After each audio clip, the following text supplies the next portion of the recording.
Boys, we're looking good. We're so good. I think we're good.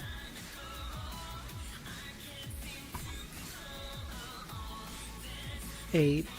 Username, how's it going? Easy's live too? Oh shit, okay. Captain Panda, how's it going? Wrongs, how you doing, man?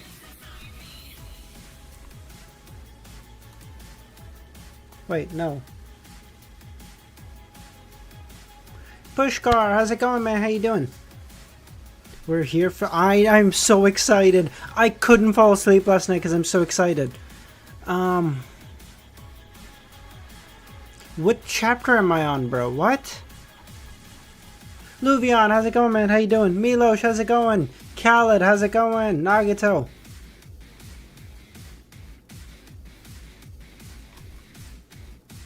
Yeah, okay, 832, 832, 832.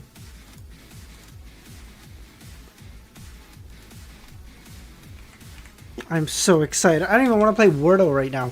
I'm that excited to play. We're going to play just to let some people pop in before we start reading. But fuck, I don't even want to... Oh, I don't even want to play any daily games. I'm so excited. Fuck, what is going to... Klein's not going to die. I know, probably. He did say he could die twice, so I don't know.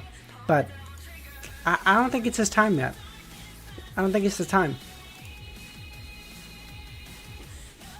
I am so ready, Nagato. I couldn't fall asleep, bro. I'm so excited. By the way, how's the green screen looking? We got some stuff. I changed around how I was doing it before, so I feel like this is better. I don't know.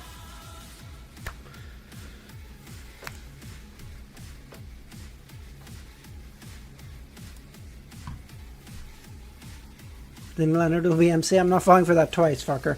I'm not falling for that twice.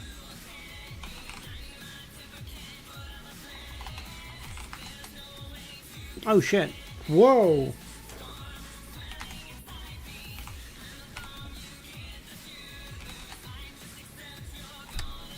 I'm still waiting for... I'm still watching. I'll finish it and then catch up. Amnesiac. Fuck that. No, just watch this one.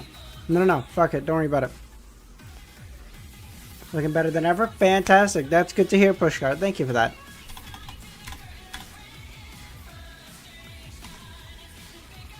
B-L-A-R... Blair? Bitch! Okay. I have all the letters. Okay. So, it's B-A-R...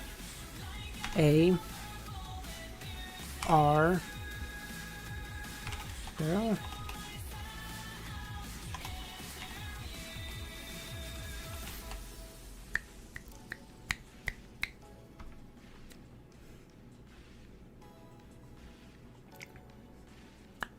I know, so many yellows, Luvian, but we got it. We got it in 4.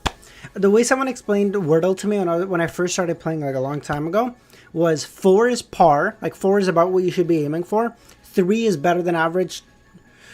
2 is really just a fluke. Fuck, I'm so excited. What the fuck is gonna happen? Where is Klein gonna go?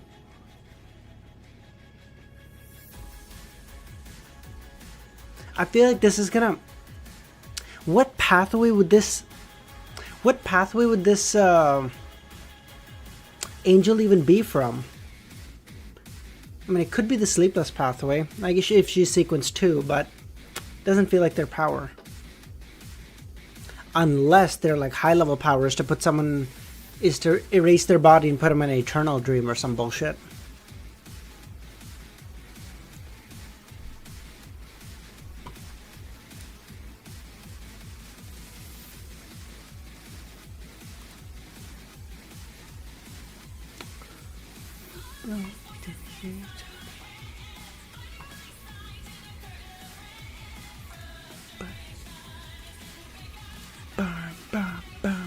Burn more triple trigger.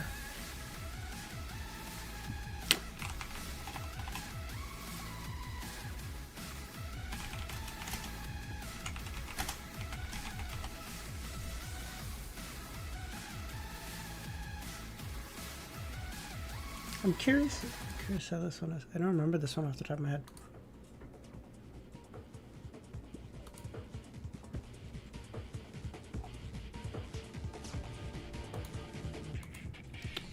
What's your thoughts on episode 3? I didn't watch the reaction. I thought it was pretty good, Nagito. I thought it was a pretty good episode. Probably like 8 out of 10. Khaled, 2 minutes. Okay, 2 minutes. We're gonna get started. Okay, 2 minutes. 2 minutes. 2 minutes. I just wanna. We'll start. I don't want to start early. That feels unfair.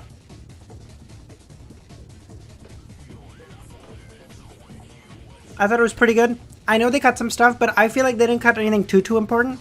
I know DSV was crashing the fuck out, but it's okay. It was a pretty good episode. Oh, that's hot as fuck. Jesus Christ. Bug, how's it going, man? How you doing? Ugh. Coffee will do. Ah, that's fantastic. I'm not gonna lie, that's actually kind of okay-ish, but compared to the tea, that's fantastic. Okay, you know what? This was a bad choice. This was a bad choice. The devil trigger was way better. Fuck that.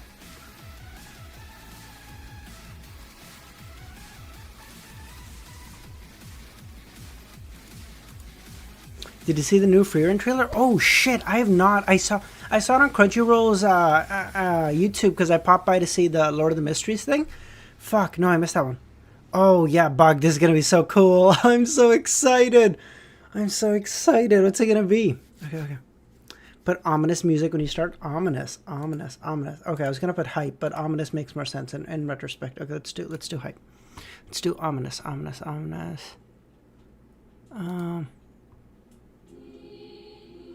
I feel like that's reserved for Polygas corners for fights. Yes, there we go. Are you starting?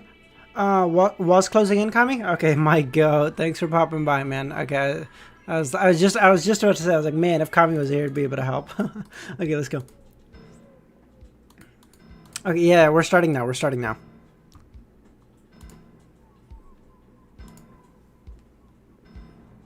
I am starting to think this looks too busy. Maybe I get rid of the bottom image now.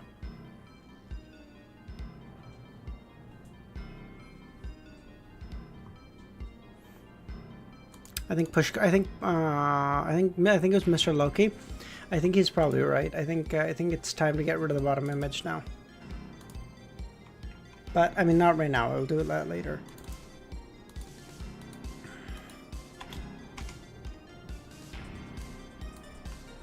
Alright, we're gonna be live for a long time, boys. And the white is completely unseeable. Fantastic, love that. Much better.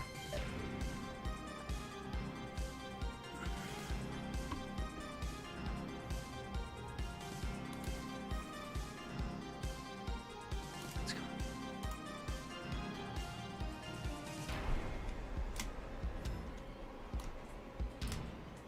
Let's go. Before his brain short-circuited, Klein only had time for two thoughts. How powerful. There's no way to resist. I wonder if I can even come back from such a death. As his thought resonated, Klein's vision turned pitch black as he lost his senses and he seemed to enter a dreamless slumber. After an unknown period of time, the silent darkness suddenly stirred. He vaguely felt a sense of grogginess as he felt a cold wind blow at him. As his thoughts thawed bit by bit, Klein slowly opened his eyes and saw fog everywhere above him. The crimson moon was hidden within, occasionally showing itself. Did I resurrect again? Have I entered the underworld? Even if it's the latter, that's not too problematic. I might be able to get a skeleton to contact Mr. Azek. But if I've become an undead creature or spirit world creature... Klein's mind was still a little heavy, as though someone had injected glue into his brain, preventing him from expanding his thoughts.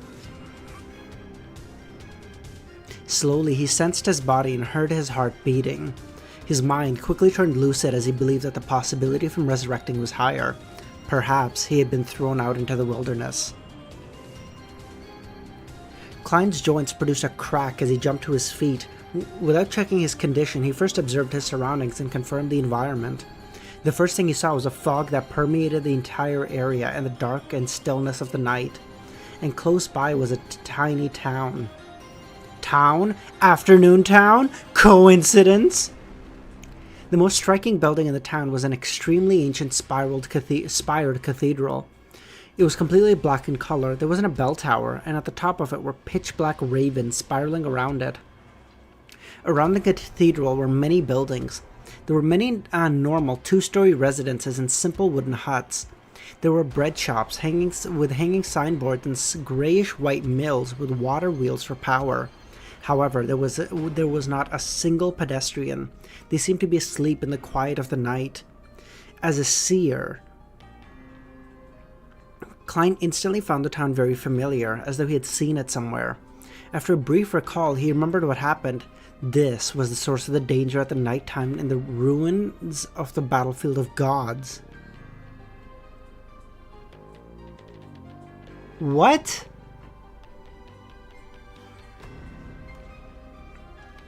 This was the dream they would enter at nighttime?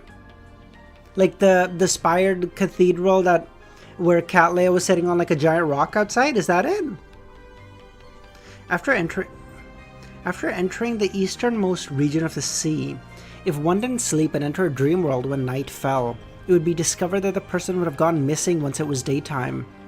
Klein had once jolted awake in a dream with the Saint of Darkness, and he was in the distance, and he saw in the distance a place which was enshrouded in the tranquility of the night. There was a mysterious, foggy town. Oh, I see, okay. He even suspected that all the living beings that vanished at night in the ruins had entered the town. Now, he was there himself. He was less than 100 meters from the foggy town. It's related to the night. The target vanishes like it was erased. The power that the high-ranking member of the church doesn't directly kill her opponents. Instead, she sends them here. Do the living beings that vanish at night in the ruins also encounter such a circumstance? But it's said that there's no way to obtain their whereabouts via divination. The only interpretation they can conclude is that they're alive. Of course, if it's possible that I can be resurrected, it's also possible that I can be resurrected, thus, appearing here. Amidst his thoughts, Klein retracted his gaze and used his ability as a clown to observe his condition.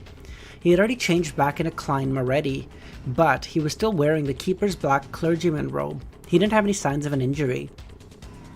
Filled with experience, Klein calmed down. His right hand reached into his pocket and opened the iron cigar case. He took out the folded, human-skin glove and wore it on his left hand. Hi, Dr. Z. However, after confirming that creeping hunger could still be used, Klein lifted Azek's whistle and blew into it, but the skeleton messenger didn't appear. Klein wasn't too surprised with such an outcome.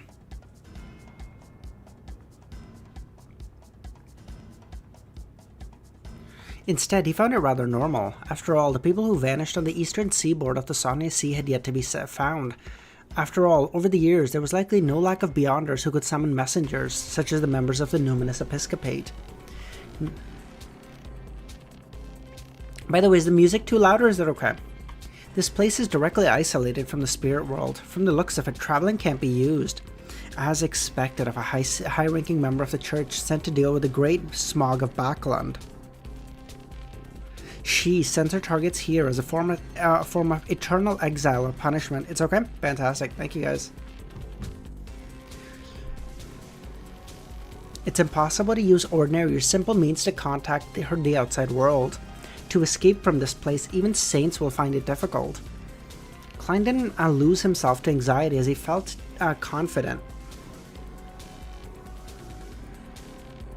Wait. Okay. So this seems to me like a weaker version of what's happening to Mr. Door. Like, Mr. Door is somewhere stuck here, still alive. It can even contact somehow. But Klein said, Klein said a saint might have difficulty breaking out of here, which means theoretically a saint could break out of here, a sequence 4 or 3.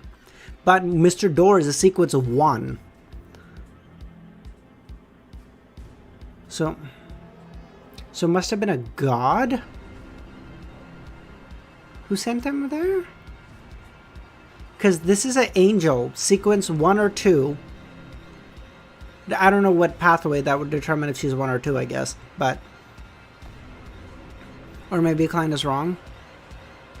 That's an option. Okay.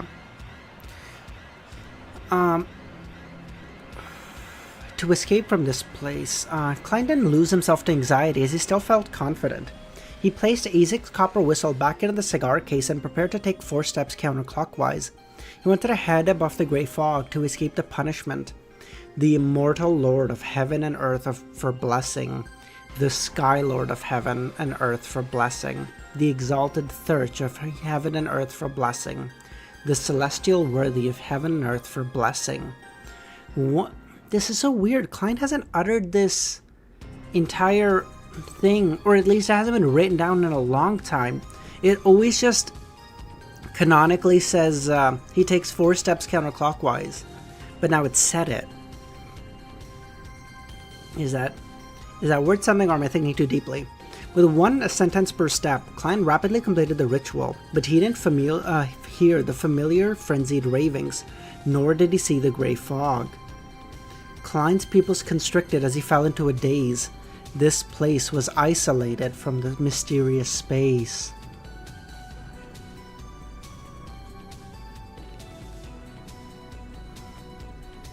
I said this before. I said this, bro. Klein relies too much on the grey fog. I said there's gonna come a time when the grey fog isn't gonna cut it. Oh, he's so cooked. Oh my god. Klein had relied on the area above the grey fog to escape many times, but this time it was ineffective. This was the first time he was encountering such a situation. Man, it feels like my cheat has been blocked. Based on his knowledge of mysticism, he suspected that the foggy town was likely related to a true deity, because this was the only explanation why he couldn't head above the grey fog. This place has close ties to the Midnight. I was sent here after encountering a high-ranking member. Could it be a prison that the goddess created herself? If it's related to the goddess, then the angel has to be a sequence 2. Not a 1. So, could it be that the goddess made like a strong... Could the goddess have been the one who trapped Mr. Door? I don't know why that would be the case.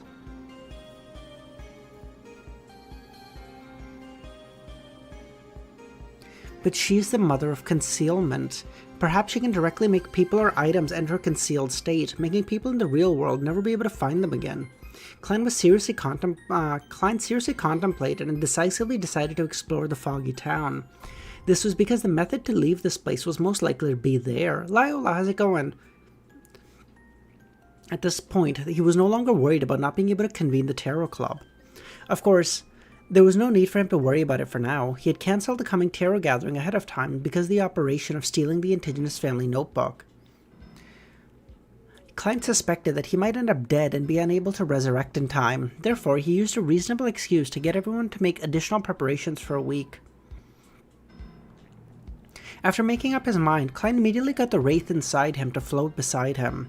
The marionette's condition was already in a terrible state. The dead and cold aura was something substantial, making his control somewhat rough. Thankfully, I can still use him for a couple of days.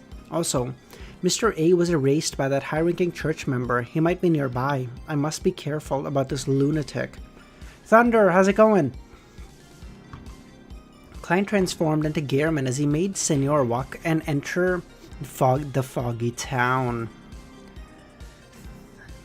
Following the marionettist principle, he stood back with a distance of at least 110 meters. Over time, his digestion had increased his control over his marionette to 120 meters. There was also a reduction in the time needed to gain initial control and completely change someone into a marionette. Faced with an enemy whose spirit body was equally strong, the former took 16 seconds and the latter took 4 minutes. So I'm really sorry, guys. Give me one quick second. I'm just getting a phone call. Fuck.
cooked. Actually cooked. I'm an actual unk. Holy fuck.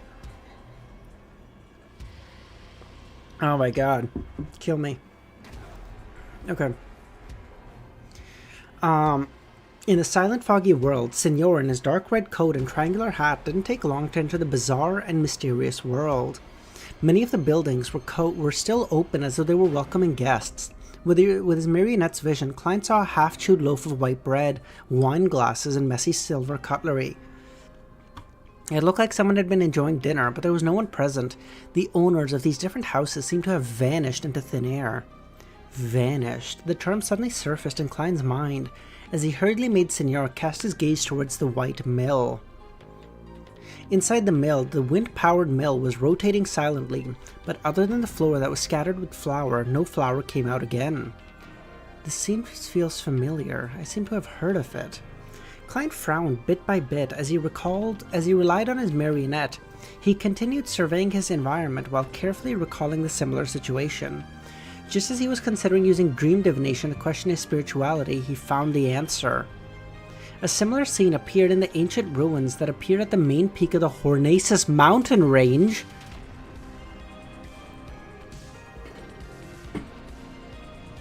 What? What the fuck is that? What do you mean? What the fuck is happening here?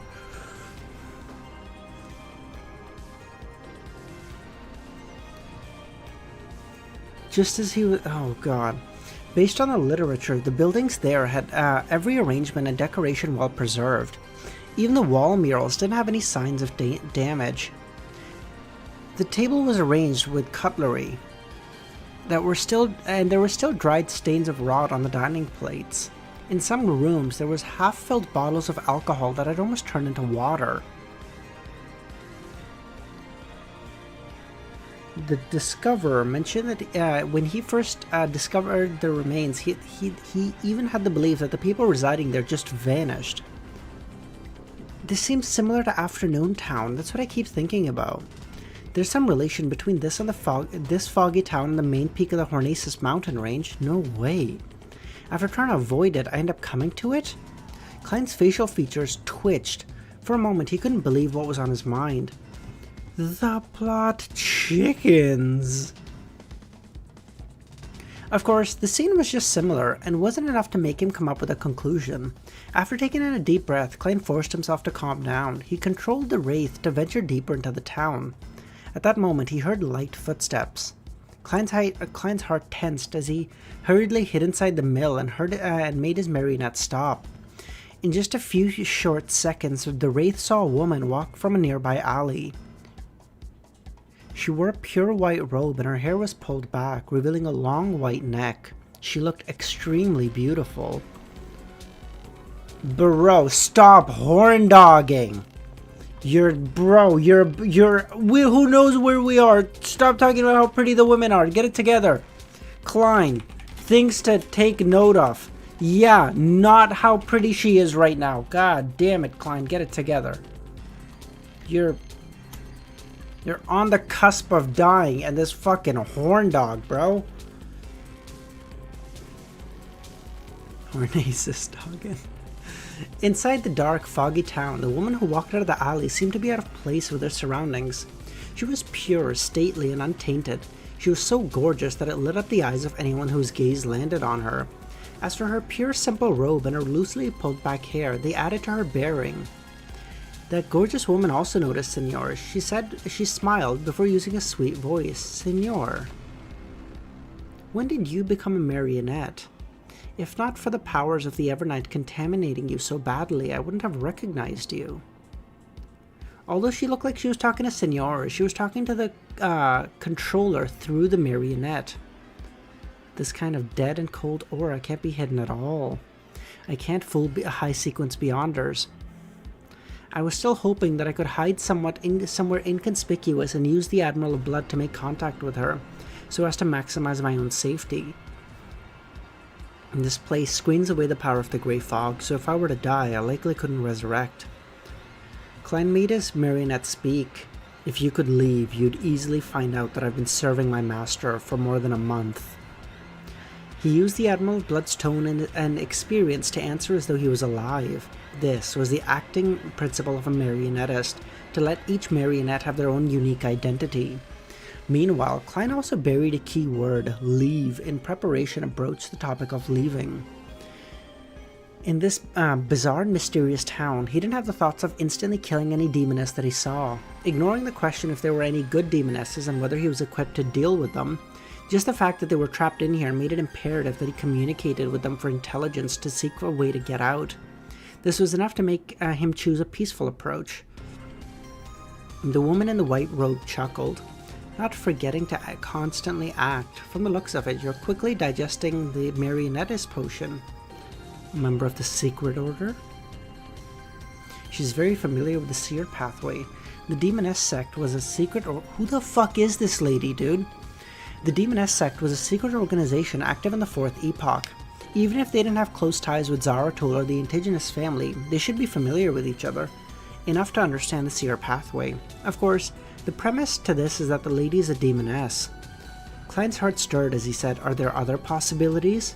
Bro, I love how Klein can seriously not look at a pretty woman and be like, Marianne. Oh, I see. It's the demoness who did the Great Fog of Backland, wasn't it? The sequence 4. Oh, I think it's her. He tried to sound as if Klein's heart stirred as he deliberately asked, "Aren't there other possibilities?" He tried to sound her out to see if other organizations might wield control of the seer pathway.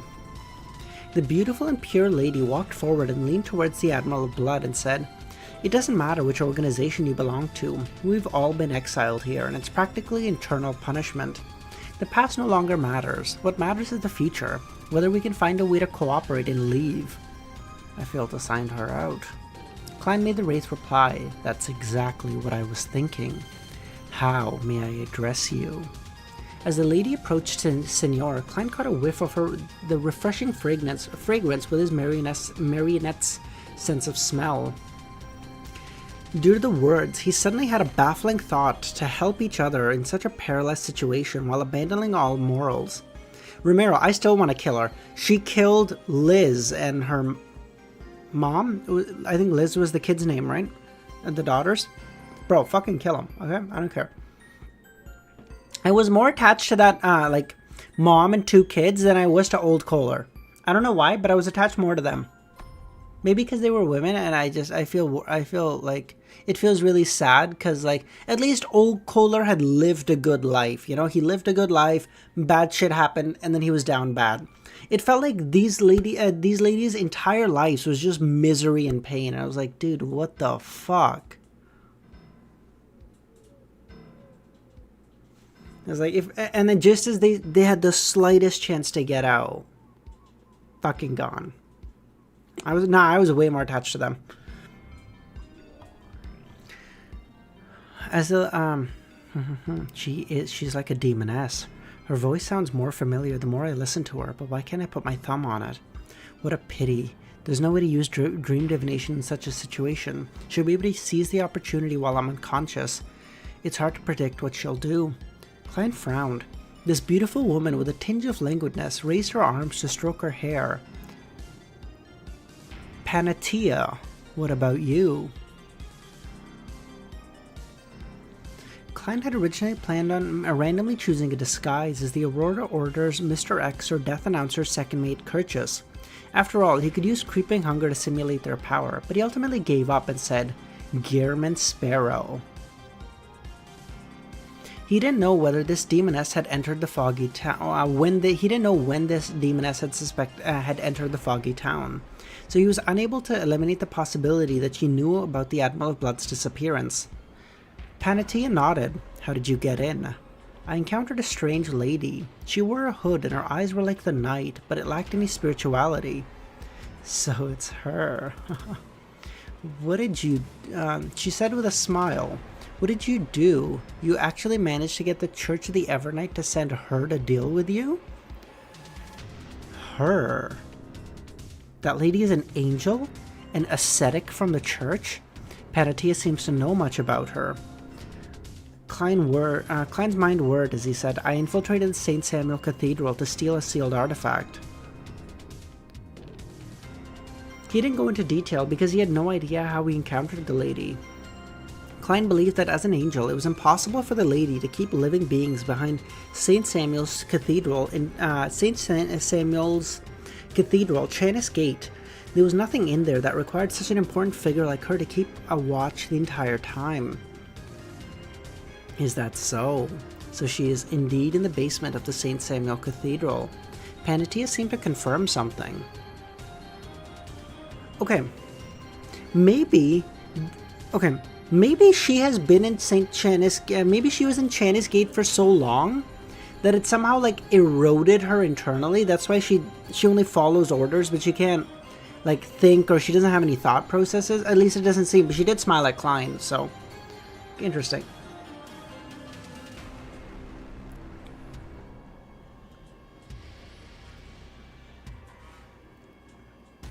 So maybe she was just in St. Samuel Cathedral for so long that it like eroded her internally.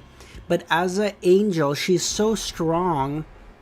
I saw Bolin. I saw that. What are these guys doing to me?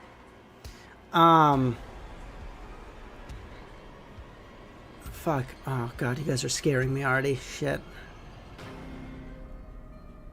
I mean, maybe just eroded her internally, but as an angel, she's so strong. Like her body, that she doesn't know how to... You'll thank us later? I fucking doubt that, Milos. In secret organizations, the word saint is not used when talking about the St. Samuel Cathedral. I should take note of this detail in the future. Klein's ruminated over his words. Panatia didn't continue on the topic. She said with a smile, alright, let's not bother with the past. Like I said, what's important is the future. What do you know about this place? Klein asked. This place isn't the real or the spirit world, nor the astral. It's some kind of secret hidden state. I've explored most of the area, including the area outside the town. I didn't manage to find any clues. All that's left is the cathedral. Why don't you explore the cathedral? Klein asked. My intuition tells me there's extreme danger there. And now there's a solution. Your marionette can help us scout. Even if it's lost, it won't do you any harm. Don't worry. As long as we gain an understanding of the situation, I'll find a chance to get you a better marionette. After all, it doesn't look like it can last long anyway. Actually kind of based. Mods are actually 1984? Yeah, actually.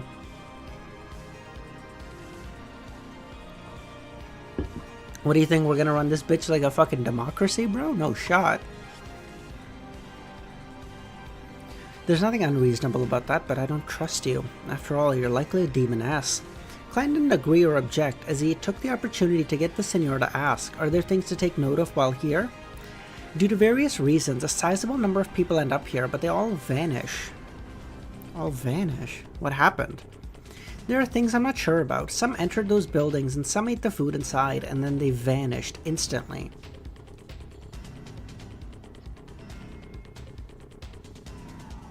Why would eating make you vanish? And this time, the result of the divination indicates that they've lost their lives and are undergoing eternal sleep. Whoa. So eating the food kills you, and then probably as soon as you die in this fake astral bullshit world, whatever, you get returned back to the real world and you're... Huh. The plot thickens. There'll be erasure and vanishing events in this town. Furthermore, they no longer exist. Klein was horrified when he thought of another matter and nearly blurted out, "Won't you feel hungry?" Afraid that it would result in an anomaly, he held his tongue and made the senor ask, "How long have you been here?"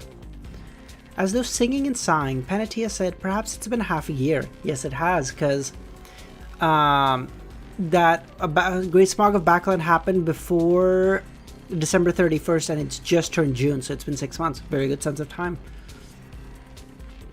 I've witnessed many people cannibalize others for sustenance. Thankfully, I don't need much and can live very long with a bit of food. And on a human body, there is food that won't damage the body too significantly. Another thing to take note of is that while the crimson moon turns clear, there will be changes here. It will become very dangerous. I've been severely injured as a result. As she said that, she turned to a point at a tear at her robe. Klein subconsciously made the senior cast his gaze over. He saw that her collarbone underneath the tear, there was a deep wound that exposed her bone. Shit. At this moment, the skin transformed, producing dense patterns of mystery and colors of darkness and evil. Klein's mind seemed to explode with ravings. Meanwhile, his breathing became difficult as his body weakened. He couldn't help but collapse and break in a coughing fit. Then he saw the pure white robe and the two female legs of Panatia. This lady had already entered the mill as she watched the struggling Gehrman. She cracked the corners of her lips and revealed a blood-colored tendril in the gaps of her neat white teeth. She said, "Gotcha." Oh, cooked, bro. We're so cooked. I thought we were gonna cooperate. Oh, we're so cooked. Major. This is the whole major look bullshit, bro. What?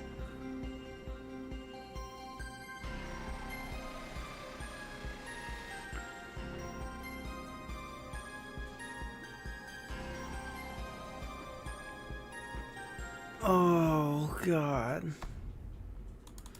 Klein's... Bro, she's a demigod. What do you mean he's gonna clutch this?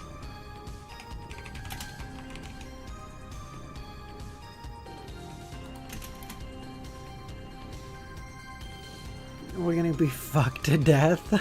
There are worse ways to go wrong. There are worse ways to go, my friend. Gotcha. The invisible threads emanated over as Panatia said that. They wrapped around Gehrman as though she was binding him in a cocoon. At this moment, the figure in the black clergyman robes turned thin, transforming into a paper figurine covered in rust metal. Klein's figure appeared outside the mill as he ran frantically towards the depths of the town. He saw a person who had seen... He was a person who had seen EBS's true body and lived. He had a certain level of resistances towards spirit-body impact and the inclination of a loss of control, brought about by a mystical creature form. Furthermore, Panatia wasn't a complete mystical creature. Therefore, even without the Grey Fog's help, Klein was able to recover from the racking headache. As he suppressed his body's mutation, he sensed that he had been afflicted with ailments. While collapsing, he used his violent coughing as a cover to use paper figurine substitutes. Paper figurines weren't mystical items, nor did they have any spirituality. Hence, Klein wasn't afraid that it would trigger a reaction from behind the core seal of Chanis Gate. Hence, he brought quite a number with him. As Klein ran forward, he rubbed his right thumb and middle finger and lit up a flower piled inside the mill. Did you understand what happened? Yeah, but when he looked at her collarbone or whatever, she activated her mystical form as a demigod, and that made him start coughing because like a non-demigod can't look at a demigod's can't look at a demigod's mystical form. That's cooked. The flower burst into flames as the mill was sent flying. The windmill outside collapsed to the mirror as Panatia's figure crumbled, bit by bit, as the intense blast and scarlet flames as though she was a mirror. Bro, mythical? Oh, I see, yeah, sorry. Almost at the same time, her white-robed figure appeared behind Klein. Her loose, pulled-back hair instantly flared up and wildly extended in Klein's direction. As Klein snapped his fingers to ignite a tree leaf behind him, he controlled the Seigneur to use Mirror Leap to appear in a window on a two-storied residence behind Panatia. Then he attempted to make the terrifying woman's eyes reflect the Seigneur's figure to complete the Wraith possession. You think a Sequence 5 can possess a Sequence 4? I don't think so. Scarlet flame suddenly leapt out and enveloped Klein's body, making him vanish from where he appeared in a flame tens of meters away. As for Panettia's gem-like eyes, they seemed to hide mirrors that reflected figures wearing an old triangular hat and a dark red coat. They overlapped one another and descended into chaos. Klein didn't hesitate to let Signora leave the window, transforming into a werewolf state to charge at the demoness. Yes, Klein had already determined that Panettia was a demoness at the demigod level.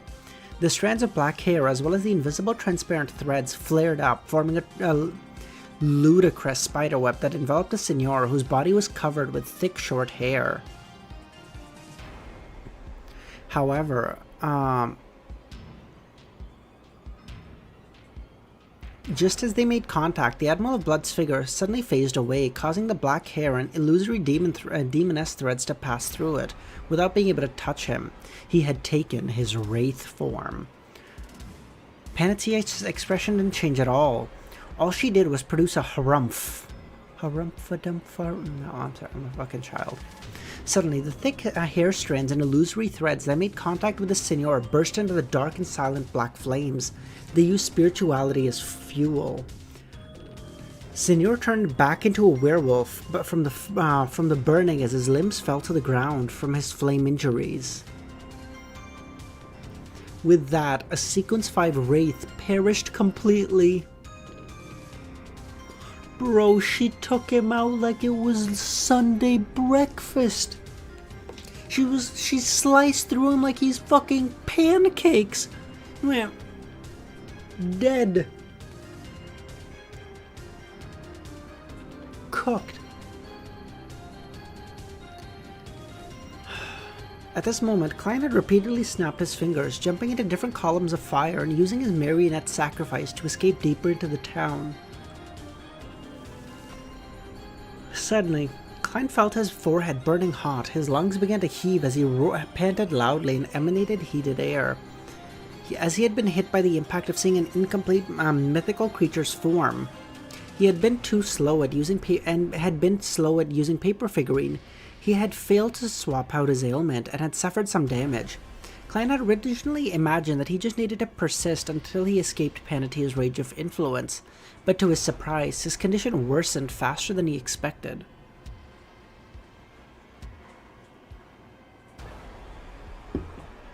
Moon, I would die of a heart attack as soon as she said gotcha. I'd be like, okay, it's over. It's over. We're dead. Furthermore, despite having opened a gap of hundreds of meters, he didn't escape the signs of being infected.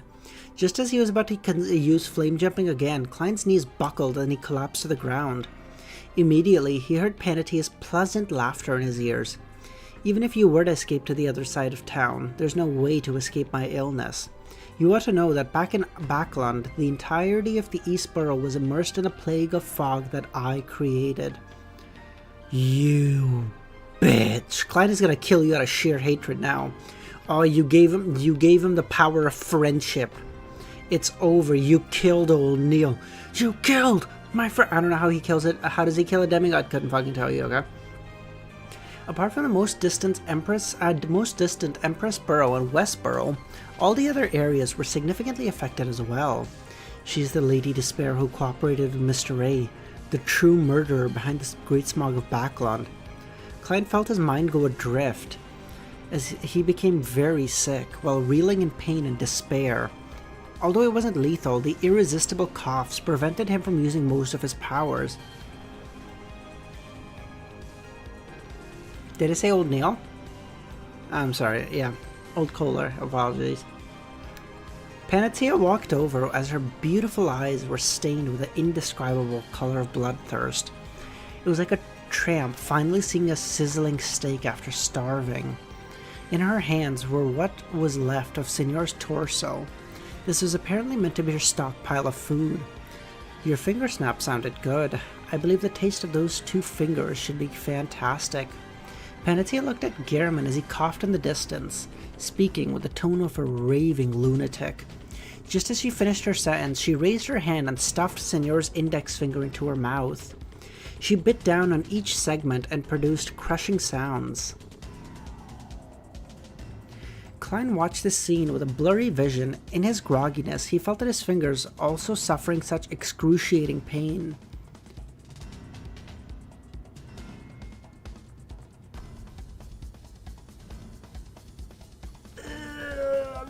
out of here. I don't want to be here. Oh my god, this is disgusting. Bro, why does Cuttlefish get off on this disgusting shit? At this moment, he knew Panatia was already partially insane because she had eaten too much flesh of Beyonders. Although with her knowledge of mysticism, she would have definitely waited for Beyonder characteristics to seep out before partaking in her meal. The deceased had been trapped in here without any food, making them each other's targets. It was inevitable that they would slowly lose their minds as they approached insanity. How could she remain fine after eating such meat? Just as Klein was reeling in despair and wondering what method he could use to save himself, he saw the crimson moonlight turn bright. He saw Panatia's face colored with a look of horror. Without hesitation, she turned around and charged into a nearby building and slammed the door. As Klein felt his illness alleviate significantly, he hurriedly looked up at the sky and saw the crimson moonlight had already begun penetrating the fog. He immediately remembered and ran and struggled to the door of another building beside him without forgetting to lock the door. Once the crimson moon turns clear, there will be changes. It will become extremely dangerous.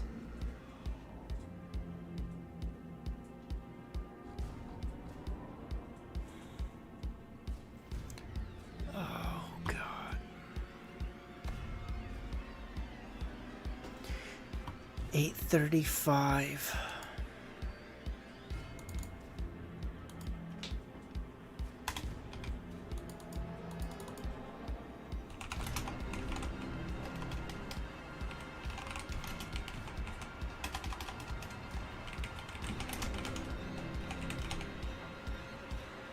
What do you think the start of this arc?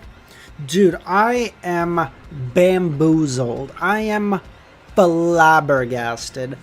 Dare I say, I am even hoodwinked.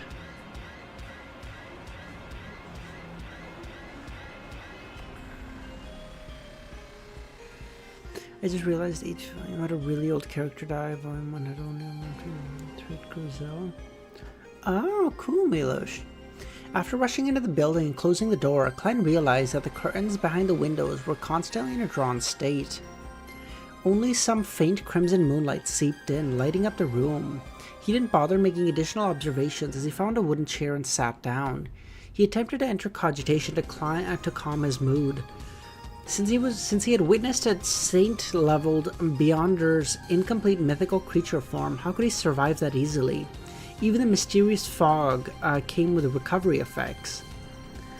As Klein was able to withstand mental blows relatively well, he was able to straighten his thoughts out early and prevent himself from losing control, thus allowing him to successfully escape. However, this didn't mean that the problem had been resolved. He sat there, relying on his cogitation and his control over his emotions.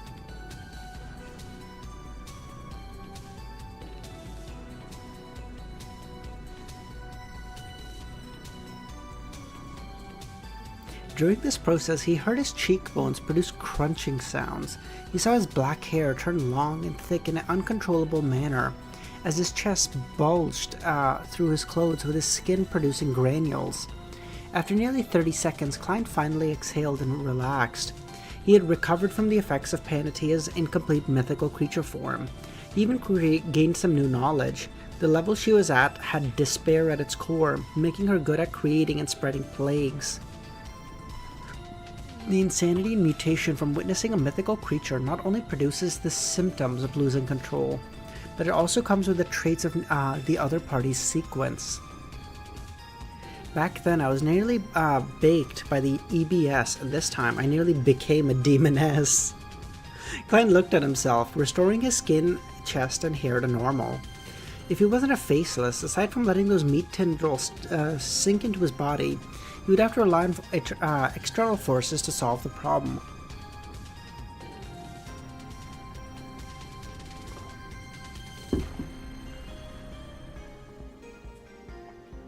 Without the time to poignantly sigh or analyze the situation, Klein slowly stood up and cast his gaze towards the tightly drawn, dark-colored curtains as he attempted to figure out his situation. His expression suddenly changed because he heard rowdy murmurs. At that instant, he felt that apart from him and Lady Despair, Panatia, the uninhabited town suddenly had many residents. They were loitering across the streets and alleys, greeting one another as they discussed whether or not to buy bread or be extravagant and buy a pound of beef. What the fuck is happening here? I just...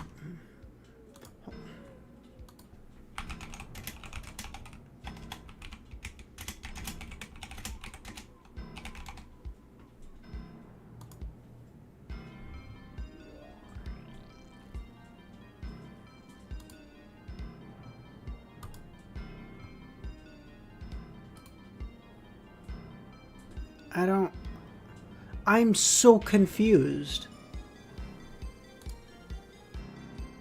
You know what? I'm adding something to the screen until the end of this arc, okay? I'm adding something to the screen. Hold on. Fuck, dude, my OBS overlays just cooked at this point. I have so much bullshit at this point. It's crazy.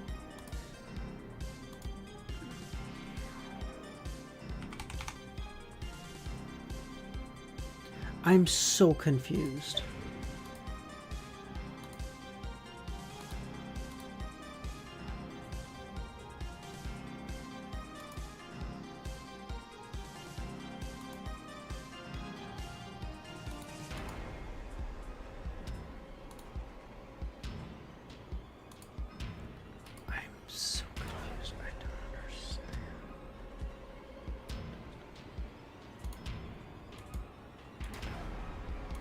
What the I'm Giovanna, I'm like, bro, what the fuck is happening?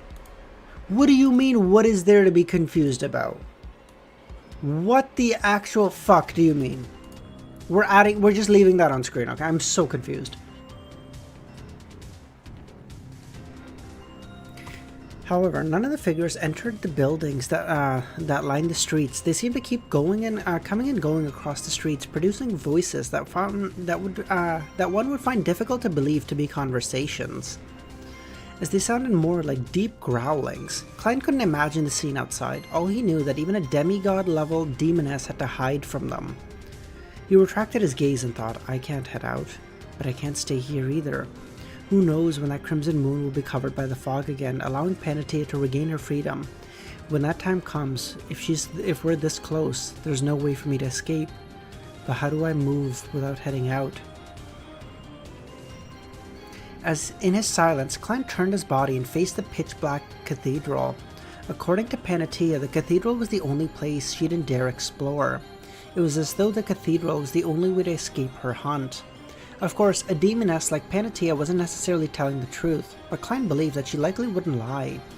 After all, to her, he was a prey, a delicacy. Besides, Panatia back then was using her speech and charm to entice him, designing a trap for him so as to capture her prey. With a demigod's confidence, it was unlikely she would reveal information as a bluff. In addition, at such times, speaking the truth was the safest and most assuring option. There was no reason to worry about the prey escaping ahead of time. Unless her half-mad state caused her to habitually lie, there shouldn't be a problem. Klein, who was out of options, made up his mind. He lowered his hand and made creeping hunger turn transparent. He knew that traveling was useless. He still held out hope because this was the point when the crimson moon was at its clearest. There was no obstruction, and it was round like a silver plate. During such times, Mr. Dora could transmit his shouts into the ears of his descendants from where he was lost. Traveling was enhanced, anomalies happened, so it wasn't impossible. Klein's figure rapidly phased away, but seconds later his body outline appeared again where he stood. Fuck! We're so close and so far. I can't enter the spirit world, to the point of not even sensing it. As a beyonder power, traveling only has a third of its uses. It can barely be used as invisibility. Klein muttered silently as he concluded his experiences and lessons. However, he was still puzzled. Traveling's phasing away and turning transparent is due to the unique traits of the spirit world, so why would it be effective? After about 10 seconds, Klein came to a rough idea. Every person must be connected to the spirit world because one's astral projection is located there. It can obtain all kinds of abstract information. which is the reason why revelations can be obtained from divination. Therefore, when we are converted into a hidden and secret state, our connection with the spirit world becomes part of it.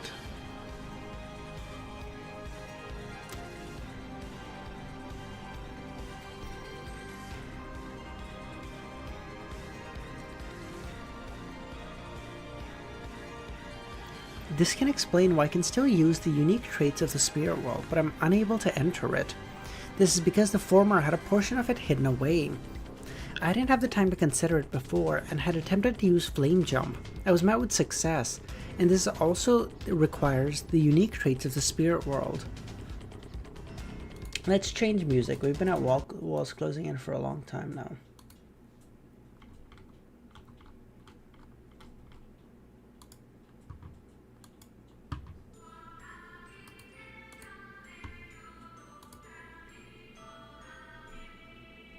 After confirming this point, Klein raised his right hand and snapped his fingers, attempting to ignite a half-melted candle in a neighboring building. He wanted to use flame jumping by passing through the neighboring buildings and slowly approach the cathedral. Once the crimson moon was hidden by the fog, he would reassess the situation to decide if he would take the risk to enter the cathedral. A scarlet flame was set ablaze in the neighboring building as it slowly expanded. At that moment, the streets outside suddenly turned silent. All the beast growls disappeared. The figures that loitered on the street seemed to turn to face the building, using their gazes in an attempt to penetrate the windows. Klein broke out in a cold sweat. He didn't dare to leap over as he instinctively snapped his fingers and extinguished the flame.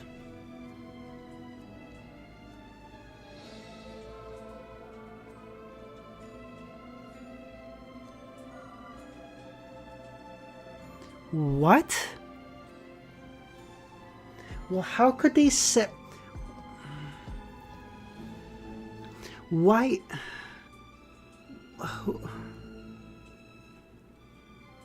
Why did they look at him? What do you think the figures are? Again, amnesiac. I think it has something to do with, like... I think this is, like, very similar to Afternoon Town.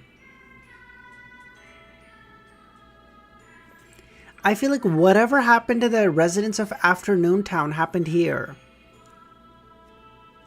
What happened in Afternoon Town now? Fucking no.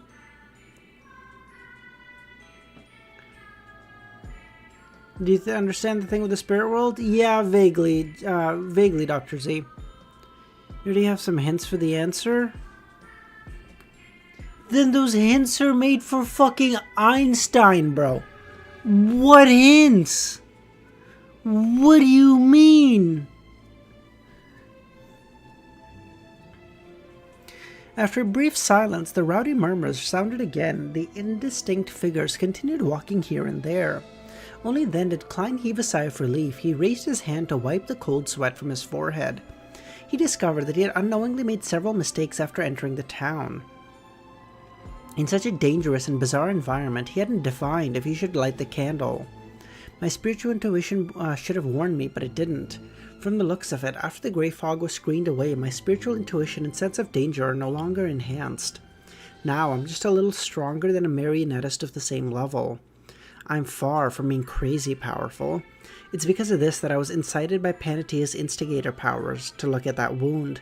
I didn't receive any premonition for danger and subconsciously believed that it wouldn't be a problem. Klein temporarily didn't have time to have an after-action review of his battle. He placed his attention onto approaching the cathedral without heading out.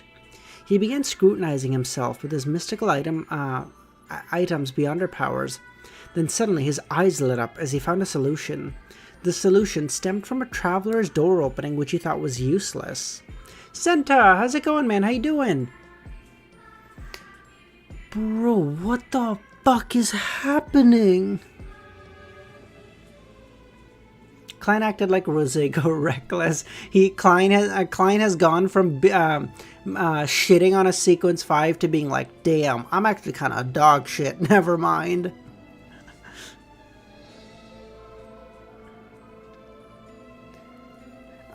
Cheaters complaining after the game gets... I know, he's like, bro, they took away my wall hacks! My fucking KD is suffering! It's like, bro, you know everyone else was playing without it, right? Like, you'll live, chill.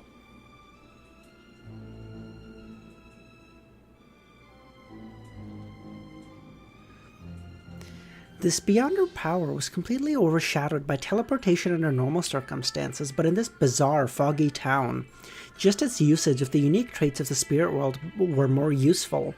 Klein wasn't in a rush to make actions as he took out a gold coin which Senor used to reside in. Using divination to question his spirituality, he obtained the answer that he should penetrate the wall. I could make a really disgusting joke about penetrate the wall, but I won't.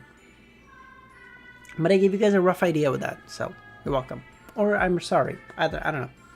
And without any way to obtain a revelation from the spirit world, he could only choose to trust himself. He then walked to the wall that was shared with his neighboring building and pressed his hands onto it. Silently, Klein passed through the stone wall and entered the next building. What? I'm a bad person. What do you want from me? I told you, this is how I think. Sue me, okay? God. He followed the terrace houses until he arrived at the final one. According to his initial impression of the town, he was already close to the cathedral. He didn't need more than 2 flaming jumps to reach it. At that moment, the crimson moonlight that penetrated the dark-colored curtains didn't weaken. He could vaguely see figures coming and going like they were leading a normal life. Pushcar, I think once we get like 2 more members, I think we can get a new emoji. We can do like a Sus or Rizal one if there's a good one. We should hopefully get 2 new members, not too long. By the way, if you're new here, consider joining. At that moment, the crimson moonlight penetrated the darkened curtains didn't weaken. He could vaguely see figures coming and going like they were leading a normal life. Without being capable of moving further away. Thunder, I think we said 100, I think we said 100 members. So we're like, we're still a ways away. But we're like making good progress, okay? Without being capable of moving further away, all Klein could do was sit down on a wooden chair that was a distance away from the windows. It was almost completely dark here. Only at this point did he have time to recall the details of his encounter with Panatia. Bro. Klein is just recalling Panatia because he wants to, okay? It has nothing to do with any... She's actually the murderer that caused this great smog of Backland. Tens of thousands of people died because of her, and even more suffered. Old Kohler, who worked hard to live. Ma'am Liz, who worked hard to raise her daughters. Klein closed his eyes and took deep breaths. He forced himself to extricate himself from the anger and hatred that surged from within. Unfortunately, I didn't let Senor wear that flower of blood. Otherwise, he should have been able to put up a struggle. However, there wasn't a choice. When possessing me, wearing a ring corresponding to a rose bishop would be equivalent to blasting myself apart.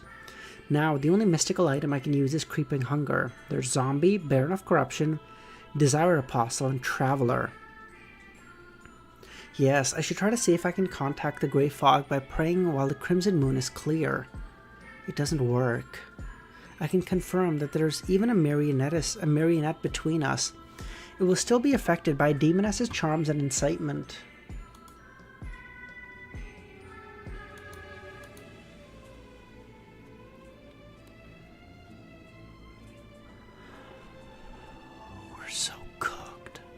We're so cooked. Since Panatia can release a plague on a large scale, why didn't she attack me in secret in a concealed manner? Instead, she waited until I nearly lost control from witnessing her mythical creature form and exposed my location. She can definitely do it. The Great Smog of Backland is the best proof. There are 2 explanations. First, it's because I was personally sent by an angel. This made her place a great deal of attention on me, worried that spreading the plague in advance would be detected by my spirituality. Second, she's afraid of something, so she doesn't dare to blanket the entire area. If it's the latter, there are other dangers to hear.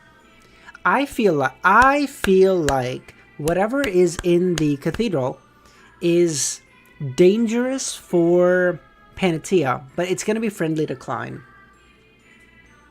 Like, maybe there's an angel there who's going to help Klein. Why would there be an angel in here? Couldn't fucking tell you. Maybe there's a sequence 3 saint. I don't know.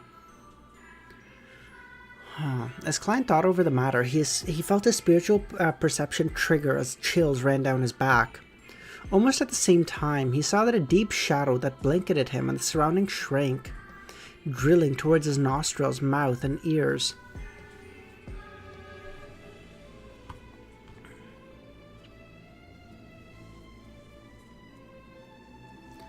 What the fuck is going on? I'm so confused.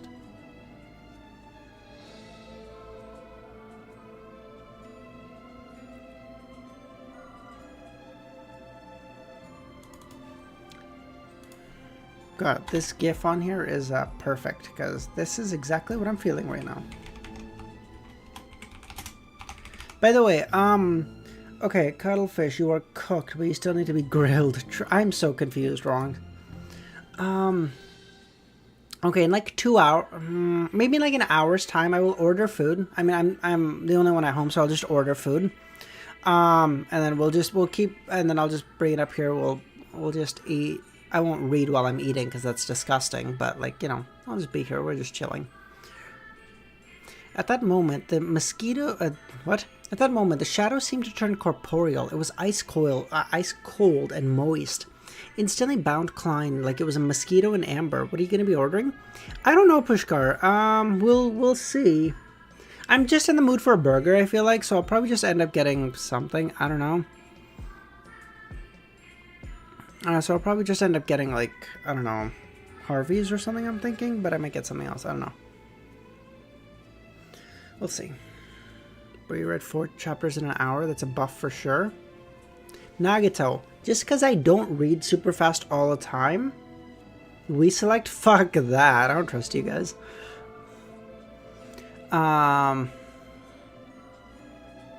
Listen, I'm doing a fucking 17 or 18 chapter stream, okay? This is all the goodwill I have for you guys in a day. What do you mean? I'm going to be streaming for like 5 hours straight, 6 hours straight. And get some chicken so you can... Jesus Christ, Roy. Having since... Klein's figure was squashed and compressed as it regressed into a piece of paper. Having sensed the danger ahead of time, he had made use of the paper figurine. Poutine. Poutine's not actually bad, but I want something a little bit more filling. Unless, I mean, I could get a huge bowl of fucking poutine, but then at that point, I'm just eating pure fucking carbs. I will be here, Luvian. We'll probably play, like, we'll probably play games or whatever, like, daily games or whatever, and then eat, but I'm not going to be reading, because you don't want to hear me chewing food and eating. It just sounds disgusting. At this moment, Klein's mind suddenly turned adrift, as though he found his surroundings blurry and unclear. Get a side dish of fried mushrooms. Give us 3 options to choose from. Maybe we'll talk about it. Pineapple pizza? Yeah. Pizza? Pizza's not bad. I'm in the mood for a burger right now. And with this, he had determined one thing. Oh wait, he instantly understood what was happening. He had been pulled into a dream. And with this, he determined one point. His abnormal ability of maintaining his lucidity and rationality in dreams had already been solidified and become one with him. There was no need for the grey fog. After a brief struggle, Klein suddenly snapped awake and saw the shadows in the building slowly surging at him. He opened his mouth and produced an extremely mighty air bullet. Bang! This bullet struck the shadow, producing a huge swath of white. The shadows turned around the whiteness, immediately receded and filled it to the brim, returning everything to normal. Once again, Klein took the opportunity to roll to the side and turn his left glove pale with a tinge of dark green. With a clap, the spot he stood at was smashed by a lump of flesh and blood that flew out from the shadows, covering the dark red carpet that was covered in strange mold. In an unobvious manner, Klein had a feeling that he was being weakened. Without any time to think deeper on the matter, he immediately made his feet produce an icy layer that emanated cold air. White frost crept up and rapidly froze the shadow. Underneath the frost was a squirming and warped pitch blackness like oil that had its own life. Zombies ice stun. Klein did another flip and changed his position while making his glove produce black granules that were profound and dark. Right on the heels of that, he straightened his body and, facing the shadow beneath the layer of ice, he said a word with foulness, a word that came from the devil language. Slow. Suddenly, Klein saw the shadow squirming slowly. Clearly, it was in an extremely sluggish state. However, his thoughts had also turned sluggish, preventing him from dealing any follow-up attacks.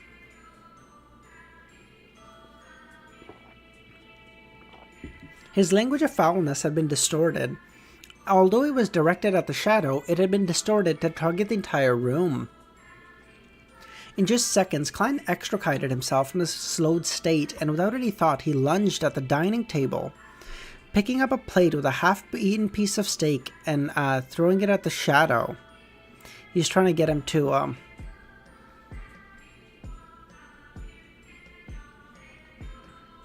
Demon King of Salvation. I don't think I've seen you here before. How you doing, man?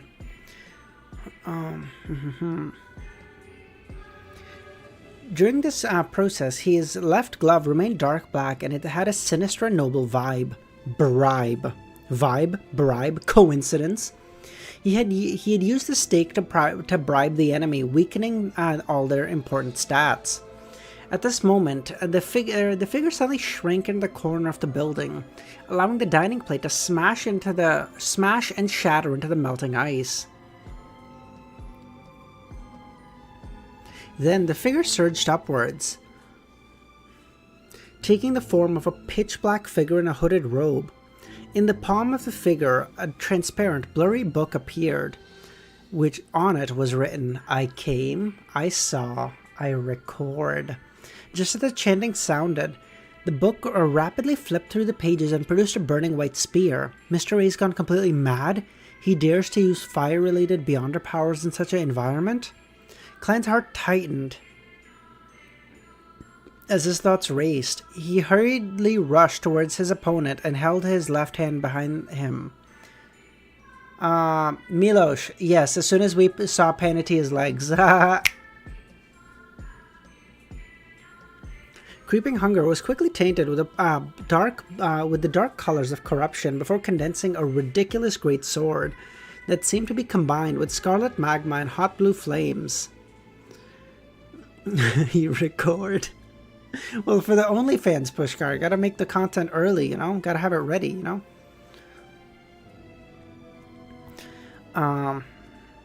Klein's footsteps were heavy as he bent his back, pulling his shoulders back as he forcibly delivered a strike with his left arm. The muscles on his arm bulged as he swung the sword of lava. The resplendent great sword cleaved down on the fiery spear, sending sparks of white, blue, and red scattering in every direction. The murmurs outside the street had long vanished. All the indistinct figures had turned over, and there was an extreme silence. After shattering the fiery spear with a cleave, Klein bent his knee and genuflected, snapping his fingers with a right hand. The flames in the entire room were extinguished. Klein didn't move any further. He had a nagging feeling that a dense array of gazes were trying to see through the curtains. The hooded man, formed of shadows, didn't take any actions either. Although he was crazy just moments ago, he seemed to have sensed the inexplicable horror. In the dark room with tiny hints of crimson moonlight, Klein was genuflecting while the other was standing so close to the walls, it was as though the two of them had turned into stone statues. In the unbearable silence, time passed by abnormally slowly. All Klein did was count for 10 seconds, and it felt like an hour had passed. Finally, the beast-like growls sounded once again in staccato, disjointed manner, and the indistinct figures outside began walking again. Almost at the same time, Klein obtained initial control of his target's spirit body threads.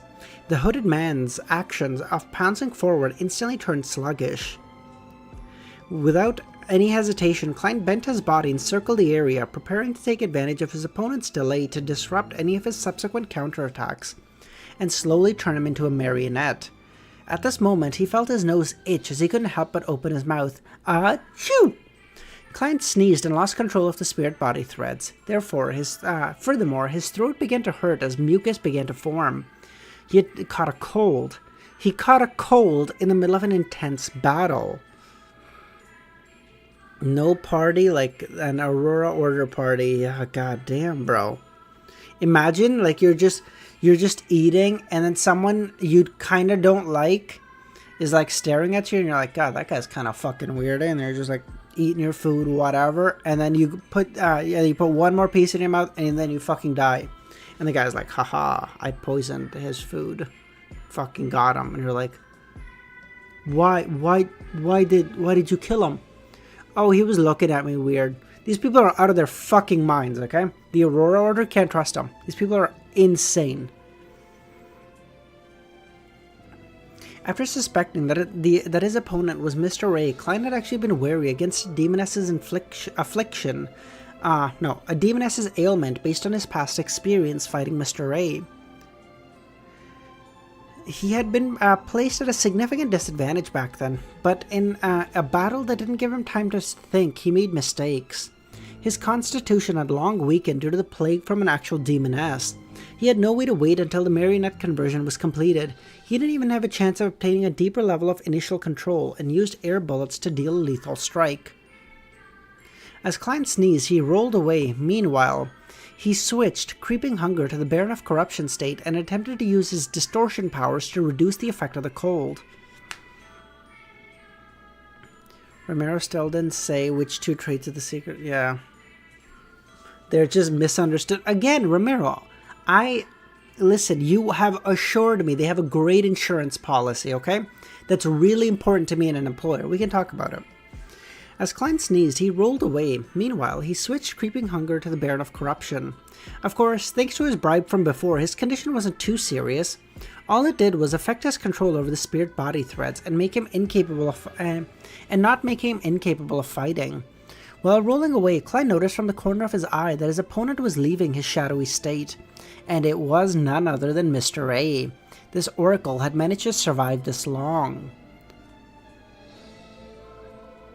However, his eyes were already bloodshot. He looked at Klein as though he was looking at a delightful delicacy. The hunger that was innate and instinctive wasn't concealed at all. Milos, what the fuck do you think you think I'm joining the Aurora Order because I believe, bro? No.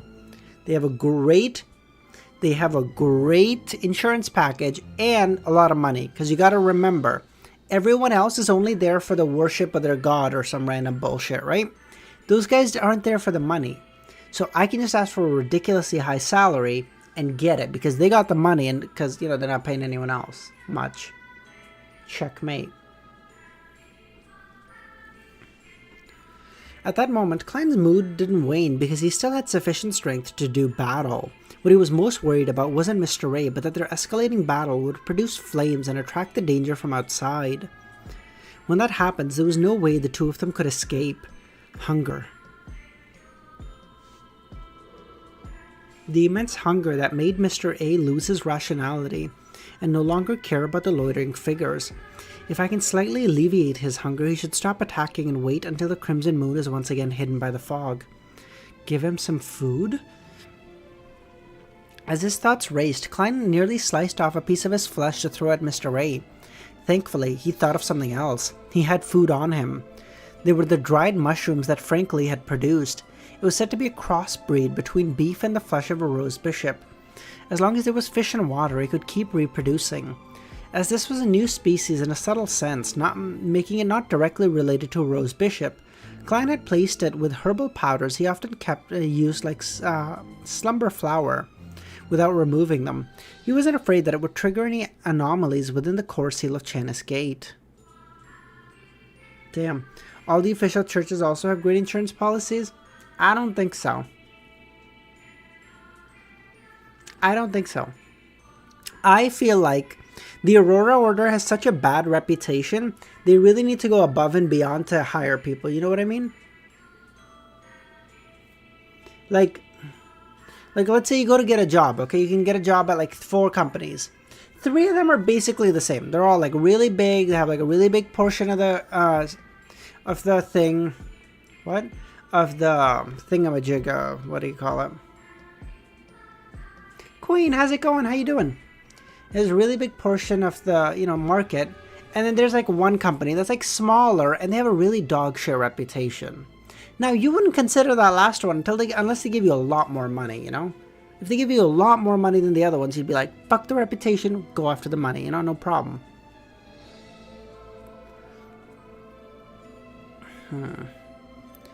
With another sneeze and another roll, I'm pretty good, Queen. Yeah. I mean, long stream ahead, so, just kind of buckling down. Klein had taken out the dried mushroom and thrown it at Mr. A. Perhaps the smell of the beef attracted him, or perhaps it was the mutual sense shared between Rose Bishops. Mr. A immediately stopped and attempted to flip through his illusory book. As he caught the mushroom, he stuffed it into his mouth, chewed it, and swallowed it. The hunger pangs that were written in his eyes lessened. The way he looked at Klein remained the same. Klein threw the remaining dried mushroom at Mr. A, who caught them, and without any hesitation he clearly ate them. They convert others by making people listen to the true creator rap and these become his fans. In that case, you don't have to pay for Spotify Premium anymore. What is that worth? Like $10 a month?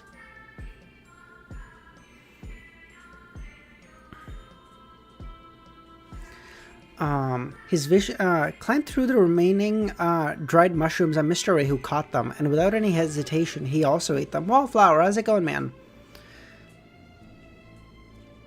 His vision finally turned for the better. Glancing at the indistinct figure loitering outside the windows, he stepped back into a corner, fusing with the shadows. Klein heaved a sigh of relief and retreated to another corner of the wall. Mr. A isn't dead. I just have to say that in such an environment, a Rose Bishop's ability can be immensely helpful. Just using the stored flesh and eating himself can make him last quite a while. Of course, the fact that Mr. A hasn't been killed by Lady Despair implies his strength. But the demigod powers he recorded must have been used up. As Klein thought, he deliberated over his words. Wishing to sound out Mr. A, he said, "Have you found any clues on how to leave?" Mr. A gave no answer. Has his insanity made it impossible for him to talk? Klein pondered for 2 seconds and said a name, Leo Master, the name of the Aurora Order Saint of Darkness he had discovered. After a brief silence, Mr. A's slightly hoarse voice sounded again. "He has been sent here as well?" "No, he is trapped inside the ruins of the battlefield of the gods." "Why don't you enter the cathedral?" Klein said. "It's very, very, very dangerous. It's also dangerous outside. All the dangers stem from there. All the people who vanished would reappear during the Crimson Moon." "Wish you didn't order mushrooms?" "I know, right?" Before he could finish his sentence, the tiny bit of crimson moonlight that passed through the curtains suddenly turned dim. The moonlight turned dim. The moon is about to be covered by the fog again. 8:37. My god, we're like 20 minutes ahead of schedule. We're making great time.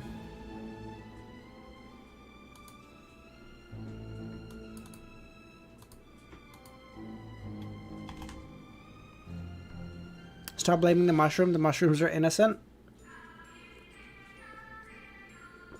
That's just what that's what Big Mushroom wants you to think, okay?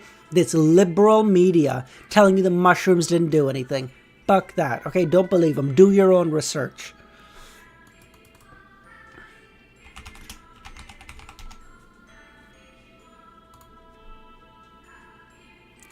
Big fungus out to try to convince you that you shouldn't eat meat.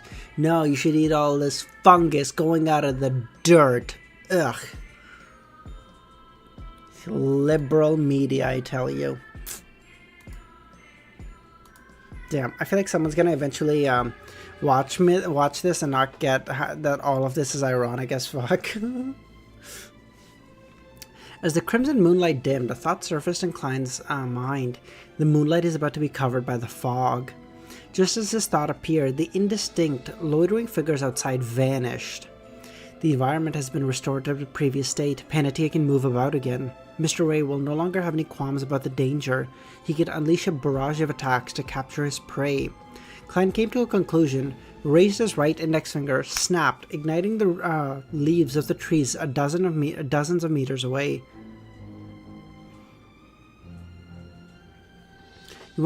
He wanted to open a gap with Mr. Ray to prevent himself from getting sick. At the same time, he wanted to determine if he should take the risk of entering the cathedral. With respect to his present state, Klein had already had a plan in mind. It was to use Mr. Ray's potent and multifarious abilities to draw Panettia's attention. After all, to her, a shepherd and a marionettist weren't any different when it came to meat quality. They could both fill her stomach, so her priority was definitely on who was easier to deal with. Just believe in the Lord Amon, it's the only right answer. A mere king of angels? You wish for me to believe in a mere sequence 1? Ugh. Just as the scarlet flame roared and engulfed Klein, he saw Mr. Ray turn into a shadow and meld with his surroundings. He ran away? Aren't you the lunatic? Shouldn't you be pursuing your prey? Why did you run? Klein's gaze froze, as he couldn't help but twitch. His figure vanished amidst the flames before reappearing at dozens of meters away. Just as Klein leapt out of the fire, he felt his forehead burning again. His lungs felt heavy as his breathing became rapid and difficult. Plague. The demoness of Panettia had once again spread her plague. To Klein, this beautiful lady in a pure white robe had already floated somewhere in the mid-air at some point, walking towards him. Beneath her feet were countless transparent, thin lines that formed a spiderweb. They were connected to the surrounding building and trees, fully covering half the street. In the eyes of this demigod-level demoness, the intense hunger pangs were gone. The obvious bloodshot look in her eyes wasn't there. And the way she looked at Gearman was one of insanity and teasing. It was as though she wanted to drain his ability to resist, bit by bit, making him feel the deepest, most painful despair. Klein held back his urge to cough as he snapped his fingers again, causing the tree beside the cathedral to burst into flame. Believe in the primordial moon, best option? I'll consider it. We'll talk about it. I gotta see the insurance policy first. Right on the heels of that, Klein hurriedly jumped, somersaulting to the side of the cathedral. At this moment, his body turned cold as he found his feet, thighs, and waist covered in a thick layer of ice. The surrounding him was an accumulation of frost. Klein clenched his teeth, holding back the horror within. He followed his palm and reached out his hands in an abnormally rigid fashion, pressing it to the wall. The creeping hunger on his left hand turned transparent. In silence, Klein passed through the pitch-black wall and entered the cathedral. Let's go! We're in the fucking cathedral! We're safe now! We're not safe at all. We're cooked. Just choose Evernight? That's actually the closest I am to just being part of the official churches. It's probably the Evernight. Who else am I going to choose? God of Knowledge? Ugh, dumb. God of Knowledge and Wisdom killed his god, killed his general to gain power. How do you trust a god like that? A god that's backstabbing? What a piece of shit.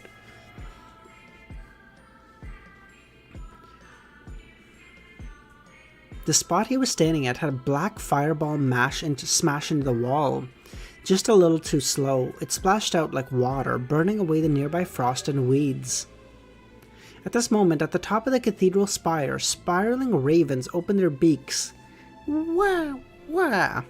Panettia halted as she looked at the cathedral. Bit by bit, her face was dyed with a look of fear. Inside the cathedral, Klein found himself unable to see anything, as it was darker than the outside. As the frost melted, and with him getting accustomed to the dim lights, he saw the scene before him.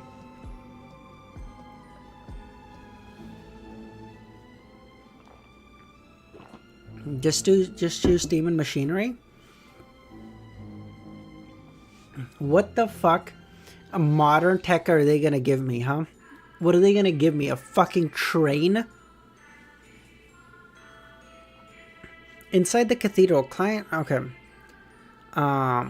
He accustomed to the dim lights and saw the scene before him. As far as he could see, there were figures hung in mid-air. They were all human. Some dressed in black classical robes, others in brown jackets, some wearing very fluffy skirts, while others had tattered clothes, making them resemble beggars. Wait, is this the scene? Is this the photo? It's like a blue image where Klein is like in, and there's like people hanging at the top. Like, you guys know what I'm talking about?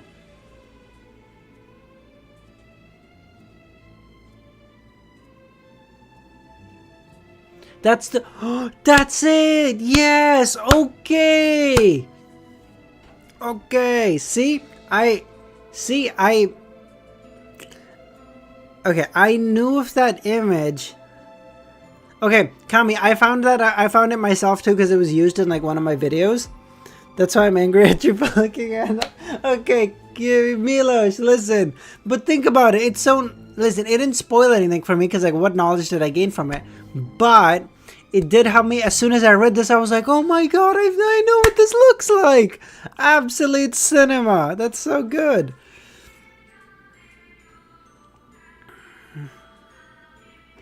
Some of them, okay. Some of them had boorish looks, others handsome with cut facial features. Some were beautiful, and others tender, adorable, and youthful. But none of them looked the same. No, there was something they had in common. They were like meat that was undergoing a curing process. They hung from above, swaying as their heads were bowed and their eyes rolled back. Klein felt his scalp tingle, and he no longer doubted that this place was very dangerous. He held his back to the wall, planning to use the door opening to leave to avoid danger the moment anything happened. He would then pass through the wall if he was discovered by the demoness of despair to avoid her attacks. By repeatedly doing so, he could ensure his safety.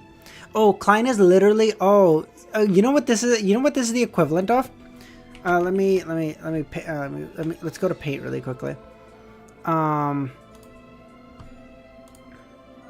You ever been playing like a game or whatever, and it's like, and here's the area, here's the map, okay? And here's the spawn area. In the spawn area, you're invincible. Like, it has like a shield or whatever that doesn't let you get hit. And you're getting fucking demolished, okay? Like, as soon as you walk out, dead. And then you respawn. So, just to fuck with the other people, because you're already losing and you're like out of your fucking mind, you enter, have them shoot you, go back in so the bullets don't hit. Enter, have them shoot you, go back in. And then you just keep doing that to fuck with them. This is the equivalent of what Klein's doing right now. He's like, listen, you're not gonna come in here, bitch.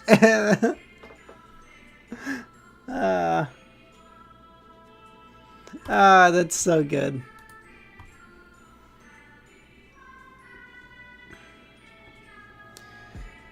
A cold air blew through the cathedral as the figures and corpses turned around, facing Klein. Their collars were like ropes that held that left their heads drooping. Klein nearly drew a gasp as he pressed his left palm onto the wall. At this moment, the figures began to sway like wind chimes. They opened their eyes and produced raving voices. Hornaces flagrea. Hornaces flagrea. Hornaces flagrea. Who the fuck is here, bro? Who is here? Who the fuck is here? Is there an angel of this path? Is there an angel of the seer pathway here? Or there's like a sequence 0 artifact of the seer pathway here.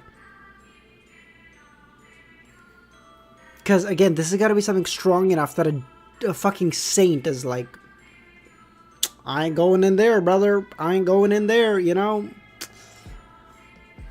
The voices resounded, drilling into Klein's ears. This was the raving he had heard during his advancements. It originated from here, from the foggy town. It came from the corpses that hung high in this cathedral. Wait! He was hearing this raving, like, from these people? Is the fucking uniqueness of the seer pathway here?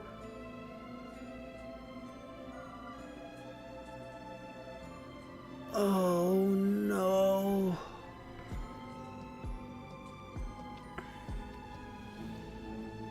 At this instant, not only was Klein's scalp tingling, he felt his body trembling.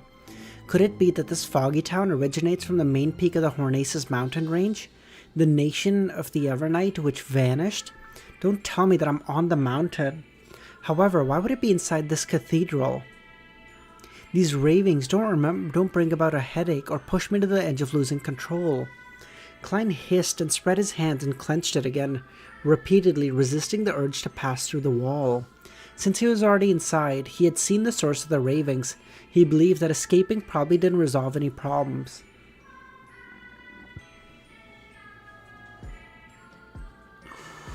What do you mean? What would be here? I'm trying to think, what would be here?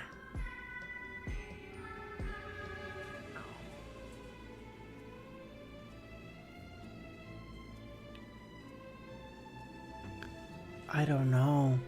I don't even know what this is. Regardless, it's necessary to do a simple search. Otherwise, I wouldn't even know the reason when something abnormal happens to me. After using a gold coin to do a divination, Klein tapped his molars gently and activated his spirit vision. He looked at the hanging figures and found their spirituality converged. The aura colors looked normal, but they exuded a stiff appearance. There are aura colors. They aren't dead? Klein frowned and deactivated his spirit vision. I'm actually having a fucking aneurysm. Dude, what the fuck is happening? Right on the heels of that, he touched his left thumb to activate his spirit body threads vision. Upon sweeping his gaze across, Klein's pupils dilated because the spirit body threads of the figures looked extremely special. The illusory black threads that corresponded to their bodies extended in the same direction, the peak of the cathedral. In Klein's vision, they were like corpses being hung up by their spirit body threads. There's a fucking saint or angel of the demigod pathway here, dude.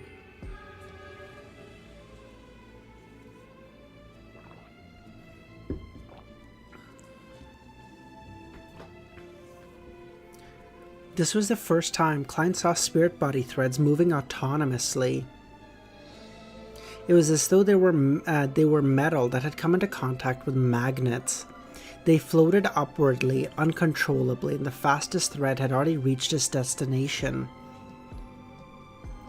Maybe at a high enough, maybe at like a saint or like a angel level. Demigod, yeah, sorry, you know what I mean. Maybe at a saint or a demigod level of the seer pathway, you don't even need to actually manipulate the spirit body threads. You can just control it with your mind. Your control over the spirit body threads becomes substantial enough that, like, just because you wish for them to do a thing, they do it. So that you can fight way more autonomously, like, because you can be physically fighting and then just be thinking, like, oh, if the marionette, like, did this, it would be really handy, and the marionettes would just do that. And you'd have a symphony of, like, perfect soldiers.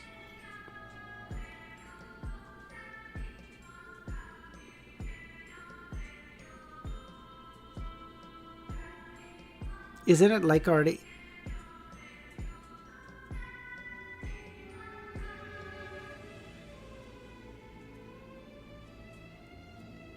Klein didn't dare to imagine the outcome of all his spirit body threads gathered up there. He suspected that he too would become a piece of cured meat that would be hung above to be dehydrated, producing the ravings of Hornaces flagrea. It's already like that? Wait, he can just do it with his head? So he just does all this for fucking... for the acting, Samo? That's dumb as fuck. For most Beyonders, they could only consider leaving the cathedral in a bid to sever the process of having their spirit body threads attracted, but Klein was different. He was a marionettist. He quickly controlled his spirit body threads and pulled them, thread by thread. After nearly 30 seconds, Klein completed this task, but his spirit body threads continued floating upwards. He had to constantly pay attention and resist them. This is one of the dangers inside the cathedral. Klein drew his breath as he no longer leaned close to the wall. Step by step, he ventured deeper into the cathedral. Above him, the figures swayed as though they were watching him. After proceeding nearly 30 meters, Klein saw something different. It was a pitch-black altar of the cathedral. On the altar was a stone statue. Klein identified the statue when he took a few more steps. It was in the form of a female. However, her hips and ribs had two beasts growing out of each of them. The limbs were covered in thick, short, firm black fur.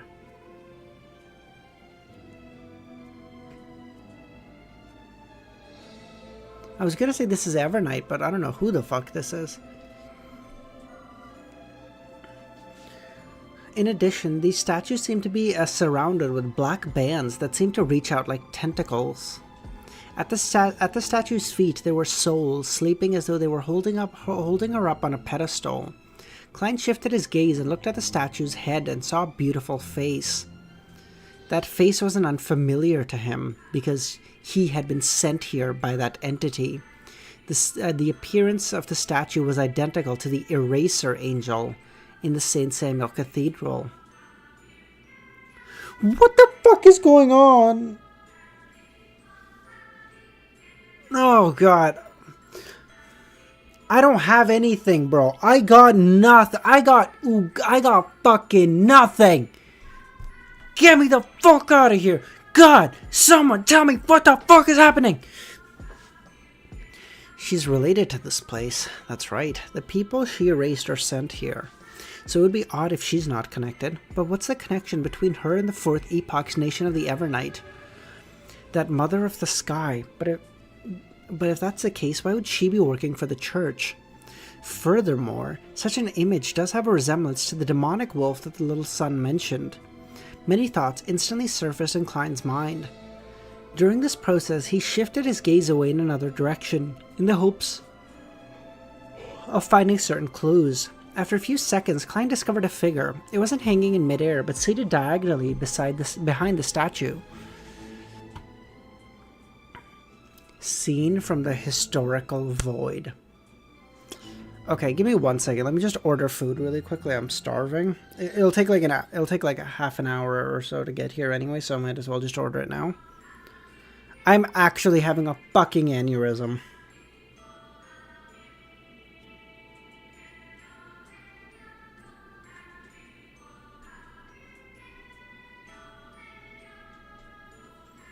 Did we get a mushroom? Yeah, I'm not getting mushrooms. No shot, okay? Thank you, though.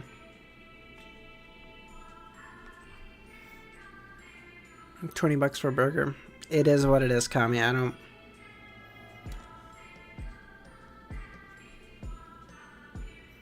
Okay. I am so confused, though, dude. Bro, can I ask? Was everyone this confused when you fucking read this? Because I am so... By the way, do you understand that figures roaming?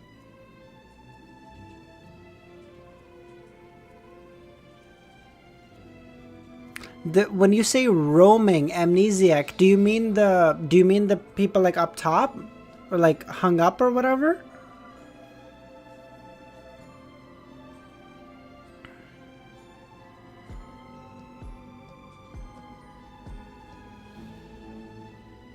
How? Okay, so it seems to be kind of like a split. I can live with that. I can live with a split, okay?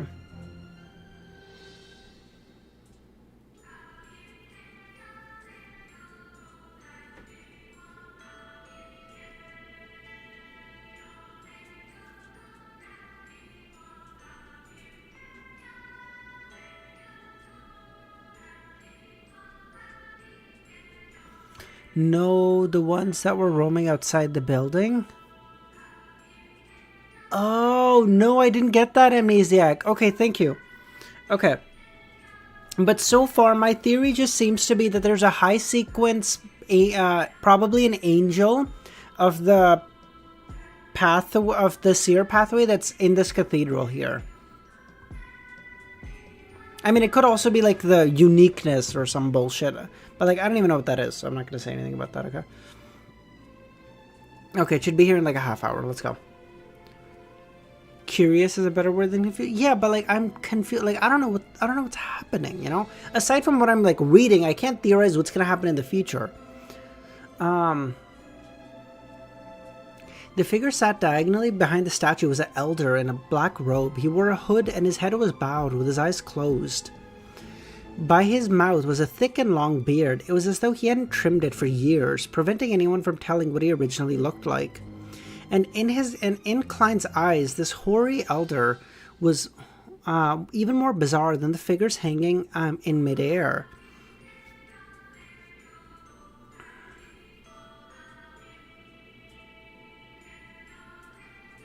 I was confused senselessly. Okay, thank you, Nightwalker.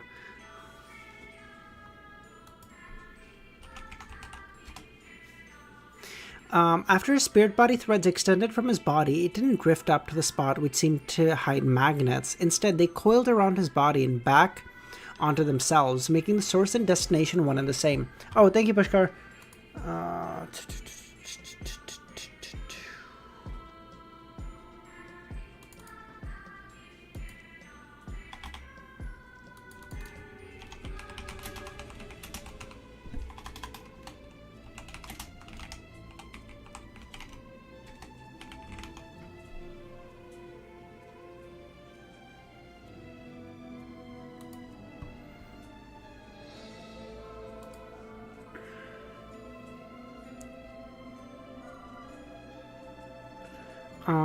Okay.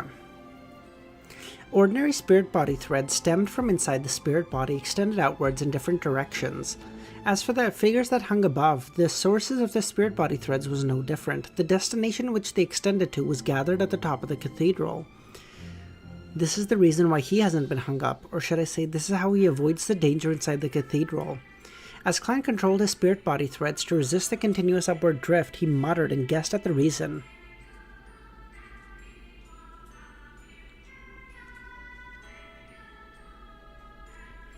The video title? Oh, I see.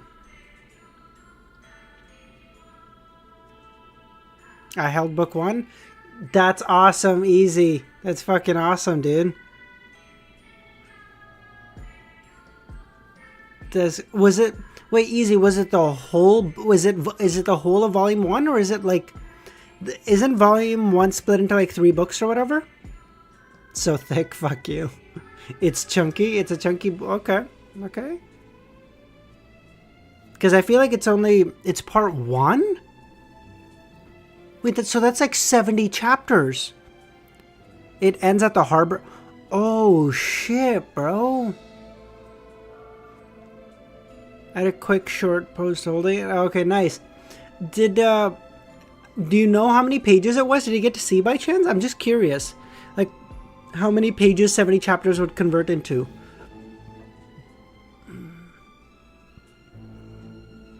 Yeah, be very careful, Easy. As I love you, buddy. But I'm gonna, yeah, book 1, part 1 around, okay, around 70, yeah. But just be really careful. We're in a real weird spot, okay? So just be real careful. Yeah, sorry, I don't mean to kick you out, dude. We're seeing some crazy shit, and I don't want to spoil you on anything, because I don't know what the fuck is going on here, brother. Okay, sounds good, man. We'll talk later, okay? We'll talk in a little bit, because there's some real wild shit happening. We'll probably, if you're up for it, we'll talk before the end of this volume sometime, whenever you read a little bit more, okay? Thanks, buddy.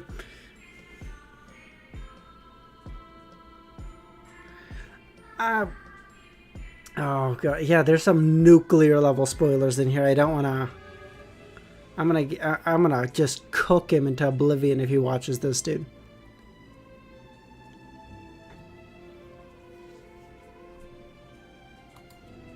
Oh my my god. What do I change the title to? You guys want me to get rid of Klein got erased, but what do you want me to put it to? I don't know. If someone has a better idea, let me know, okay? Klein suddenly saw a pair of eyes, pitch black eyes. The elder sitting behind the statue opened his eyes. He was alive. Klein subconsciously took a step back as he bent his back slightly, holding out his left palm in front of him. Amidst the indescribable silence and anxiety, the elder's eyes moved, and he opened his mouth and said, "Finally, another seer has come."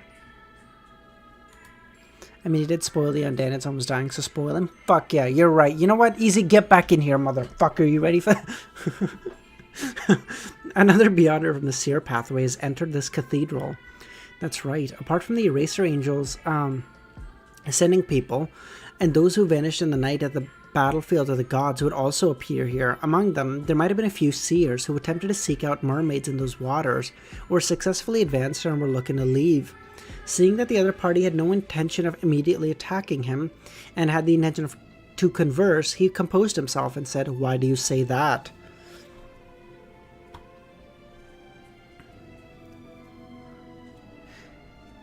"Do you wish to escape? I can tell you how." "Then why are you still here?" The elder drooped his head and chuckled. "It's because I've died a long time ago." So this guy's a marionette, basically? But then why are his spirit threads just coiled around? How is he... Because if they were extended outwards and then he was talking because he was being controlled by like a attendant of mysteries or whatever, that'd be one thing. The hair on Klein's back stood up as though he broke out in a cold sweat. He was speechless. He could tell that the elder wasn't in existence in the form of a soul. Seeing no response, the elder slowly lifted his head and swept his glance at Klein and Gehrman's appearance. "I've used special Beyonder powers to seek out the void in this world's history and fate. I've sliced off a portion of my projection and left it here. It has been maintained to this day. As for my body and spirit, they have long died and dissipated."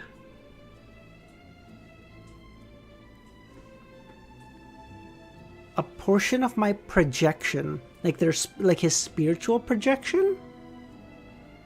So this place is also seems to be immune to this place also seems to be immune to the dissipation of a soul after death. But it does say special Beyonder power, so I don't know. No. This is such a fascinating power. Klein was unable to verify the claim, so all he could do was ask. "Then why are you giving guidance on how to escape to seers who enter?" "After you open the door, the history and fate in here will experience a change. The projection I sliced will also vanish, and when the time comes, you will see an urn of ashes. I only wish that they could be scattered into the Sorrenzo River near Intis's capital, Trier. That is my hometown, where I was born. Do you know the place I'm referring to? I have no idea how much time has passed in the real world." "He's been imprisoned for at least a century." Klein frankly replied, "They still exist." "Excellent," the elder said with a nod. "After you open the door..." "What door?" "The door at the top of the cathedral?" Although Klein didn't fully trust the person before him, he believed that knowing more made it beneficial for him to make a judgment. Who do you think the old man is?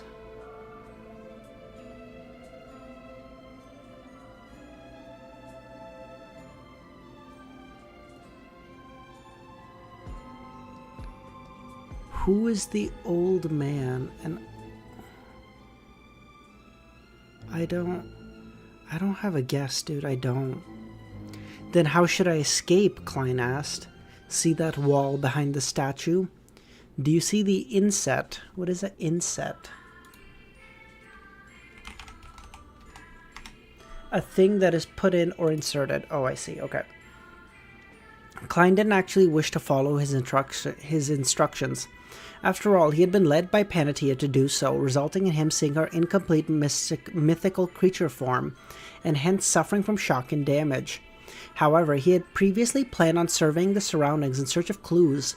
Therefore, he ultimately carefully shifted his gaze to look at the wall behind the statue. Engraved on it were short and ancient symbols, but there was an empty spot in the middle, preventing him from being connected as one. The blank area was the size of 2 palms and was obviously indented. You have all the knowledge to figure it out. Okay, let me finish this chapter, and then we'll think about it while I'm eating, okay? Because the food should be here in like 10 minutes, and we'll talk about it while I'm like eating. We'll think about it.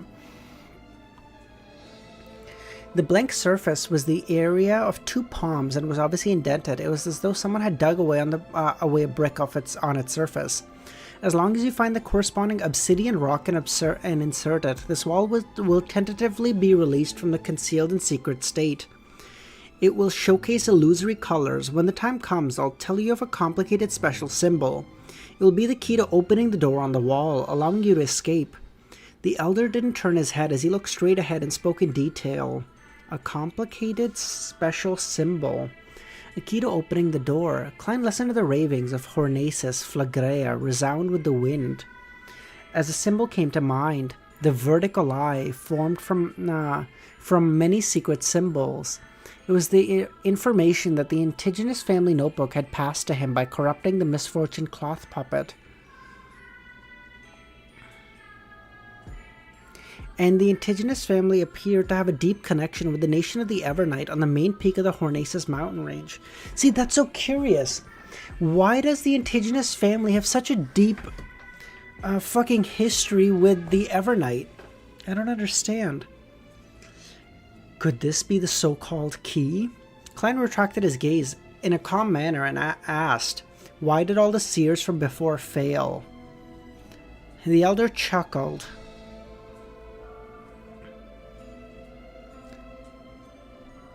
Some of them are as naggy as you are, failing to leave this cathedral before the crimson moon turned clear. They ended up being hung up. It's the case for that fellow who gave himself a handsome face. Likewise for the lady with a flawless figure. Klein was nearly rendered speechless by the elder's jib. Dude.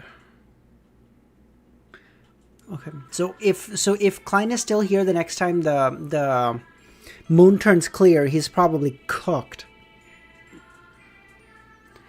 The hooded elder didn't look at him as he continued. Wait, sorry, I'll have to constantly take note of the changes in light. Once the crimson moon turns clear, I'll pass through the wall. Klein quickly looked around and confirmed that the wall closest to the pitch-black altar was 6 or 7 meters away and came up with an emergency plan. The hooded elder didn't look at him as he continued. The rest weren't very lucky. They encountered enemies that had lost their reasoning and wanted them for food, and were devoured. You have to know that there aren't many Beyonders from the Seer pathway to begin with. The handful that become marionettists are even few. The number that can come in here due to various reasons are only a handful. Of course, there are a lot more that were attracted and enticed in here, but it was difficult for them to come all the way here, as they... He didn't finish his sentence as he slowly looked up and glanced at the top of the cathedral and said in a muffled voice, "Their outcomes were equally tragic." What do you mean? If I didn't attempt to steal the notebook, I would have to rely on the ravings from these hanging corpses inside the cathedral to climb up the main peak of the Hornaces mountain range to seek out the indigenous family's treasure. Will I be considered as one of those who got attracted or enticed? It's so difficult to come here, and the outcome would be equally tragic. Klein's mind stirred as he began suspecting that the so-called treasure of the indigenous family was nothing but a trap based on the dilapidated palace and the translucent worms he had seen from his divination. He didn't bother asking in more detail as he tried to sound more important. "Do you know where that obsidian rock is?" The elder chuckled. "It is in the hands of the demoness of despair." You're kidding! Come on! Klein's gonna have to pull off a fucking Kobe level fucking performance to get her to give up that stone.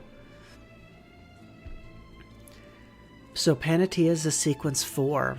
Klein had previously addressed Panatia inwardly as such, but that was because he knew that she was a so-called called Lady Despair, as well as him being certain that she was a demoness.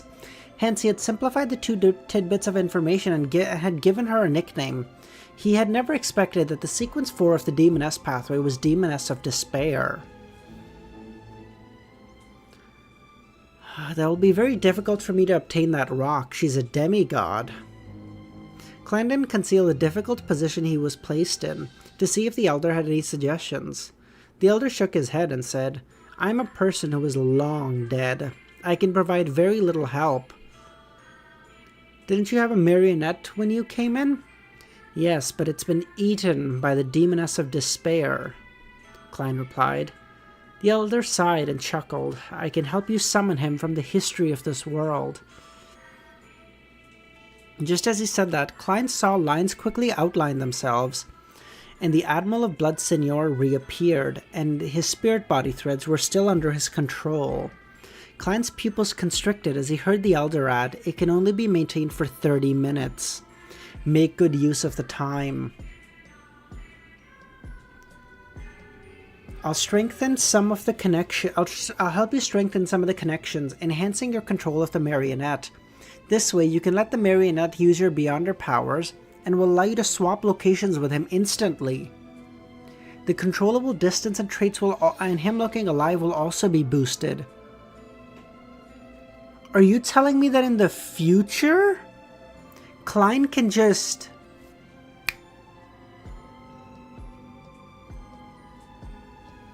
I'm sorry, I read the end of the chapter. I'm so sorry. Oh my god! Oh my god, it's so obvious! I'm so dumb! I'm so fucking stupid, bro! Okay, sorry, okay.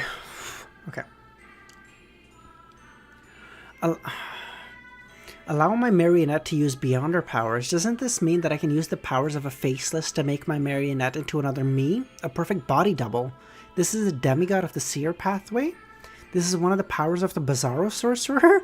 The enemy never knows if the one killed is a real Bizarro sorcerer. Also, summoning a marionette from history. This is inconceivable. The elder looked up and glanced at him and said, "Give me a paper figurine." The Klein frowned slightly as he hesitated before taking out a paper figurine and handing it over. The elder reached out with his wrinkled hand and took out the paper figurine before swiping it across casually. Klein's headache, fever, and enlarged tonsils disappeared. The paper figurine was tainted with spots of red rust as it quickly cracked. Using my paper figurine to transfer my ailment. Oh, so this is basically like... This is like an upgraded version of the... damage transfer, eh? Instead of doing damage transfer from yourself to another part of your body, you can transfer it onto a fucking paper figurine and be like, "Sup, bitches? Damage? Who took damage? Ain't me, motherfucker. Sorry for my breach of etiquette, but how may I address you, sir?" The elder didn't reply as he said with a sigh, "I can only provide you a little help." He paused and gave a muffled laugh. "You can call me Zaratul." Absolute fucking cinema! Let's go, baby! Oh my god! Oh my fucking god!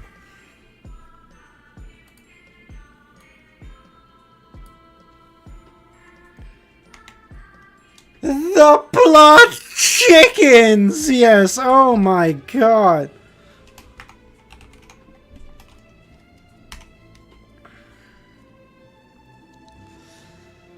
Okay, oh my fucking god. Zaratul is here, you're kidding. Okay. Alright. Give me 2 minutes. I am gonna... Hold on. Let me just stay here for 2 seconds. I need to get something set up, and then I need to go grab the food, just from downstairs. But I need to go get it. Holy fuck! It was so. You guys are so right. That was so obvious. He didn't even consider. It didn't even show up in my fucking head.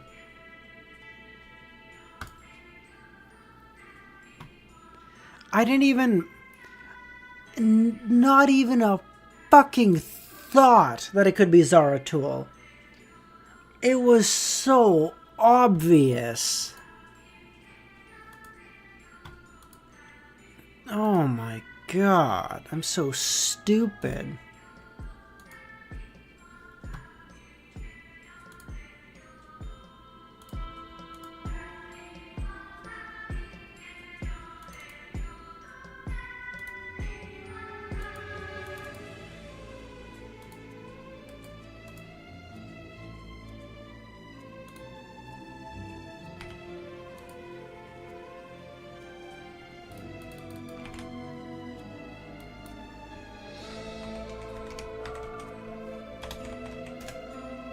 So fucking stupid, dude. Like, oh, this should have been so obvious. Okay, give me 2 minutes. I need to go run out. I need to grab the food. Okay, give me 2 minutes, okay? It was so obvious. No, that's the thing. I fucking knew. My problem was, when Klein asked Erdas about Zaratul, I figured that he got to see what Zaratul looked like. And so it didn't even come in my fucking brain that Zaratul might not have that Zaratul might look different, that he might be old as fuck. I didn't even consider that.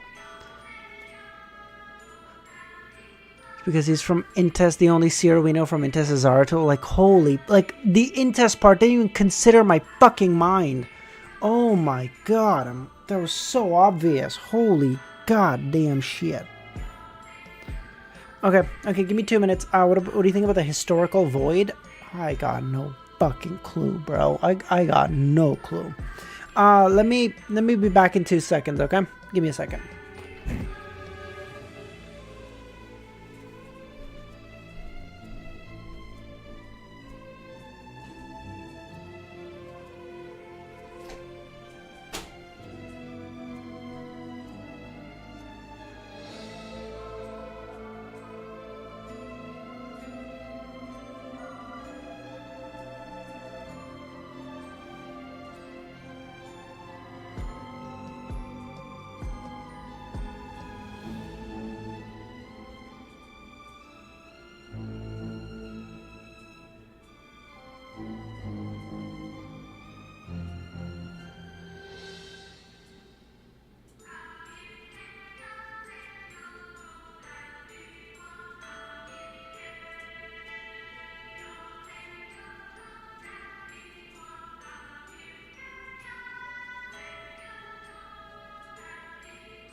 Okay, hey guys.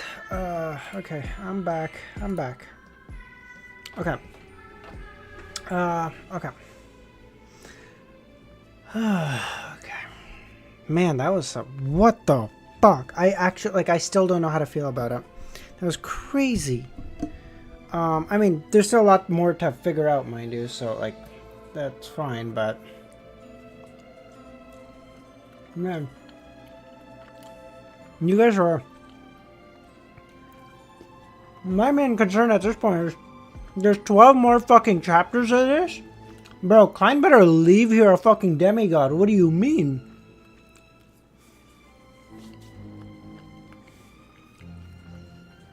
I mean, I will say, do we know... He's a sequence 1. Yeah, sure, I know that.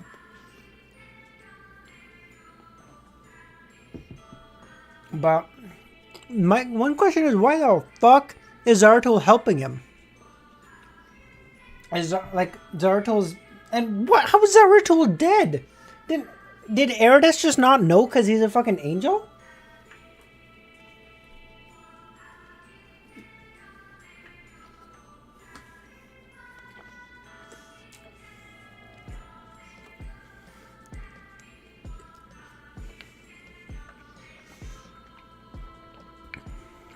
Wrong. They might be gaslighting me. Who the fuck even knows? Death is overrated? True, because, you know, he fucking died. You wanna know at the end of this arc? Oh, I guess fair enough.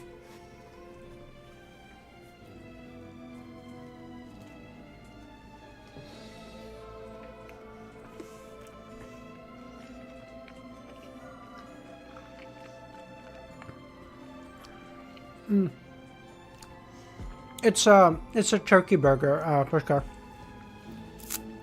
A pretty lean turkey burger. With some fries. And a Coke. I mean, I didn't order the Coke because we have it at home. But, yeah.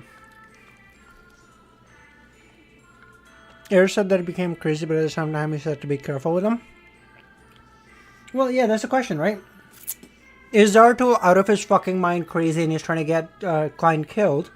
Or is he actually trying to help him and he's somehow become less crazy? There's so much stuff. You know what I mean? Well, so these are the ways you can get demigod formula. Which one will you choose? Yes. Oh, yeah, I guess kind of is using... Yeah, fair enough.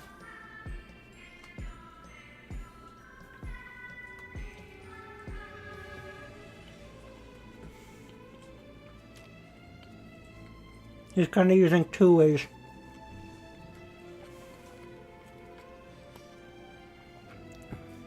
Don't ask us. It's hard to say what you want to say, but you can't. Fair enough. Okay, that's a good point. Okay.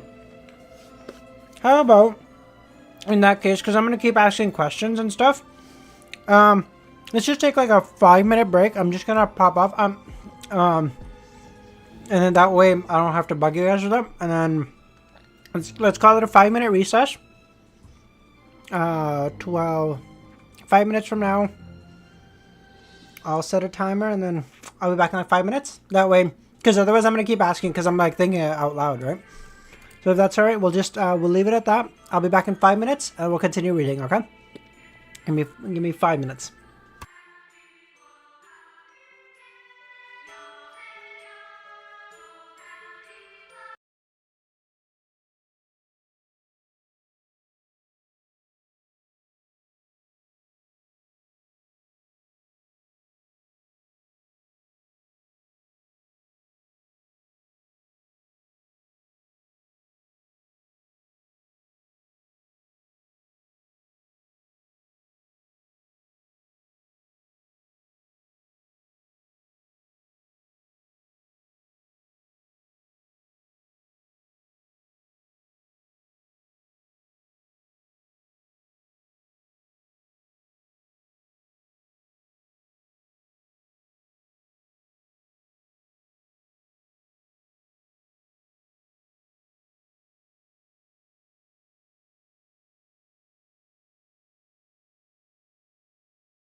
I have heard your pleas, my children.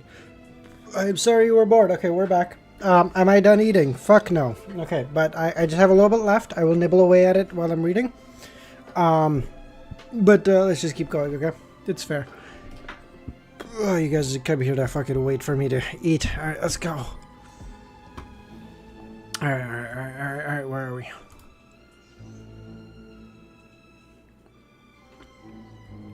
Interesting. Okay. Okay. 8:39. Let's go, baby.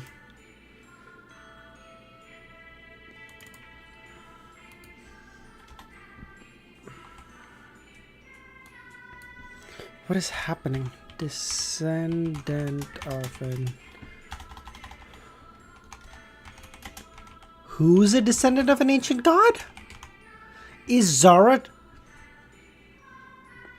Zaratul sort of like the equivalent of Azek, but from the seer pathway?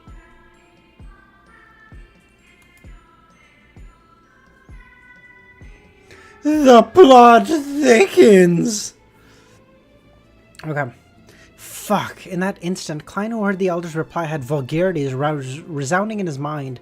Apart from that, no thoughts appeared. Zaratul, the leader of the secret order, a descendant of the Fourth Epoch, Solomon Empire's aristocracy, the former owner of the indigenous family notebook, the Beyonder guide for Emperor Roselle. He was a true high-sequence Beyonder of the seer pathway, a miracle invoker who was a secret existence about 2 centuries ago. He was believed by Eridus to have lost control, turning from an angel to a monster during his attempt to turn into Sequence 1, Attendant of Mysteries. No matter which description was used, he was a heavyweight that the present Klein was unable to resist. He had the feeling of a shock that a figure from history textbooks had jumped out and walked in front of him. Gotta read Volume 6 in one sitting. Yeah, Pushkar. Okay. So I will need, I don't know, $4 million to do that. Fuck you guys, okay?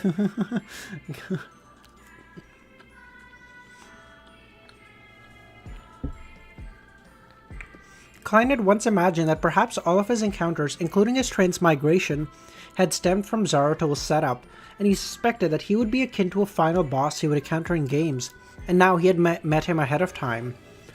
I'm only a Sequence 5. Klein couldn't help but shout inwardly as if the person opposite him was the real Zaratul. Zaratul is a last name, representing an aristocratic family in the Fourth Epoch. In theory, there should be many Zaratuls over 2,000 years of history. Perhaps the one in Roselle's diary is the grandfather, brother, father, of, or son of the Secret Order's leader. Also, he mentioned that he's been dead for years, while Eridus and Will Ossepton have verified that Zaratul is still alive. He has just lost control and turned into a monster. Klein convinced himself that the situation might not be as terrible as he might imagine. I don't know if it's a lucky or unlucky meeting a boss from your class. It depends how good a mood they're feeling. Because basically, angels are basically like walking calamities. They can just, if they so wish, they could just, and you just stop existing. What happened to you? Don't know. Did you die? Probably not. But you just exist in misery for eternity. So like they're just like fucking walking calamities. So if they're in a good mood, they could help you a lot.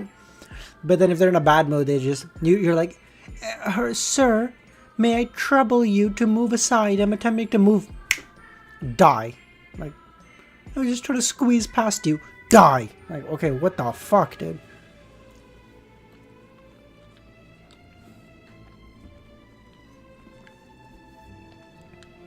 The Beyonder powers that Zaratul showcased don't seem like much, but all of them exceed the realm of normalcy. But it's even more so for people that it's related to history and fate. He's definitely not only a bizarre sorcerer, he might even be a Sequence 3 or 2, and this pathway's angels are few to begin with. Morpheus, that was a good one. This place is intricately tied with the nation of the Evernight, which disappeared from the main peak of the Hornaces mountain range, and it produces the ravings that reach the ears of low and mid-sequencers. Back then, the Secret Order's leader, Zaratul, had few appearances, and he had obtained the indigenous family notebook via Roselle. It's unknown what he was plotting. Does this mean that I can believe he had come to the main peak of the Hornasus Range to seek out the treasure left behind by the indigenous family notebook? That the indigenous family had left behind based on the notebook and obtained the corresponding potion formula and ingredients of Sequence 1, Attendant of Mysteries? Klein already met like 5 angels by this point. 5. I assume we'll count Amon as 1, Will Ossepton as another, 017 as a third. Who are you? Is there anyone else that I'm missing?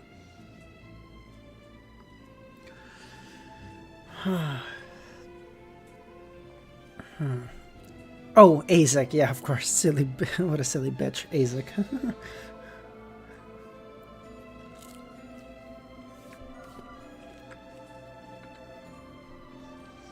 Zoroast. Do we want to count the Zoroast? I assume we're referring to the... No, wait. What Zoroast was an angel? The Zoroast inside, Oh, wait, the Zoroast inside... Oh, right now? I'm just eating fries, Mom. Was the grandpa a, was the grandpa a devil, was the grandpa an angel? Do we know what sequence he is?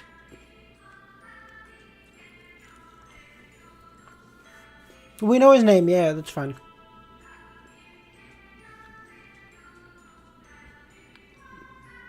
Do we know his sequence?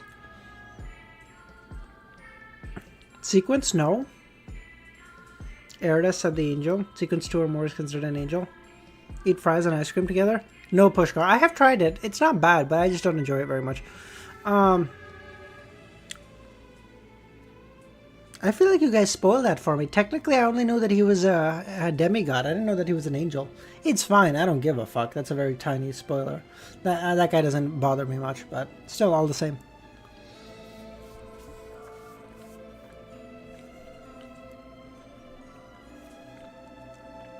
Alps, the Rose Angels, Rose School Angel? No, we know. Sua, yeah. Erida said that he was an... Oh, did he? Oh, okay. Oh, okay, I didn't remember that. Okay, never mind. Never mind, we're fine. Sorry, I didn't remember that. I just... In my mind, I still thought he was a sequence like 4 or 3. Okay, I didn't know that. Okay, cool. No problem. In the world of mysticism, repeated coincidences usually imply problem and confirmation. If it is Zaratul, could it be that splitting himself to restore himself inside Foggy Town is the reason that caused his loss of control? Bro, read the tech. Nightwalker, okay. The Abomination Angel on Mountain Escape? Who the fuck is the Abomination Angel? I don't even know who that is. Is that the Numinous Episcopate guy? Okay. Like, okay, the problem is everyone tags me, so it doesn't mean anything anymore. It would be one thing if, like, you know, only mods were allowed to tag me. That would be one thing. But, like, everyone tags me, so it just, at this point, my eyes just filter it out like regular, Sua. Yeah, oh, yeah, oh, okay, yeah. My eyes just, fucking filter it out like a regular message. Because everyone tags me. It's fine. I'm not saying don't. I just mean, like, if everyone tags me and no one tags me, it has the same effect, you know?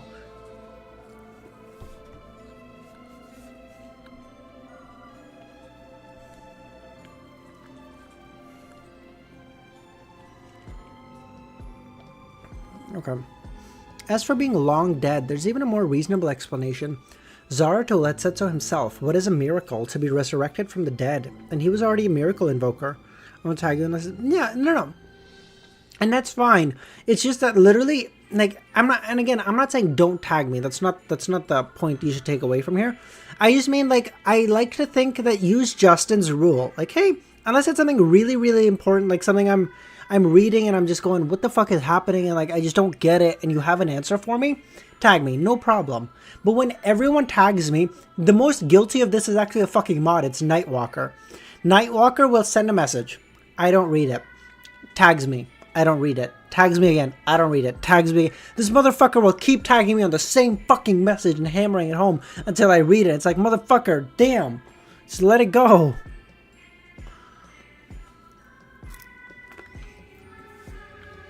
And that's why I don't want to tell you guys not to stop tagging me, because Nightwalker, a mod, is the most guilty of it. So, like, at that point, why the fuck am I going to yell at anyone else for it, you know? So, like, it's fine, but, like, fuck me, dude. Okay. Okay. As Klein's mind churned, the elder who claimed to be Zaratul chuckled. From your reaction, you seem to know me? I've heard of this last name, Klein probed. I once met Queen Mystic and learned of the secret order from her, and also know of its leader. The elder nodded gently without giving confirmation or denial. What other help do you need? Help. Are you able to summon a fish from the outside world from this concealed world's history? It's okay if it's already been turned into food. From his point of view, it was an impossibility. After all, most people that entered the town had come from Sonia Sea's easternmost front, the ruins of the battlefield of gods. Morpheus. Perhaps some fish had been reared there that had been brought in. They could be used to store as food and to observe the changes in the environment. They could also be explorers who vanished from not being able to sleep in time when night came after eating their fill of fish. It wasn't unreasonable that fish meat could be found in the history of the foggy town. Zaratul raised his head and looked at Klein, and didn't immediately give an answer. After a few seconds, he leveled his gaze and said, yes.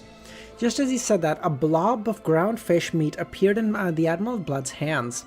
It can only be maintained for 45 minutes. Once it's over, it's as though it has never been eaten before, Zaratul added.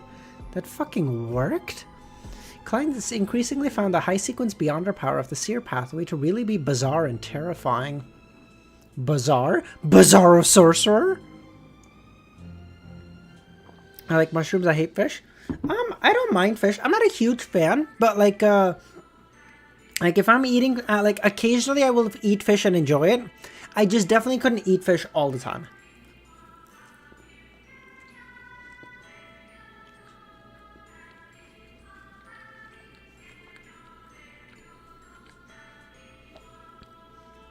He had planned on saying that he didn't need any help, but considering how Zaratul was known to be deceitful, with everything he said and did being questionable, he felt that he needed to make some preparations. Holy fuck, we have 50 people in here. Thanks for popping in, everyone. I really appreciate that, guys. After letting his marionette put away the fish meat, his eyes rolled a little as he indescribably drew a breath and said, I still need the Bizarro Sorcerer potion formula. He's pushing it. He's pushing it so much more. He gave me a fish. Like, fish, high sequence potion formula? It seems, probably. Zaratul fell silent for a few seconds, and he then chuckled, no problem, as long as you trust that I'll give you a real formula. After you return with the obsidian rock, I'll hand over the Bizarro potion formula and the symbols needed for opening the door for you. That isn't something that I need to care about. All that matters is that you scatter my ashes back to the river in my hometown. Okay, that's interesting. Why would Zaratul care so much about his ashes being spread? There's two reasons, okay? There's either this part of him is like really, oh, I want to go back home, I just want to be a regular person. Or he's trying to do some bullshit ritual something. Like, that maybe if a miracle invoker that can do, like, once all of his ashes or all of his pieces are in one place, he can resurrect or something. Maybe he's trying to,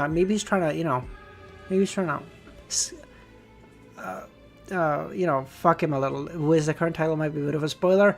Fuck him, Morpheus. Get spoiled. No, I'm just kidding. I just said Zaratul. I feel like that doesn't give away too much, does it? Do you think so?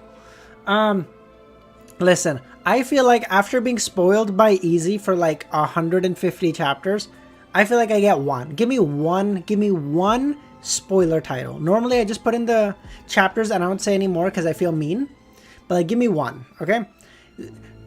Easy had the volume 3 title in his fucking thumbnails forever. And I was like, dude, you're kidding. So this is, okay, give me one. Okay, give me one. A miracle is to be revived from the dead. Exactly, Wallflower.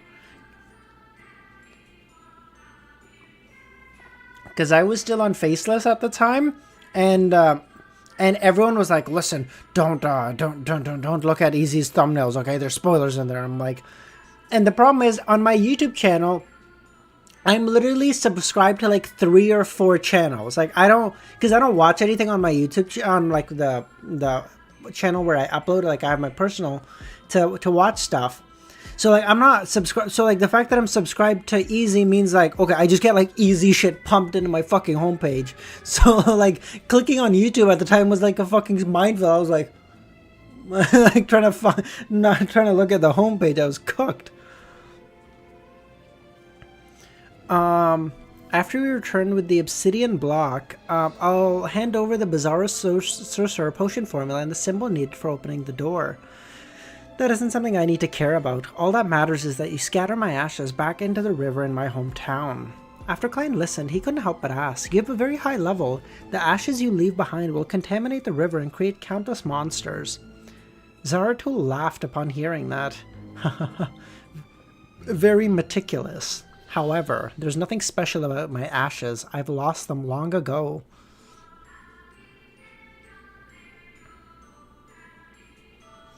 Yeah, homepage of, like, actually, it's crazy.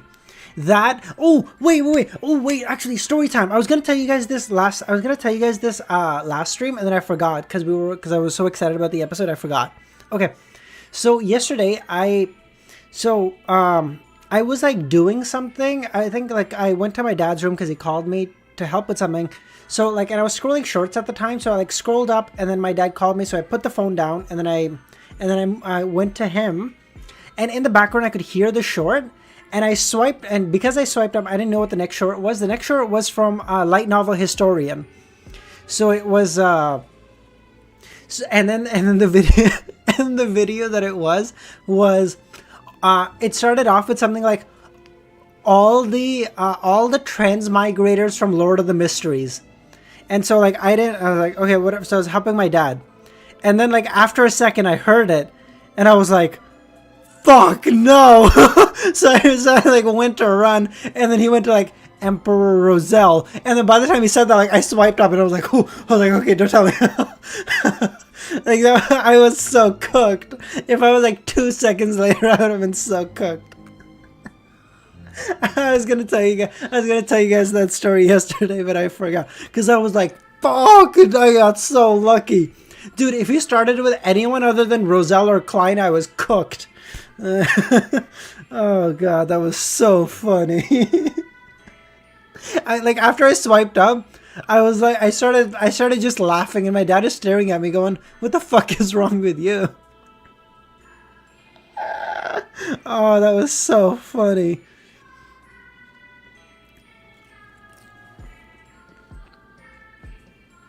I'm like, yeah, that shit was so funny. Fuck.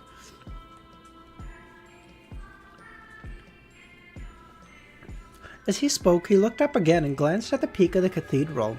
He's hinting that his beyonder characteristic and body specialness has been absorbed by that magnet above. Klein pondered over Zaratul's meaning as he pressed on matters regarding his beyonder pathway. What's the sequence 3 potion after Bizarro Sorcerer? Zaratul's beard moved as he said, Scholar of Yore!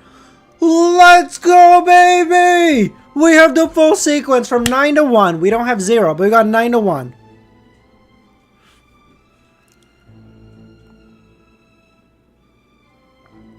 Oh, God. Amazing. Cinema. Hold on, let me add this. Yeah, okay, you guys were right now that I think about it. I was never going to get Scholar of Yore. Not in any fucking universe. I was never going to get that one. That is such a cooked name. How am I supposed to get that? How does scholar have anything to do with how does scholar of yore have anything to do with how does scholar of yore have anything to do with circus though? I don't understand. Sorry, let me just add this to my notes really quickly. Scholar of yore. And Klein is a history graduate? Yeah, I couldn't have guessed that one in any universe. That is some actual Bloodborne shit, though.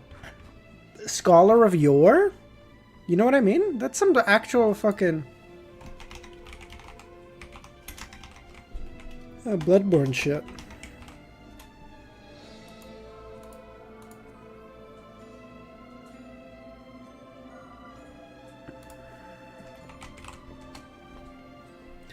Yore just, Sayur just refers to like a long time ago. So like, oh, okay. There you go. Thank you, son. Okay. Okay. That's a great title, but like, what does that mean? Because Scholar of Yore sounds like some bullshit that like the thing, Mystery Prior sequence would have. You know what I mean? Scholar of Ancient Times? Yeah, that's a good way to put it. Yeah. What do you think the powers of a Scholar of Yore are?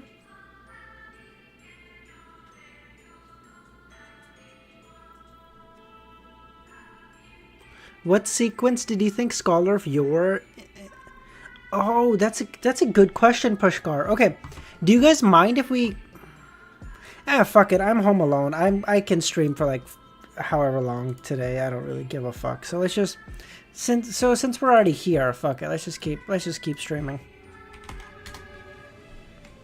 I don't know. So let's just start, okay? So mystery, miracle, your sorcerer, I don't know if that's how you spell sorcerer, but you get the point. Mario, I'm just gonna leave it at Mario. Marionettist, faceless, magician, clown, seer, Luigi, yes. Okay. So I feel like okay. So magician, so sorcerer is an upgrade of magician. You know what I mean? Mario, yes. Okay. Faceless. Mystery is an upgrade of faceless. I would like to think. Marionettist. Seer is a upgrade. No, wait. Attendant of mystery. No, sorry. That would be an upgrade of seer. Never mind. I'm fucking up this theory already. Hold on. Can you guess the ceremony of Scholar of Yore? I would think it would have. I feel like a good. I feel like a good jumping off point would be the thing that mysticologists have to do from the mystery prior pathway. Like how they have to study the blood of a mystical creature or something to gain knowledge to become that. I feel like Scholar of Yore would have to do something equivalent to that, but for the past. Like they would have to find some fucking book that like no one has read in like a century or whatever, and gain the knowledge of the past or some horse shit like that. You know what I mean? Something like that. Clown, faceless, marionettist.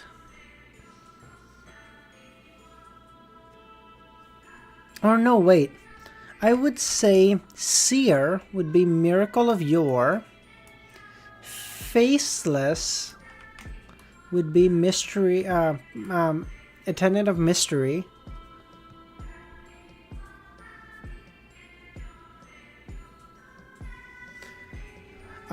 So that's done. Marionettist. Does marionettist...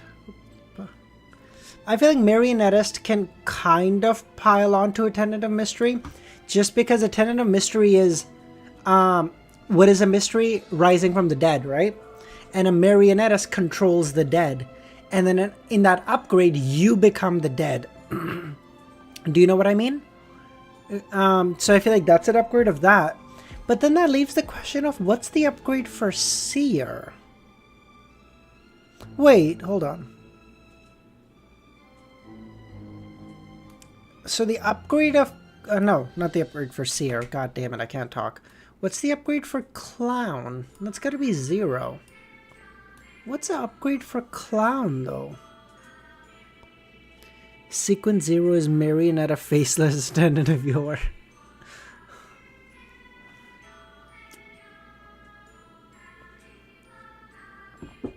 Didn't Daly and Dunn theorize that all sequence 4 is the upgrade of 9 to 5?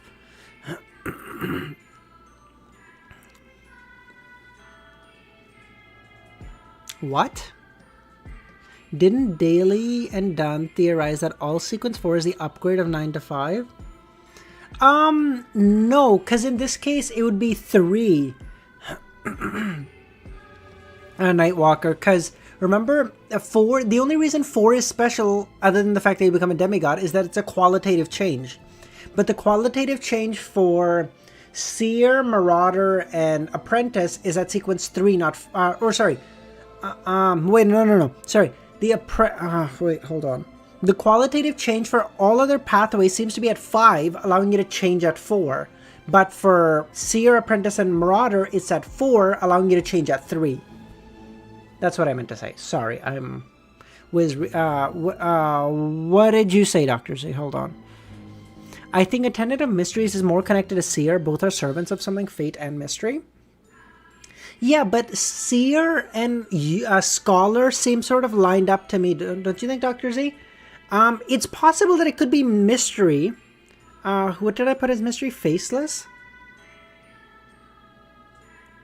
Although if you wanted to, I will say, I will hit you with a caveat that if you wanted to put Seer with mystery Attendant of Mystery, and then Faceless with Scholar of Yore, we can do that, because we could just say the Faceless become the people of yore, the people of the past that become faceless because they just become names or numbers in history. You are now living through them. If you wanted to give that upgrade, we can do that. That's totally fair. I don't have a huge preference. I just thought Seer feels like, someone with a lot of knowledge. They need to know how your past.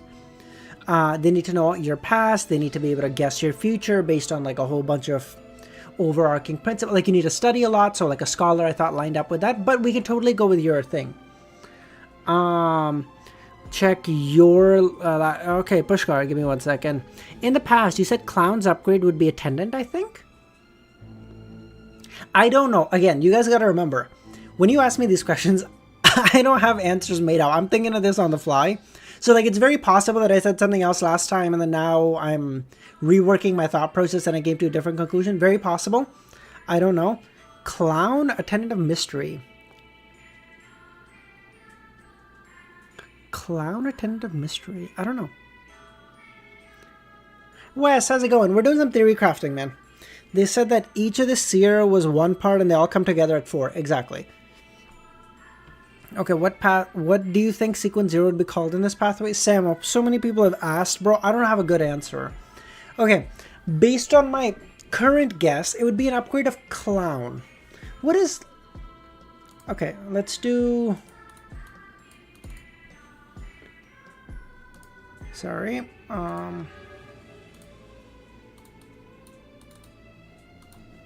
Synonym for clown.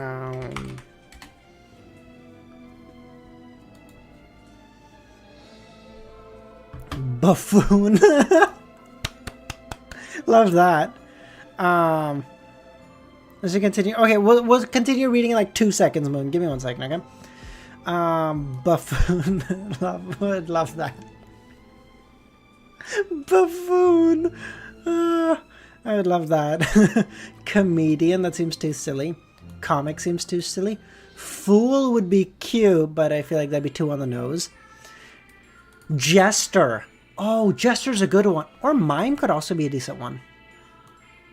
Mime or Jester are going to be my two guesses. Fool feels like it'd be too on the nose. Mime or Jester? No, you know what? I don't like Mime either. We're going to go with Jester. Nope, not it. Oh my god, I can't type. I can't write. Nice. Yeah. Balatro. Sequence 0, Lord of the Rings. Okay, alright, let's keep reading. Alright, let's keep reading. Okay, sorry, I lost my place. I don't know where I am. Wait, Balatro? No, Samo. Balatro is, it's a poker game, but there's like, I think it's like cards, or there's like Joker cards that you can use that give you special powers and stuff. Sequence 0, Jimbo. Okay. Okay. Oh, sorry. Oh, sorry. Okay, sorry, Sam. I didn't know. I apologize. Okay. Scholar of Yore. Although it sounds like a relic that's already dead and dug from the tome, Zaratul has repeatedly mentioned history. The corresponding Beyonder powers are fascinating. Zaratul is able to pull shit out from history because he's a Scholar of Yore. Believing... Oh, knowing the knowledge of history allows you to extract things from history. Oh god, that would be hard as fuck. Klein thought in glee again and asked, "What's the corresponding sequence 0?" Zaratul lifted his head again, glanced at him and chuckled. "You will likely know when you open the door to escape." Are we gonna find out? You're kidding. I hate people like you, saying things midway and just smiling without giving an answer. Klein immediately understood the feeling that Roselle once had when he turned his gaze to the statue beside him and asked, "Who is this?" She is a descendant of an ancient god. She's a descendant of the Evernight. Or of Flagrea. Oh. Oh my god. So she was probably born as a high sequencer. But why is she so cooked though? Why can't she talk or have any... As a descendant of an ancient god, a descendant of the demonic wolf Flagrea, this ancient god seems to wield the authority of Evernight. His descendants established the nation of Evernight. Before Klein could ask the question, Zaratul chuckled and said, "She also has a brother that you wouldn't be familiar with." "Who is it?" Klein asked. He gave himself a new last name. Antigonus. What the fuck is happening? Okay, I gotta open my notes.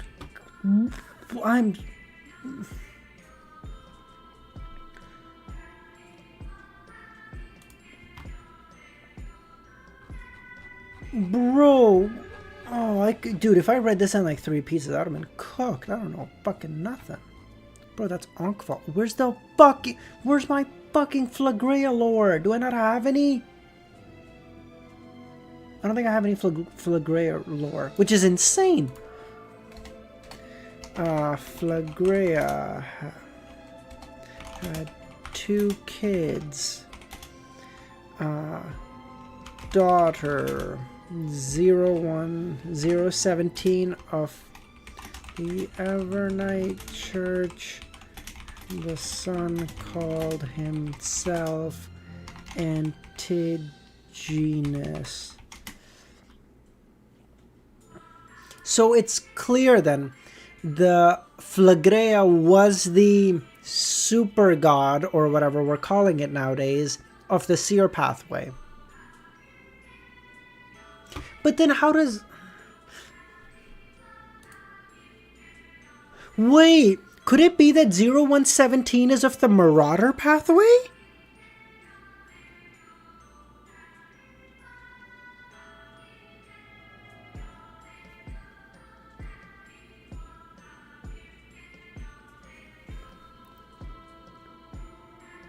Because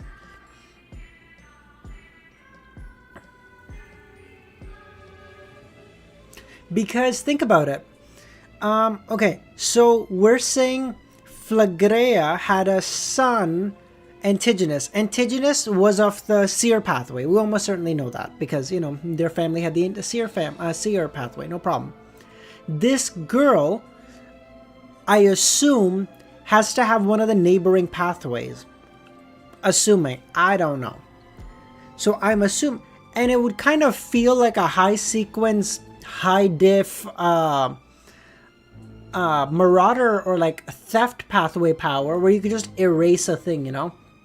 Like, oh, someone's walking downtown, they're like, oh, I got this really nice car yesterday. And then the marauder goes, did you? And then just erases it out of existence.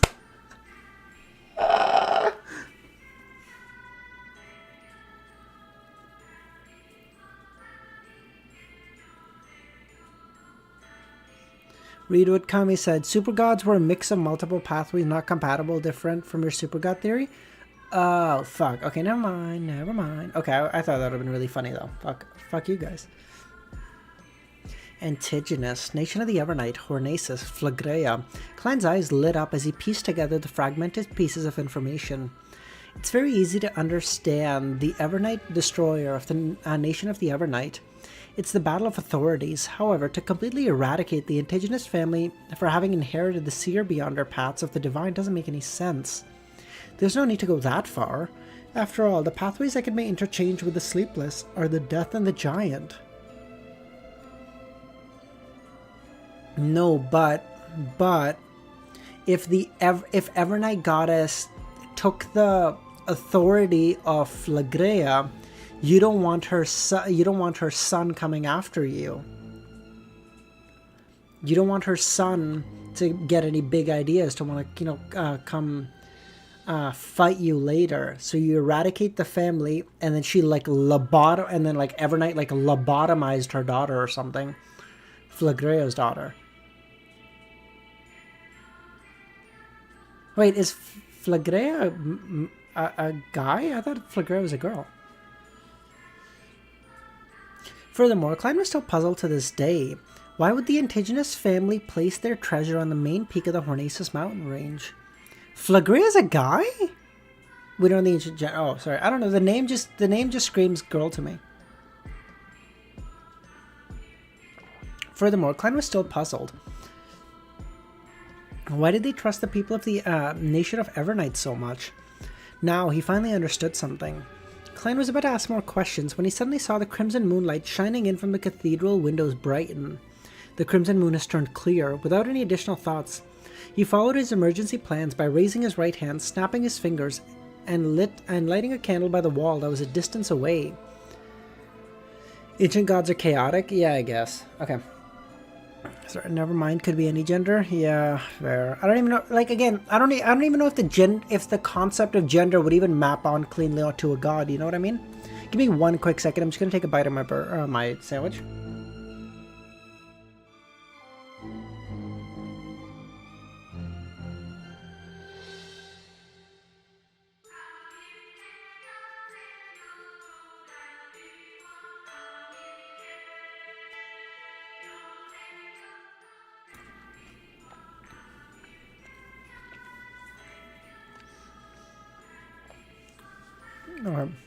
At the same time, he got Senor to possess him as he leaped out, somersaulting in the process before arriving to the wall closest to the outside. At this time, the entire cathedral had abnormally turned silent, and there was no longer any ravings. Did you assume Flagrea's gender? He's dead, Sayura. Chill. I'm not hurting anyone's feelings.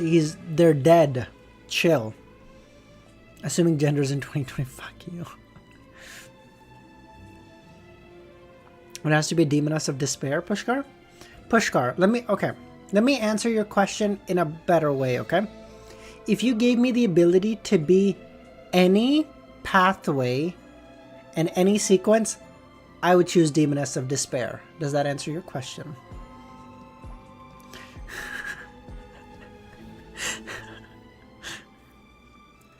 Klein's spiritual intuition didn't give him any indication of danger, but he could tell from the shadows on the ground that the corpses hanging in midair had turned towards the flame.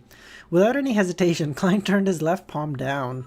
Passing through the wall and arriving outside the cathedral. No, Bug, no, you can't. Bug, what? You're turning on me too? I'm cooked.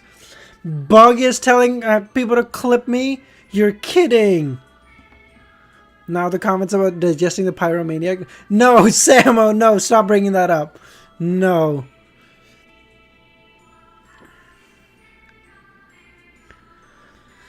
Without any hesitation, Klein pressed his left palm down, passing through the wall and arriving outside the cathedral. Then, without even daring to raise his head, he borrowed the driving force of a wraith to tumble and run towards the nearest building. The distance from wall to wall was only about 10 meters. During this process, he didn't hear the beast growls, nor did he detect the loitering figures. However, his back felt like it was being pierced by a sea of glares. In just a second, Klein had appeared outside the building. Pressing down with his palms, he passed through the building. He then snapped his fingers and used flame controlling to extinguish the candle inside the cathedral. After a brief moment of silence and anxiety, the feeling of being stared at vanished. Beyond the tightly drawn curtains, figures began to appear as they began loitering. 8:40. Bro, what am I reading? What am I reading until today? Bro, because if I'm reading 3 more chapters, holy shit. If I'm reading, 8 more chapters, holy fuck, we're cooked.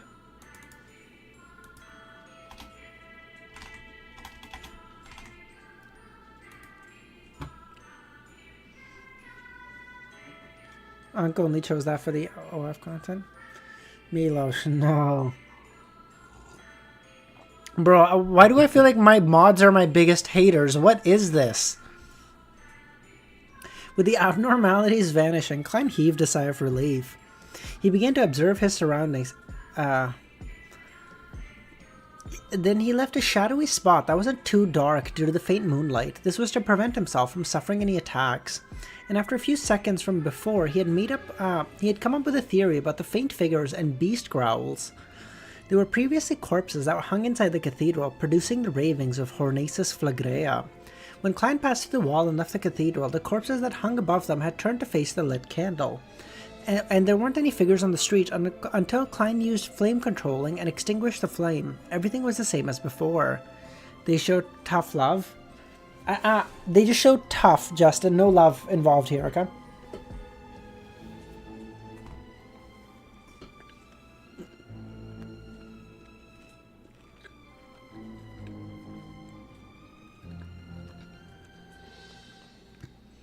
When the crimson moon is clear and one's spirituality is enhanced, the magnet at the top of the cathedral will have a stronger influence on the town.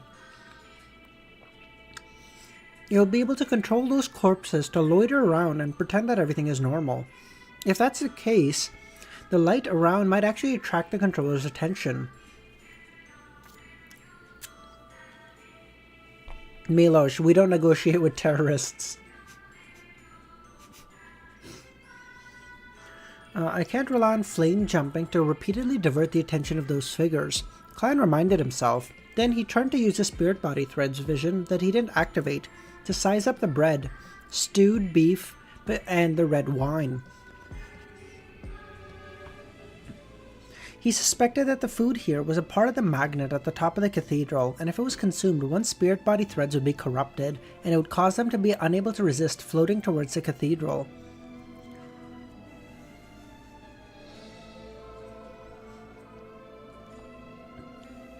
They ended up being hung to dry in the cathedral and be let out to walk when the moon turns clear.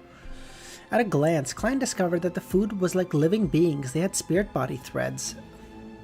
The most special points about them was that they only had one spirit body thread, obviously being different from the dense, countless threads of a normal living creature. Milos, what government? And who determines who's a terrorist?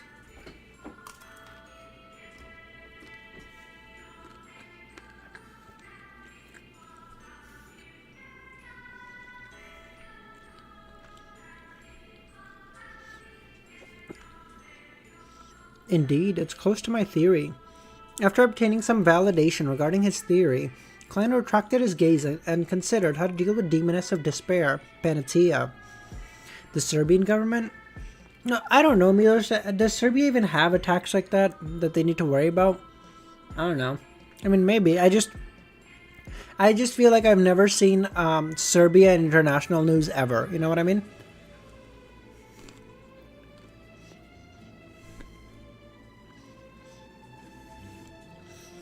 Beside him, Wraith's Senor appeared. The Wraith's bones cracked as his face squirmed. Soon he turned into Gearman. This was a marionette using the power of a faceless.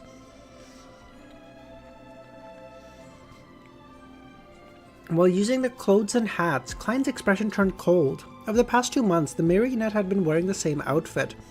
It had been in the sewers and experienced an explosion, so there were all sorts of smells mixed with the clothes. It wasn't a pleasant smell. Yeah, clever Nightwalker, very clever. At this moment, Senor had changed back into the clergyman robes. His aura was no longer his aura was spirited and no longer cold.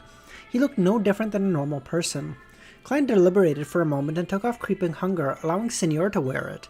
This way, the marionette was a perfect copy of Gearman. One must go all the way when putting on an act. Besides, if Creeping Hunger were to revolt at this moment, then it will be eating the marionette. Once the marionette lapses, will it feel cheated? It's like it ate a placebo. As Klein got Senor to get used to his state and take away the fish meat, he began formulating plans. Serbians are crazy. A Serbian once spent 464 days in a cave. I mean, there's always like 1 or 2 crazy people. That doesn't mean anything, you know? Relying on a marionette that can use beyond her powers wouldn't be able to defeat a demoness of despair. Even stealing the rock from her is nearly impossible. She's a demigod. Even though this convincing marionette gave him a chance of succeeding, such as letting it draw Panatia's attention while I complete a sudden sneak attack and constantly swap positions, confusing her so much that she can't make an accurate judgment, I can make up for the disadvantage that stems from the difference in our strengths. I can consider using the marionette to engage in close combat and attempt to control Panatia's spirit body threads. He's already a corpse, so it wouldn't be affected by a plague. I can catch her by surprise using this method, but there are too many problems. First, the mysticism, viruses, and germs that a demoness creates will grow in strength. At its peak, will it be able to affect a zombie? Second, does she still have other beyonder powers I'm not aware of? There's a high chance. I'll first make a list and write down my advantages or things that are on par with the demoness of despair. Let's see if I can get ideas. I can disguise myself. A marionette's beyonder powers can be considered at the level of a demigod. Instantaneous swapping is also one of them. A marionette's beyonder powers can be considered at the level of a demigod? By who? Is Klein just making this up? Who the fuck would look at a marionettist and be like, demigod?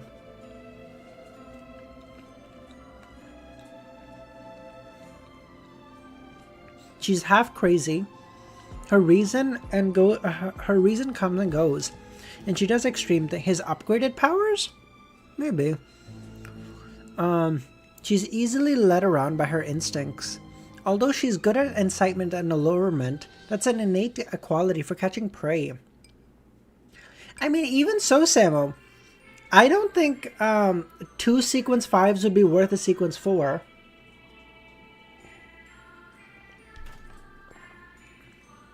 Do you know what I mean? Can't confirm my mouth.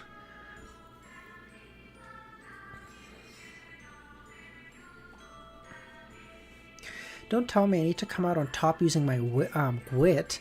An idea came to Klein as he formulated a new plan. Why must I fight Panatia to the death? She yearns to escape. Deep down in her heart, there'll be something that beats her instinctive need to eat. I can try to cooperate with her. She can provide the rock, and I'll draw the special and symbol, putting together the conditions for opening the door. Besides, I'm not too sure about Zaratul. What schemes he might be up to. He might be secretly plotting. But by pulling a demoness of despair into this, I can make the situation chaotic and restrain him. No, you could not.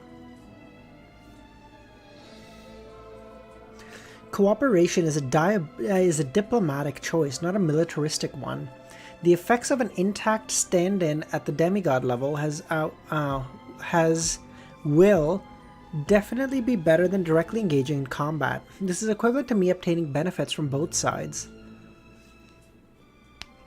Klein rapidly made a decision as he pondered on the details of him negotiating to cooperate. He patiently waited for the moon to return behind the fog. After a while, the moonlight that seeped through the curtains dimmed. Klein made his marionette pass through the wall and leave where he was hiding. Then, Senor would walk onto the streets, with the appearance of Gehrman walking straight down towards the cathedral. In about 10 seconds, Klein discovered that Senor was being affected by an ailment. First civil protest in Serbia in 1901 because government shut down people's favorite tavern. Damn. Average Serbian. You take away their water and they're like, didn't even need it. You reduce their food supply. They're like, maybe we're getting a little chubby. You shut down their tavern. They're like, we fucking riot! How dare you! What the fuck, dude? To the dead, this was completely ineffective. Klein could foresee that. With the passage of time, the ailments would worsen and turn strange. It might even affect one's nerve and spirituality. This would make the action zombies turn stiff. In the end, even its knees would be unable to bend, making movement impossible. Thankfully, I didn't choose to use the plan of letting my marionette control the spirit body threads. Klein immediately made the Senor say out loud, I was inside the cathedral for a while and I'm not dead. I found a way to leave. After saying that, Gehrman sniffed as though his resistance to the ailment had weakened due to the declining state of his body. At this moment, Panatia suddenly appeared at the door of the cathedral. Her hair had been tied up once again. Her slightly crazy-looking but beautiful eyes looked at Gehrman as she took out a strangely profound rock. The contours of the obsidian rock were identical to the inset on the wall. You need it? Panatia asked. Klein made the Senor nod hurriedly. Yes, as long as you place it in the correct location and match it with the correct symbols, we will be able to open a door that lets us escape. The British? Yeah. A bottle of water. Oi, bruv. I know that the cathedral's interior is very dangerous to you, but this is mainly the result of spirit body threads, and as a marionettist, I can control spirit body threads to prevent you from losing, to prevent you from the fate of being hung up. Panatia fell silent for a few seconds as she smiled. Then will I become your marionette? Or you can stop helping me at a crucial moment, letting me turn into a loitering figure under the moon. What should I do to make you feel at ease? Klein made his marionette reply. Give me your hair and flesh. Curses that the demonesses are good at. As Klein felt grounded, he made the marionette appear in a difficult position. Then won't you be able to kill me at any moment? Panatia replied, you can hand me the hair and flesh only when entering the cathedral. When inside, if there are signs of me cursing you, you can give up controlling the threads.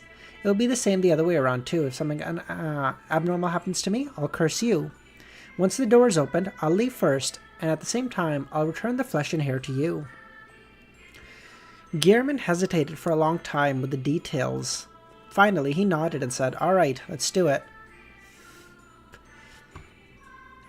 For some reason, as Panatia wanted to say something, her eyes suddenly narrowed as she said, for some reason, I'm still a little worried.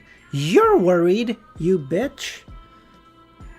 Bro, we were having a nice conversation first time we met, and you try to kill me. Fuck you. You're worried, bitch ass.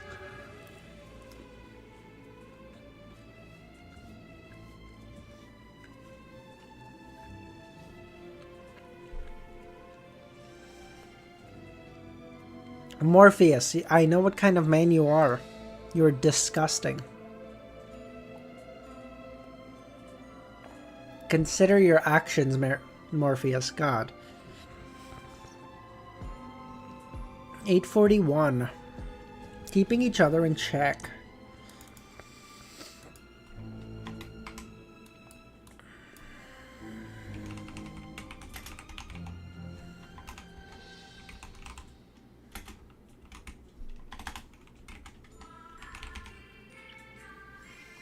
Alright, sounds good, Moon. See you, buddy. Make make her play games with you because you have no friends. What a terrifying intuition.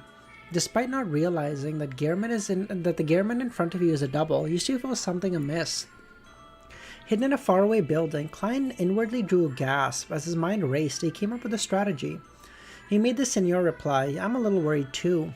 After opening the door, you can leave first. You can ambush me from the outside once I'm out. You don't even need to ambush me, you can just wait. I believe I should be the first to leave. And before that, you need to return to me my flesh and hair. Once the time comes, you can be closer to the door. This way you'll have enough time to pass through the door before your threads drift atop." "Then how do I prevent you from destroying the door after you leave?" Panatia said. "This is also a problem for me," the marionette answered. "When I obtain the special symbol, I'll show it to you. That way, even if I close the door, you'll be able to open it again." Panatia closed her mouth as though she was thinking through the details, but she appeared somewhat irascible and could barely control herself, as though insanity had filled her mind. She said again after about 10 seconds, "I think a pure curse might not be able to harm you. Seers do not lack the means to avoid harm, just like the paper figurine substitutes you used." She really isn't leaving behind any loopholes. Thankfully, the person in front of you is a fake from top to bottom. As Klein lampooned, he made the Senor take out one paper figurine after another and buried them all in front of the demoness of despair. "I can't be sure that you don't have a hidden one," Panatia said. "You can try divination. Aren't witches good at that? The spirit world cannot be communicated with in here, and with my spirituality..." She didn't finish her sentence as the look in her eyes turned dangerous. Klein knew what the demoness was getting at. Her spirituality had been corrupted due to half a year of eating. It was chaotic and crazy, making it give unreliable answers. The two reached a stalemate momentarily, until a hoarse and muffled voice sounded atop a roof. "I can be your witness." Gehrman and Panatia turned their heads to look at Mr. A's figure. "Mr. A, the savior! Let's fucking go! The goated and woted! I will be the witness to your contract as a notary." Mr. A pulled down his hood and said, "I'll use flesh magic and blood magic to drill into your body and control your condition. Once you stop controlling the spirit body threads, or if you try to use a paper figurine, I'll immediately give a warning or attempt to stop you. Once that door you speak of opens, I'll leave your body and pass through the door before my threads are affected." "Do you think Gehrman's an idiot?" Klein made his marionette curl his lips. "Based on what I know, rose bishops can hide in the body of others, but the hosts will immediately die once they leave. No, using that method is to evade investigations. Therefore, there's a need to fuse with the host's flesh and blood. There's no need to do so in this situation. I'll wait inside your stomach silently." "It's not my stomach, it's the Senor's stomach." Klein made Gehrman take out a gold coin and pretended to do a divination. The crazy adventurer muttered under his lips as a gold coin flipped between his fingers. With a ping, the gold coin flew into the air and landed in his palm. Gehrman glanced at it and said, "From the looks of it, you aren't lying. However, you will have to leave my body before I show the special lady to the lady. If this wasn't done, Gehrman might end up being murdered by their collusion.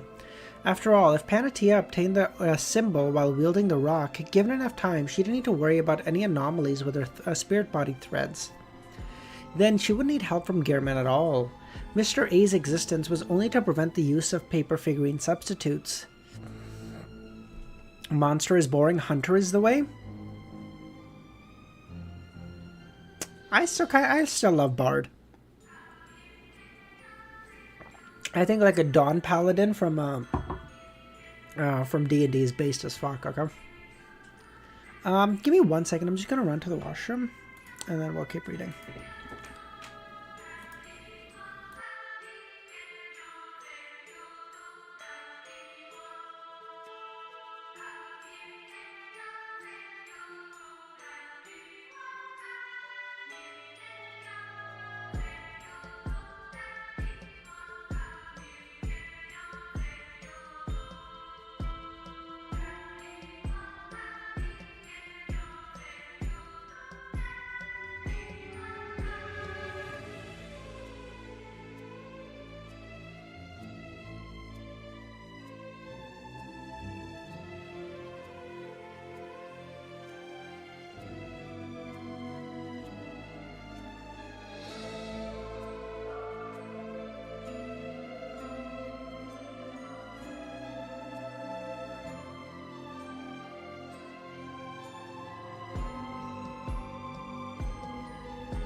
Okay, let's keep going. Okay.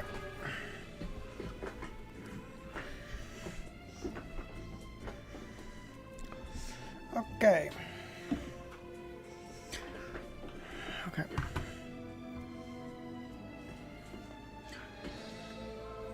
Name all the Beyonder... Okay, not right now, Pushcart. It's too serious a time, okay? But I promise, we will do this quiz later. Remind me next stream, I promise we'll do that quiz. However, Gehrman didn't need to be too worried if Mr. A came out ahead of time. He wasn't even worried that Penetia would lose decorum after knowing the door-opening symbols. Because if that happened, he could rely on a paper figurine substitute to avoid death. On the other hand, Penetia wouldn't carry out a pursuit in the cathedral, because she would end up being hung in the passage of time. Besides, there was no way to take the obsidian rock. Gehrman would have no chance of any subsequent attempts. Although the details of this plan were still flawed, it fully considered the situation of all parties. Penetia raised her hand and grabbed at the hair that was sliding down her sideburns and asked, "If I were to escape first, aren't you afraid that I'll ambush you?" "I'm afraid. But I still have other means of escape. I'll take the risk." "We shall do it as agreed then." After making up her mind, her smile became relaxed. "You really are a special man. A man that makes me see hope. After we leave, I don't mind you letting experience what extreme pleasure is if you aren't afraid." Gehrman shifted his gaze before looking at Mr. A. "I have no more questions." Jesus Christ. That is like the nicest thing she'll ever say to anyone. That's crazy.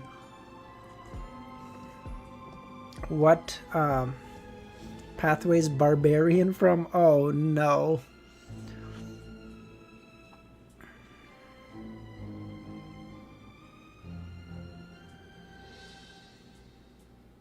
Isn't barbarian? None of the above. Isn't it from some other bullshit? Am I losing my mind? I feel like it's from like... Yes! Let's go! I read it before... I said it before Justin's comment. Let's fucking go.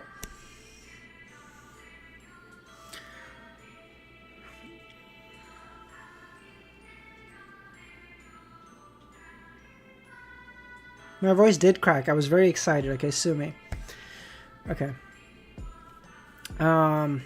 With the sound of the howling wind, Mr. A flew down and landed not far from Gehrman. His figure, along with his clothes, rapidly melted away, turning into a sticky glob of flesh and blood. Right on the heels of that, the flesh and blood piled onto another and kept compressing into a tiny stream. That had the thickness of an arm. It flowed towards Gehrman. Far away in a building, Klein felt somewhat disgusted as he retched. Then he made Gehrman Sparrow open his mouth. The flesh and blood stream climbed into the marionette's body and drilled into its mouth. The slightly warm but slippery feeling passed through the gullet and entered the stomach. It's heavy, but Mr. A's flesh and blood is helping to hold up the stomach, preventing it from sagging too much. Klein inspected the marionette and looked at the moon and said to Penetia, "Let's go." Wish that was... Morpheus! No! God, get it together, man. Have some self-respect. God damn it. If someone very familiar with me were here, they would definitely notice a problem because I can't deal harm to my own body so decisively. Perhaps in the eyes of others, Gehrman is enough of a lunatic to do so. Klein made the marionette pass through the main door. He then handed the hair and flesh to Penetia. Penetia slowed down her pace as she took out an ugly, palm-sized puppet and wiped the flesh all over it and tied its hair to around its thin neck. Bro, she's like ready. She's like, "Oh, I fucking dare you, bro. Do something. I'm gonna fucking just snap your neck." She held the cursed puppet in one hand and stepped through the cathedral door. Klein immediately got Gehrman to control their spirit body threads. As for Mr. A, he had overlapped with the marionette. It wasn't too much of a hassle. Even I can do it. With the powers showcased by Zaratul, he totally has the capability to help Beyonders that are not of the Seer pathway resolve the loss of control of spirit body threads in the cathedral. This way, as long as he wants the demoness of despair to enter, he could have opened the door a long time ago. So why didn't he? He is unable to communicate with others beyond the cathedral. That's why the seer pathway beyonders who aren't marionettists or higher can't walk to him. Klein used his marionettist sentences to analyze the situation remotely. Klein and inside the cathedral, the corpses remained dangling in the air, their heads bowed as they continued their ravings, hornacis, flagrea. As Panatia saw the scene, her body stiffened as she quickly composed herself. Together with Gehrman, they walked under the gazes of the hanged. Before long, they saw the pitch-black altar and the statue of the ancient goddess's descendant. Zaratul remained sitting diagonally behind the statue, wearing a hood and sporting a white beard. When Gehrman and Panatia approached, he lifted his head and chuckled. Very good. Beyonders of the seer pathway need to know how to use their brain and not always think of fighting.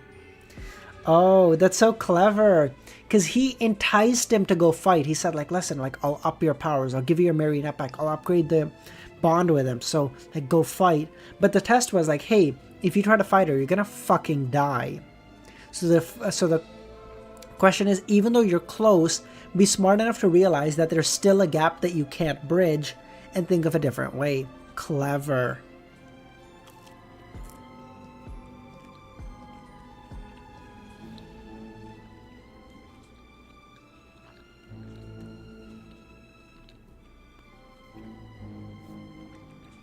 He seemed to have foreseen that all of the paper figurines of Gehrman would be destroyed. He directly reached out his wrinkled palm and grasped at something. His grab pulled at the yellowish-brown goatskin and a quill filled with ink and a bottle of ink. This made Panatia twitch her eyebrows. Zaratul picked up the quill and scribbled words and symbols before handing it to Gehrman. That's the door opening symbol, as well as the Bizarro Sorcerer potion formula you wanted! Let's fucking go! Let's go, baby! Oh my god. Wait, potion formula? Does he tell him about the ritual too? He better. You're gonna be a demigod in like 50 chapters. Okay, maybe that's pushing it. Like 150 chapters. Margot!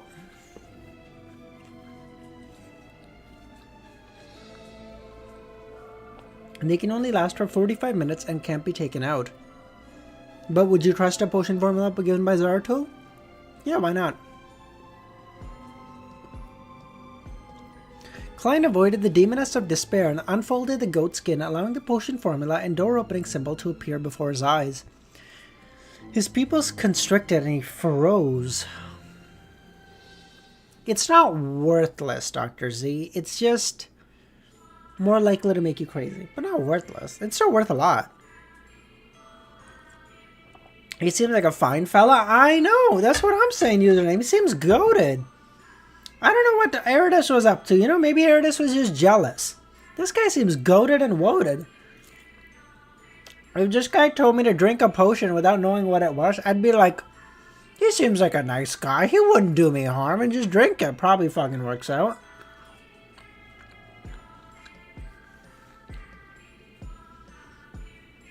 The door-opening symbols and symbols provided by the notebook via the Antigonus family notebook via the Misfortune cloth puppet were almost the same. A vertical eye made up of many mysterious patterns and labels representing concealment. Zaratul has always been kind to transmigrators. Oh, that is true. He was nice to Roselle too. Z-Man the goat. True. Zaratul saved my pet cat. I know, dude. I was there. I was across the street. Old guy with a hunchback coming over with a cane. Looks like he can barely look up. And you were like, oh no, my cat. He can't get down. He's scared. And Zaratul just like floated up with like this aura of pristine. And then he just brought him down so nicely. He didn't have to do it. You even offered to give him money. But he was like, no, my child. I do not require sustenance. Like, what a guy. What a mad lad. You know, what a guy. However, there were tiny differences in the details. The crescent pattern had switched spots with a dotted line label. Zaratul gave me a lollipop from history so I could eat it without calories. Based! True. Turns out the cat was his marionette, but that's not important. 8:42, behind the door. Let's go. We're getting through the door. We're going back home.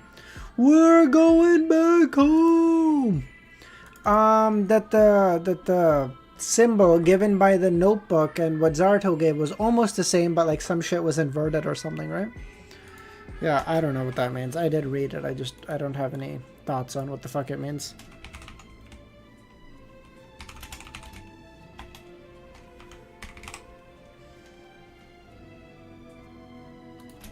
If it's something else, Dr. Z, I did not read. I did not catch it. What's up? What was it? At that instant, the first thought that surfaced in Klein's mind was as suspected. Zaratul has a ploy. Right on the heels of that, he was thankful that he obtained the correct door-opening symbol from the notebook ahead of time. With this newfound confidence, he didn't panic and became at a loss. Zaratul returned the quill and bottle of ink and lifted his head, scanning Gehrman and Panatia, and said, "All the conditions are in place. You can now open the door." Upon saying this, he fixed his gaze on Gehrman and chuckled, "Do not forget to take my urn with you." Even Klein can control other people's threats. How could Zaratul not save previous seers and get whatever he wants?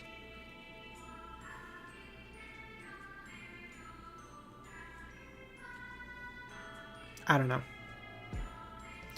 Just as he said that, his entire body crumbled into countless points of light and scattered into the surroundings, fusing into the void. It was as though he had long rotted and turned to dust. Left in the special spot where he was sitting was a tin urn. Its surface had ancient patterns that didn't look anything special. Klein made Gehrman... Interesting. Take 2 steps forward, bend down, and pick up the urn. He found it heavy, nothing like something that was fake. He used the hand holding the goat skin to open the lid and saw that it was filled with grayish-white powder. It really is just ashes? Then who helped cremate Zaratul? He cremated himself? After Gehrman closed the lid, he casually used the goatskin-wielding hand to take out the piece of flesh from the pocket and swallowed it. Panatia noticed this action as she squinted her eyes at him, as though she was asking what he was doing. Nope, cocaine snorted. True. True. Zaratul just doesn't want you to feel the ultra pure Colombian below based.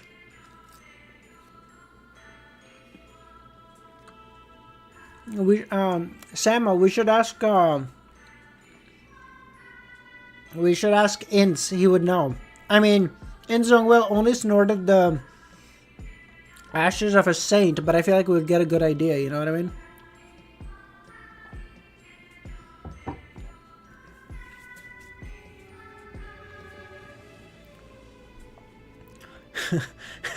Incognito, fuck you. Panatia noticed this action as she squinted her eyes as though she was,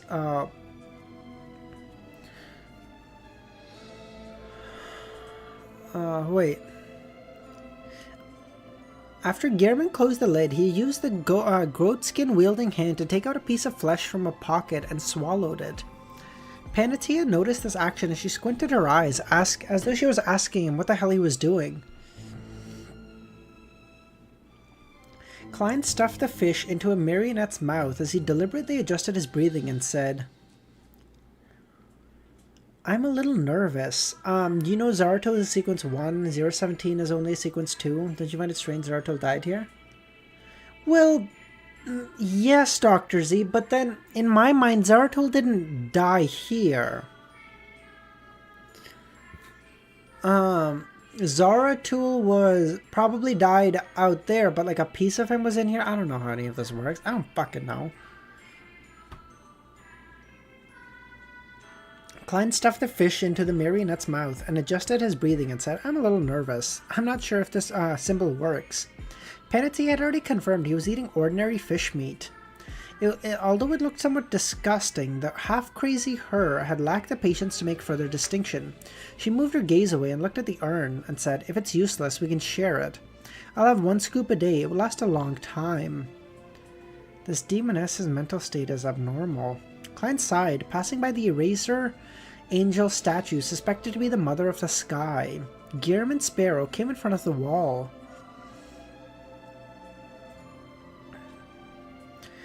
He turned to the side and pointed to the inside and said to Panatia, "Place that obsidian rock inside." "Let me see the door-opening symbol first," Panatia smiled. "There's no need to be so wary of me. If I wanted to harm you, I could immediately give up my marionette, and you wouldn't have the time to escape the cathedral. You'd be hung up for sure. When the time comes, I'll saunter in, pick up the rock, and leave. However, the symbol given to me by Zaratul is problematic. It's best I find a person to bear the brunt of it." Klein's mind whirred as he made Gearman lift his palm and pat his abdomen while opening his mouth. Okay, Samo. Alright, no more reading chat. Y'all ready for this? A blob of indistinct flesh and blood surged out, piling up ahead and turning into a beautiful feminine Mr. A. Upon seeing the scene, Gearman flicked the goatskin and unrolled it. The special symbol was with the bizarro sorcerer potion formulas that were reflected in the eyes of Panatia and Mr. A. Panatia's eyes darted around before she smiled and said, "Open the door, you leave first." She had confirmed that Gearman was still helping her control her spirit body threads, so there was plenty of time for her to wait. As she spoke, she threw the ugly puppet stained with blood and tied up the hair at him. She was also afraid of an accident. As Klein got Gearman to catch the puppet, he watched the demoness of despair take a few steps forward and insert the rock into the recess. Recess? The two fused together perfectly, not leaving any protrusions. The wall rapidly emitted light and gradually turned transparent. It could be seen that the outside was paved in stone slabs. There were walls of holes and clouds floating in midair.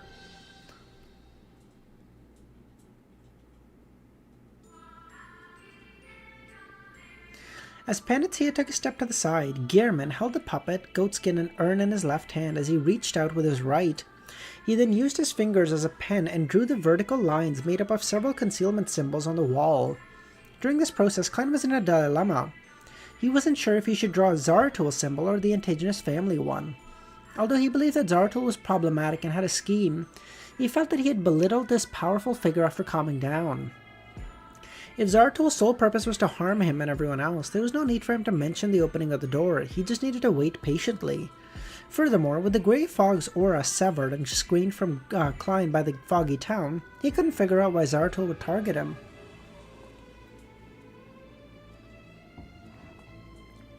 This is true. What would Zaratul want with a near sequence 5er if he thinks he's just an ordinary sequence 5er?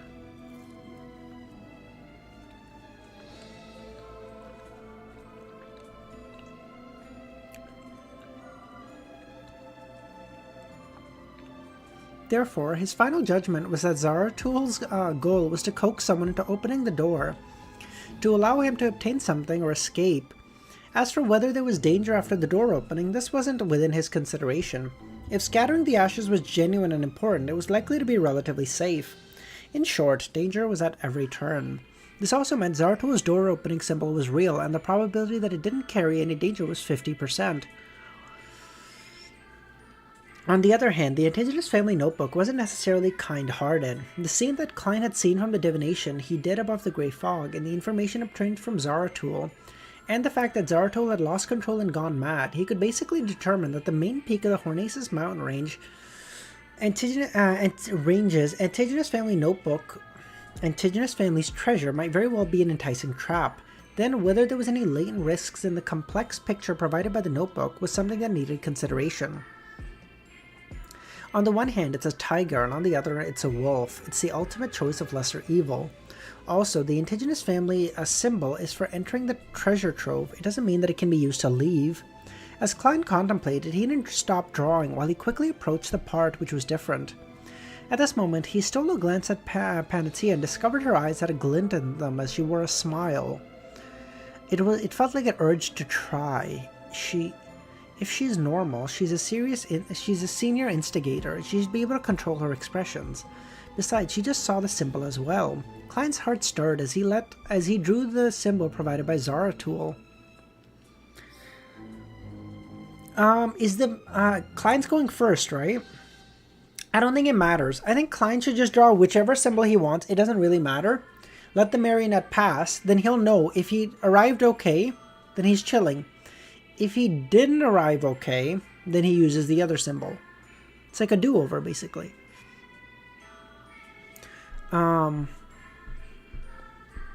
Soon, the complicated vertical eye was drawn. Pure light enveloped the area as they traversed the symbols and gathered together. Amidst this spectacular blast of light, an illusory double door filled with secrecy opened on the wall. Due to a push from Gehrman, it slowly opened. Behind the door was an ancient stone tile and hole-ridden walls that they had previously seen. Everything was silent, with zero abnormalities. At this moment, Panatia's eyes suddenly shattered, turning into mirror fragments. At the same time, the lady in pure white robes appeared in front of Gehrman and passed through the door. Oh, she went first? And in her hand there was an additional ugly puppet stained with blood, its neck coiled with a strand of hair. As for the one in Gehrman's hand, it had degenerated into a piece of glass. You bitch. In terms of magical illusion, a demoness of despair was several times superior to Klein. After Panatia passed through the door, she turned around and faced Gehrman, revealing a crazy and teasing smile. Black flames soared from her palm as she ignited the puppet. At that moment, it was as though she was saying, "Despair, plunge into the deepest pit of despair just as hope arrives." Only then did Klein realize that the curse couldn't be diverted or weathered by a paper figurine substitute. Panatia immediately turned around, preparing to depart from the foggy town and ancient cathedral, afraid that an accident might happen. At that moment, her eyes froze. Her body crumbled, transforming into one mirror after another. However, she wasn't able to put up a distance further than 10 meters between her and the door.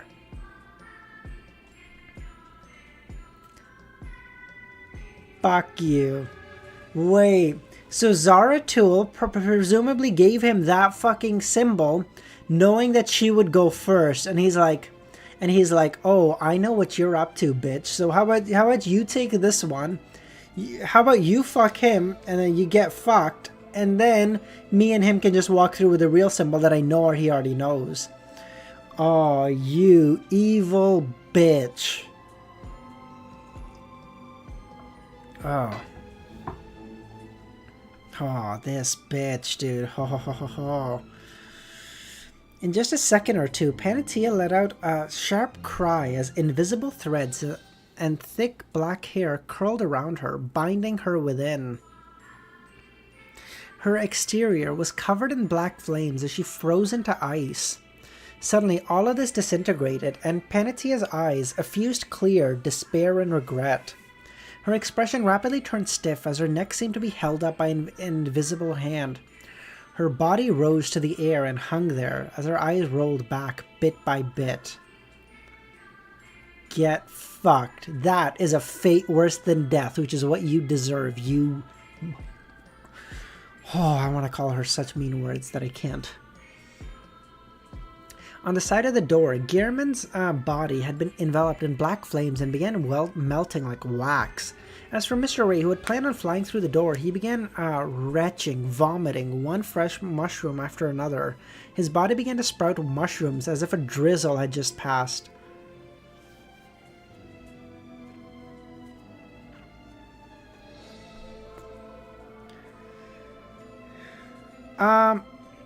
Samo, I don't know if it's her... Did she die?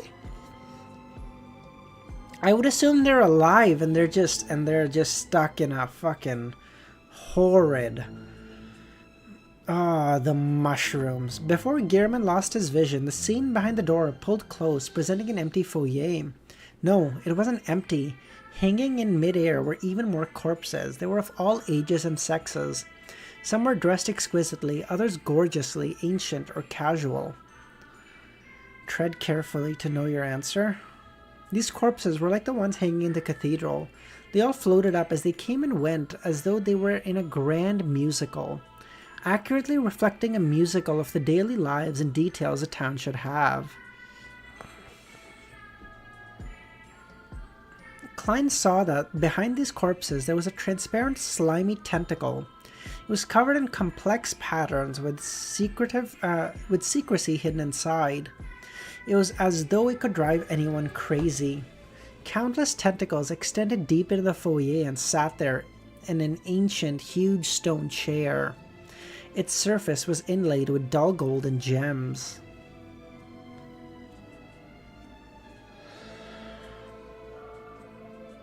This.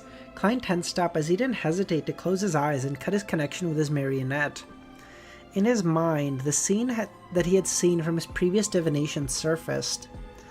Seated on the huge chair were countless translucent maggots clustered together, slowly squirming as they grew free, extending out a nearly invisible tentacle. And the final scene that was embedded in the marionette's vision was at the bottom of an ancient chair. A tarot card sat there silently.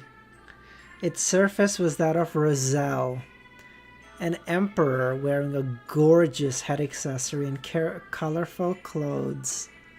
It held a stick of luggage hanging from it as though he was on a long trip. He had a visionary look, and beside him was a puppy, and at the corners were the shiny words, Sequence 0, the Fool. Oh, I was so close! I was so close! Fuck! Oh, Jester, I was so fucking close! It was there! Oh, I said Jester! No! I thought it was 2 on the nose! Fuck!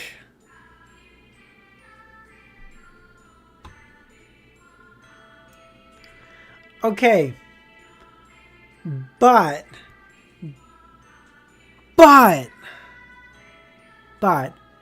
I was close, dude.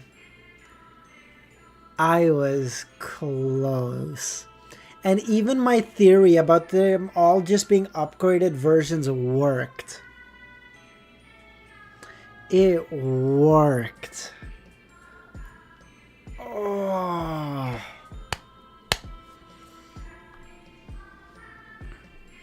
Wiz, can you remember the first divination by the Beast Tamer? Was it the present was the fool, or was it the future was the fool? What was it? Oh, so fuck. I don't know, being so quiet about fool. Oh. Damn, dog. I was close. I was close. Fuck. So close and so far. And place was in Klein's first divination. So fucking close. Fuck. I feel like with all my divinations and stuff,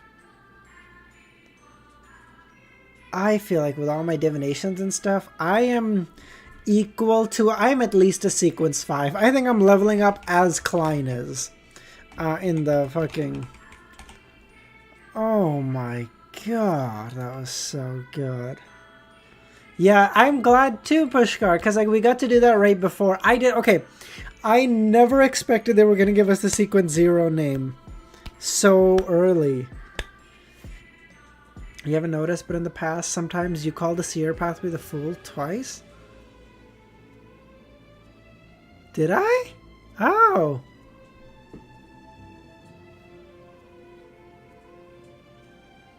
Did I? Oh, man, I'm so ticked.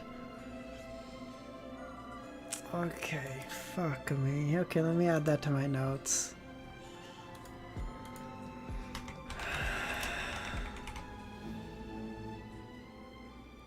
What do you think the fool's authority is?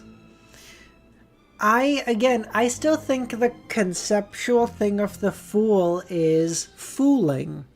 I think it's illusions. I think it's subversion. You have to be careful with wording. I'm always careful, username. What do you think? What do you think about me? Come on, I'm always careful. I've never spoiled him.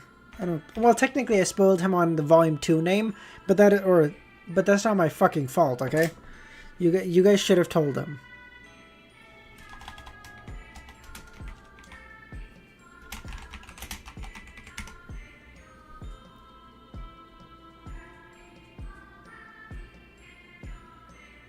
The fool is interpreted as the protagonist of a story.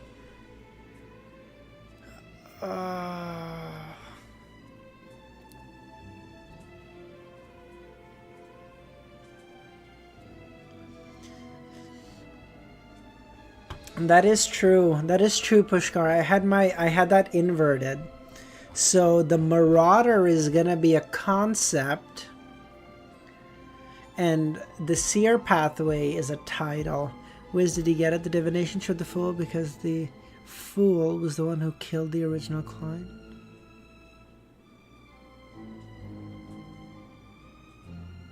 Huh? What? Keep reading. Yeah. Okay. Oh my god, you're kidding. Sequence 0, the Fool. After discerning the name on the tarot card, Klein felt the same feeling he had heard when Zaratul say his name. At that moment, he felt a strong call of destiny. He felt that everything had been arranged from the beginning. He began to suspect that his original judgment, believing that the female beast tamer from the traveling circus had visited Tingen and performed a terror divination on him, wasn't an ordinary person. As his thoughts raced, Klein viewed it from another angle and came up with a new idea. Gradually, he stopped being horrified. Perhaps it wasn't a machination, but the changes I brought about myself. This is because the ritual that resulted in my transmigration. I had a connection with the mysterious space above the grey fog. Fate would naturally be affected as a result. More precisely, as a visitor from another world. I never had fate. I never had my fate here. I think that's the full pathway for sure. That one I know. There's other ones that I don't fucking know about. Oh. What? Why did I say... I mean, I guess I'm thinking like the fool as in Klein, because like to me they're like interchangeable in my head, but that's so silly. Why the fuck would I say that? The mysterious space above the grey fog is definitely strongly tied to the Seer Pathway. And this pathway, sequence 0, is the Fool. When projected into reality and in front of my divination... The mysterious space above the grey fog is clearly strongly tied to the Seer Pathway. And this sequence 0 is the Fool. When projected into reality in front of a divination, I'll definitely get the Fool as my card. You also said the tarot card Fool doesn't represent a seer for some reason? Yeah, but when we did that, we were kind of just doing it off the cuff, so I didn't think about them too deeply. I'm sure if I took as much time as I did per sequence, I probably might have gotten there, but also I didn't know what sequence 3 would be. So I also thought sequence 3 might correspond to Clown and something else might correspond to 0. I don't know, so. There's too many. Okay.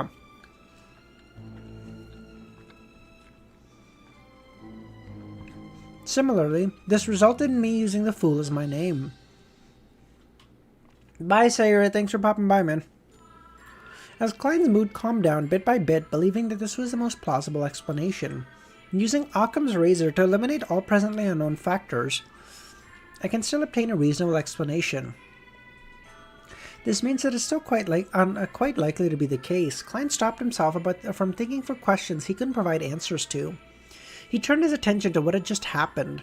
That huge chair and cluster of maggots were what I saw when I made a divination above the grey fog. You know what's crazy? The biggest plot twist is yet to come. That's insane. After carefully considering and inferring things from this harrowing scene, it might very well be an angel from the seer pathway. An angel that lost control and turned into a monster.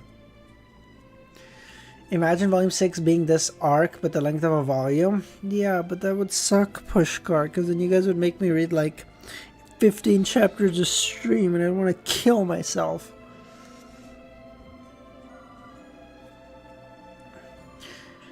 Zaratul himself? Or the powerful entity from the indigenous family of the Fourth Epoch? If it's the former that corroborates with Eridus and Will Ossepton, Zaratul is likely Sequence 1 has lost control and gone mad. He broke down into a monster. This matches. This can also explain why Zaratul also wishes for the door to be opened. It's because once the door of secrets is opened, the two sides will have a connection, allowing him to recover from his present state bit by bit. His repeated emphasis on his ashes was just a pretense. But herein lies the problem. The environment Zaratul is located in, as presented by Eridus, doesn't resemble the ancient palace by the mountain peak. Otherwise, I would have recognized it.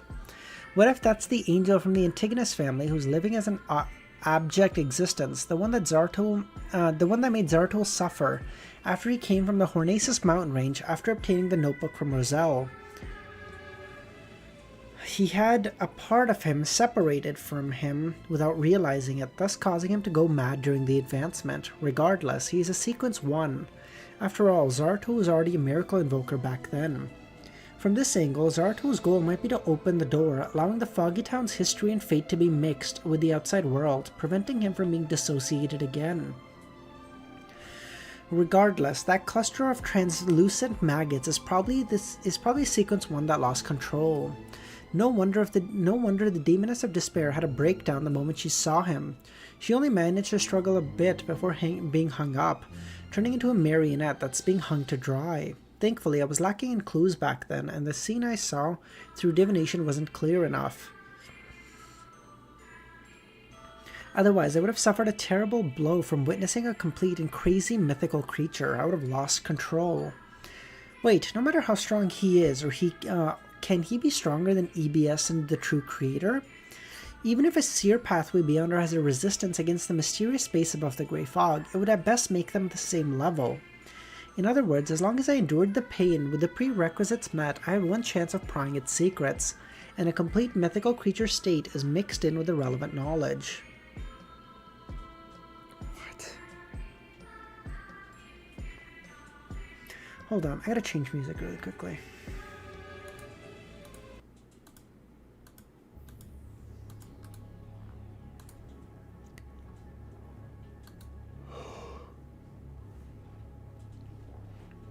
Who knows, I might be able to get 1 or 2 high sequence formulas, just like how I obtained the Unshadowed from the EBS.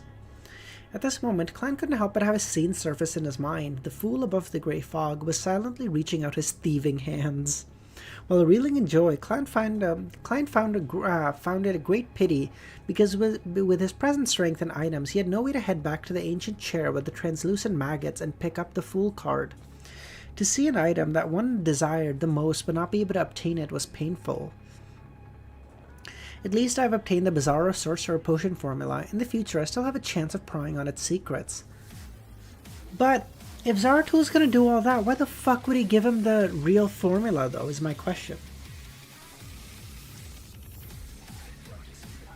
If Zaratul was happy to have him walk into that to get him fucking dead, why is Klein so sure that he gave him the right formula?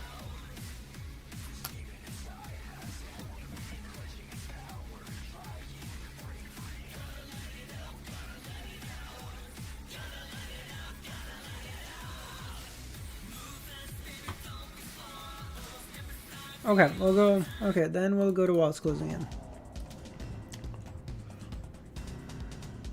I just wanted to change. We've been on that same song for so long. I just wanted to change.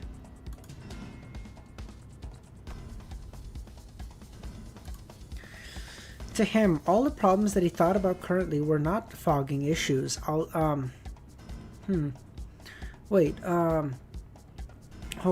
The risk I took this time wasn't in vain. Oh, that's actually kind of true. To him, all the problems that he thought of weren't pressing issues. No, wait, hold on. Where the fuck am I? At least I've already obtained the bizarre potion formula, bizarre sorcerer potion formula. In the future, I still have a chance of prying its secrets. All the gold pounds I spent, the marionette I lost, wasn't in vain either. Zaratul likely wouldn't give me a fake formula. To him, there's no need to lie to a Sequence 5 who might not walk out alive. Besides, if he was lying, he had to be wary of me already knowing the bizarre potion formula. The reason why I asked him might only be to determine if he was worth trusting. I'll divine this later above the grey fog. Klein heaved a sigh of relief. And seeing that there hadn't been any anomalies in a while, he decided to immediately approach the cathedral and observe. To him, all the changes that he thought about weren't pressing issues. The pressing issue was to leave the world and this foggy town. What's your thought on this arc? Dude, this shit was so good! It served to give me information and somehow confuse me more. I don't understand. I just keep getting more and more confused about the overall overarching plot.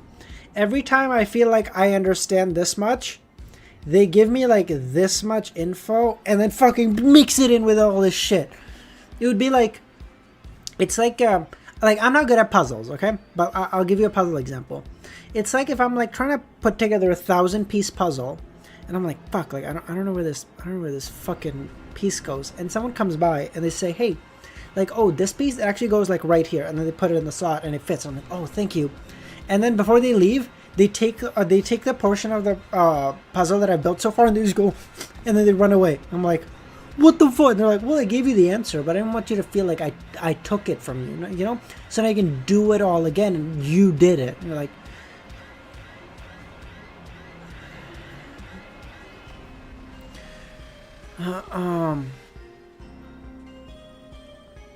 When he came out of the building, Klein, who was wearing an ancient triangular hat and a dark red coat, came to the entrance of the cathedral and passed through the door. The corpses that looked and dressed differently were no different than before. They remained hanging mid-air, producing the ravings of Hornacis Flagrea. The demonic half-wolf and the human statue and the half-human statue were still standing there with no signs of damage. The obsidian rock and the tin urn were behind the statue before any signs of crackling.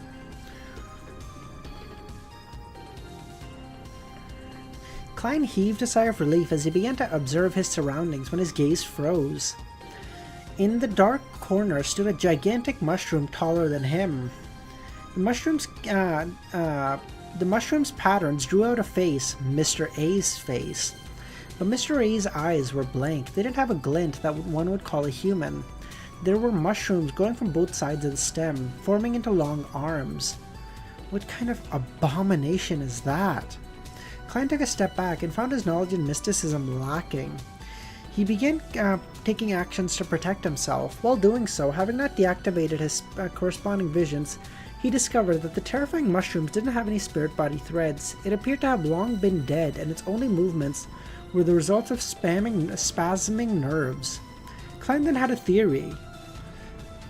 Mr. A, who had been infested with mushrooms, didn't manage to escape in time and had seen the cluster of translucent maggots. He had seen a complete mythical creature, causing his mind to instantly die as his body collapsed. This also resulted in a terrifying mutation. It then merged with Senor, who had disintegrated from the curse, becoming a never-seen-before mushroom monster. Look at that. Frankly, Sequence 6 killed a Sequence 5, having been on the other side of the world. Does anyone need any more confirmation that Planter is the most goated pathway? Also, creeping hunger has been swallowed. This mushroom is disgusting. I'll throw Frank into the sea if he ever mentions mushrooms again. Klein's eyes darted around slightly as he subconsciously headed for the obsidian rock.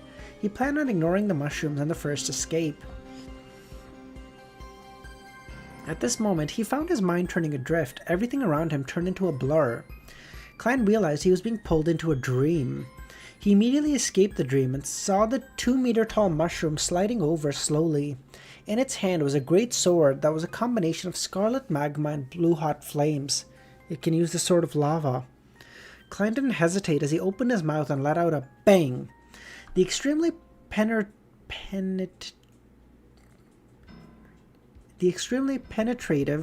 air bullet hit the mushroom, who had slowed down significantly due to being engaged in controlling dreams. The bullet drilled through its cap, tearing open a huge wound. Underneath the wound was human flesh and tiny spores. They quickly squirmed and restored the body. To think that's possible. Klein felt a strong sense of danger as he lunged to the side, rolling several times in the process. The mushroom sped up suddenly as a sword of lava in its hand dragged scarlet and blue flames, cleaving down at the spot Klein had been standing at. It caused the floor tiles to rupture. At this moment, Klein snapped his fingers, igniting the tiny mushrooms that formed the monster. Then he ran towards the back of the statue in an attempt to obtain the obsidian rock. Then, finding his thoughts go adrift for a moment, Klein realized that he was going in the wrong direction. He was rushing towards the entrance. It can distort my will. Klein's heart tightened as he noticed the corners of his eyes that had the surface of the gigantic mushroom covered in a layer of frost.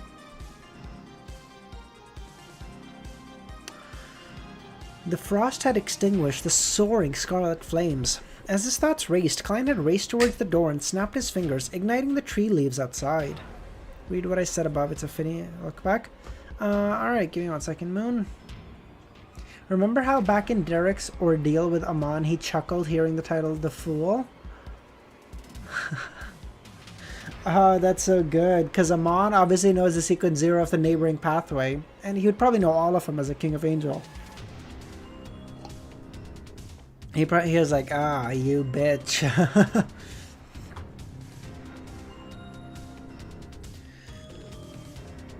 In a magician with zero understanding about his enemy, having not made any preparations, he believed that a magician had to choose to retreat and avoid danger. More importantly, his strongest marionette powers were useless because the gigantic mushroom didn't have any spirit body threads. He was just about to distance himself when he heard a howling wind. The red-capped mushroom came out of the cathedral with an auspices wind of a strong gust of wind. What is this word? Auspicious? Is that how you spell auspicious? Auspice. With the auspice of a strong gust of wind. It can even fly. Klein snapped his fingers, using flame jumping to open a gap. Meanwhile, he discovered his nose was itching and he wanted to sneeze. I'm also sick. How the hell am I supposed to fight? And I don't have any items. And I haven't been able to fully express my strength as a marionettist. It really is a magical mushroom. Klein was at a loss whether to laugh or cry when he hid inside a building. Suddenly, he felt his body become somewhat cold as his mind naturally reflected his appearance. His triangular hat, his dark red coat, white pants and black boots vanished. All he had on him was a pair of briefs to uphold his last bit of dignity. 30 minutes are up. The spell for summoning Senor from the past has ended. Klein understood that mushroom which fused with the parts of the Senor has likely disappeared as well. In another 15, the effects of the fish will disappear. It will lack the main element that forms it. Klein couldn't help but smile. He immediately used flames and leapt out. Indeed, as he expected, the gigantic mushroom had a ridiculous hole in part of its stem. Furthermore, it couldn't fix it, causing its speed to slow down and become impeded. Hey, how's it going, man? The Fool was unexpected. Unexpected. I was close, but I was so far. Fuck, dude. Oh, so close. So fucking close. So fucking close. This is because of the mutation brought about by the sequence 1. Wait, hold on. Come on, let's play hide and seek, Klein silently said as he began circling the town streets using flames and buildings to engage in a merry chase with the mushroom. During this process, the moon didn't turn clear at all. After more than 10 minutes, the mushroom finally lost its ability to move and collapsed on the street. What do you think to get a ritual to become a sequence 0 would be? It's gotta be some, like, I need you to fool a god, you know? I need you to take a god, and then I need you to scam him out of his powers. No, that would be like Marauder. Hold on.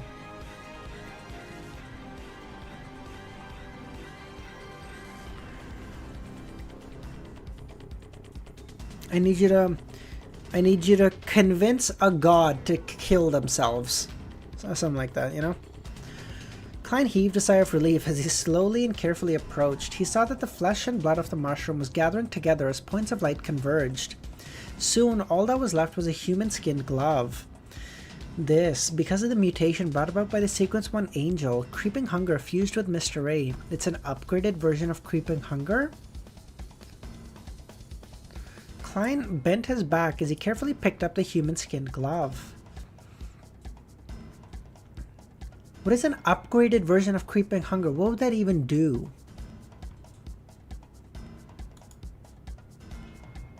I still can't believe how bad your previous theory was. Dr. Z, but my second one was pretty good. Come on. Let bygones be bygones. You gotta learn to let go. It's not good to hold on to stuff like this. Come on. Yeah, I get that, Samuel, but like, does that mean like instead of 3 abilities or 5 abilities, he can now hold like 7 or some bullshit?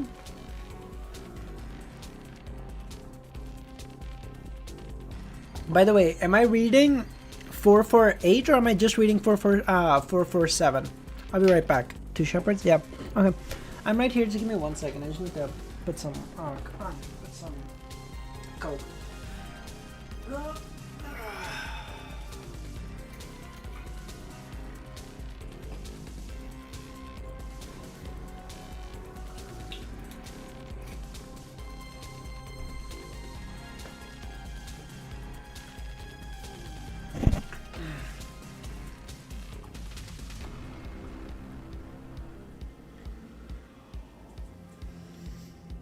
Wait, does Wiz know the ritual? No, not yet, Guy. When we get out of here, we will read it with Klein. So we will know, but I don't know it just yet.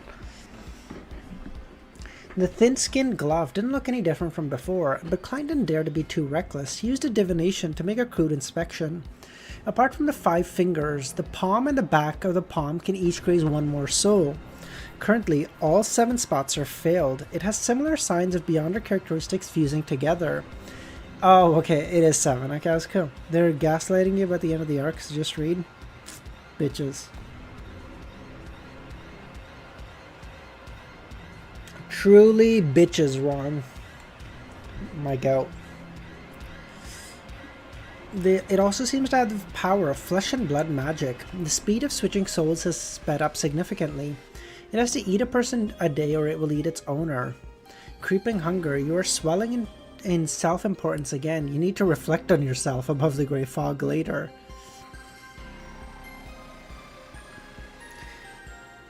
I'm temporarily unable to gain any revelations for the rest. After I leave this place, I'll head above the grey fog for a more accurate divination. I'm still not sure if there are other side effects. All I know is that it wouldn't cause me any harm for the time being. Also, Mr. X, who was grazed, wasn't affected. Traveler's door and door opening still work. Klein heaved a sigh of relief as he awarded the upgraded Creeping Hunger. Then he rushed for the cathedral, hoping to leave as soon as possible. During his chase with the mushroom, he hadn't forgotten to cast an illusion of himself to make him wear a trench coat and top hat. I love how he treats items with living characteristics. I know he's like bad Creeping Hunger. No, you must not eat people. It's like, motherfucker, I'm a thing. What are you talking about? As for the characteristic that Senor left behind, Klein suspected it was likely in the hands of the demoness of despair Panatia, and this demigod was hung inside the ancient palace under the watch of the cluster of maggots. Flesh can be slowly eaten to be stored for the future, but Beyonder characteristics will have appeared and taken form after this much time. Even if Panatia didn't care too much about it and threw it somewhere, in this place that isn't connected to the spirit world, I'm unable to quickly find it, and in this sort of environment, who knows what sort of anomalies will happen. Who knows if that obsidian rock will teleport and disappear. I need to make every second count and escape as soon as possible. Although he had promised Sharon to sell Seigneur's Beyonder characteristic to Merrick, the ingredient itself was more corrupted to begin with, making it difficult to use for concocting a potion. Secondly, his safety was a lot more important. They were hung. Everything reminds me of Trissy. Her thing was bigger. It's not like it can be resolved. I can just hunt another wraith or find Will's help to shatter the Beyonder characteristic in Merrick's hand and allow it to be purified. This will have to wait until a particular infant is born. Klein mumbled as he passed through the swaying corpses and came to the side of the stone statue. Along the way, he found the iron cigar case which he had used to put the marionette in. It hadn't been devoured by the mushroom. Isaac's copper whistle and the Lone Kingdom inside weren't damaged either. Everything reminds me of her, yeah. Putting these items away, Klein controlled his spirit body threads to prevent himself from floating to the top of the cathedral as he went to pick up the obsidian rock. After confirming the item wasn't damaged, he felt calm. He inspected Zaratul's tin urn. When he opened the lid and took a look, all the ashes inside were gone. Zaratul achieved his goal. Should I say as expected? Klein threw away the thin urn while feeling doubtful. He stood up straight and inserted the rock into the wall. The wall emanated light again and turned transparent. At the thought of the cluster of terrifying maggots, Klein wasn't in a rush to draw the symbol provided by the indigenous notebook. He raised his hand and snapped his fingers, and ignited a tree outside, in preparation to use Flaming Jump to escape if something wasn't right. After making his preparations, Klein used his fingers and quickly outlined the vertical eye. Compared to the previous one, a crescent and dotted line swapped places. The notebook, of course, Emma.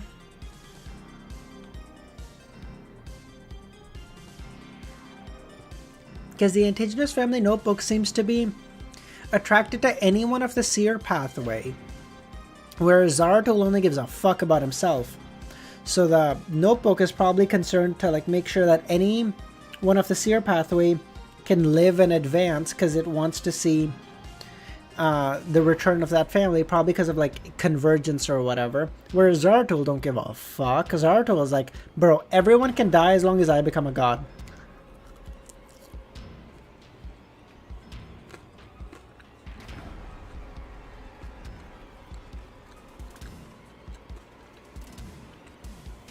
With the final stroke of his finger, the pure light bloomed as they followed the verticalized patterns before blasting into radiant light.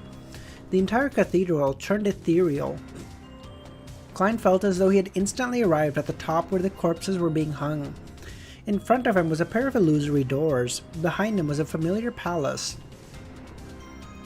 Translucent tentacles with strange and mysterious patterns swarmed over and slammed on the door but were unable to open it. All it could do was use some of its strength to grab Klein's spirit body threads. Klein didn't hesitate to snap his fingers. When pulling at his spirit body threads, he leapt to the flames outside.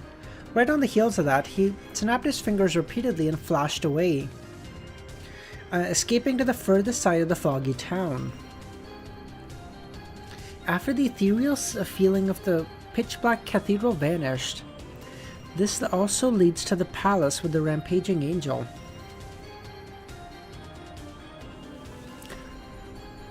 He needs to use the one that's on the fool's chair. He needs to use the one that's in the fool's chair. I'm so stupid. I'm so stupid.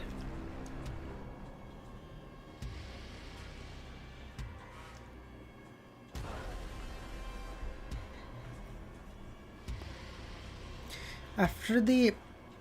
this also leads to the palace. The symbol provided the indigenous family notebook is as much of a trap as Zaratul's was. However, Now that you know the whole Fool pathway, what theme do you think it is? I still think it's subversion, Pushkar. I still think that's fair. Especially with the Fool. I think like subversion of expectations or like scheming or like that sort of stuff. That's like what it is. However, this symbol is only capable of triggering the door to escape. It's unable to open it. Otherwise, I might not have been able to escape. It's a symbol for entry, while Zaratul's one was the one for exiting. How do I leave? Klein began to think. Try another symbol, maybe? What should I try? This place is related to the nation of the Evernight and the indigenous family notebook. As for the monster on the huge throne, it's a rampaging angel of the seer pathway. Zaratul, who's also involved in the matter, is similarly an angel of the seer pathway. Therefore, the correct opening symbol is likely related to the seer pathway. Sequence 0 of the seer is the Fool. This can be confirmed. Otherwise, the owner of the Card of Blasphemy wouldn't have been lured to the main peak of the Hornaces mountain range and become a hanger. The Fool. As Klein ruminated over his words, he thought of the mysterious symbol behind the high-backed chair that represented himself above the grey fog. Maybe I give that a try. He decided to make a bold attempt. After all, he was out of ideas. He returned to the cathedral, and under the gaze of the corpses, walked to the wall behind the statue, picked up the rock, and inserted it again, and drew the Fool's symbol made of a pupilless eye and partially contorted lines. Soon, he completed the symbol as he found himself anxious, but this time nothing happened to the door. It doesn't work. Klein's expression turned wry as he suspected that he would be trapped in here, engaging in murderous battles with Beyonders who entered later, doing so until he starved to death or was eaten. He shook his head to dispel the thoughts of despair. He began running through his thoughts. This place is related to the nation of Evernight and the indigenous family that were obliterated by the Evernight. Now, why do you think the puppy gave him the symbol?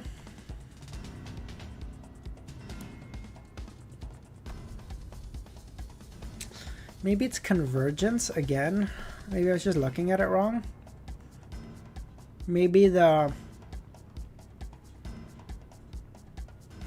want everyone to go to the I don't know. They want everyone to go to the peak so that they can be farmed, I guess, for their characteristics or something. The one who sent me here is the Eraser Angel, suspected to be the Mother of the Sky. She was active in the basement of the St. Samuel Cathedral. The reason why people don't vanish in the battle, the reason why people vanish if they don't sleep at night in the battlefield of the gods is said to be a result of the remnant aura and strength of a deity from the Evernight goddess. I thought the fools. I know. I thought that'd be so clever. Therefore, this is clearly related to the Evernight's authority, or even the Evernight goddess. Perhaps I can try the label corresponding to the dark sacred emblem or the symbol representing the goddess. Out of options, Klein raised his hand and drew the simplified picture of the dark sacred emblem. A watery scene behind the transparent door shook as a change occurred. Although he could see the ancient palace and the hole-ridden wall, they were very far away and could very faintly be made out. It's not clever if you thought of it, Ankh. Damn, bro. After all the theories I put out today, you gotta hit me with that? And you guys are like, hey man, like, you don't theory crap. Well, when I do, you guys are fucking annoying. God, fuck you guys. Cyberpunk Edge Runners? What do you mean? Like, Season 2 Pushkar? What do you mean?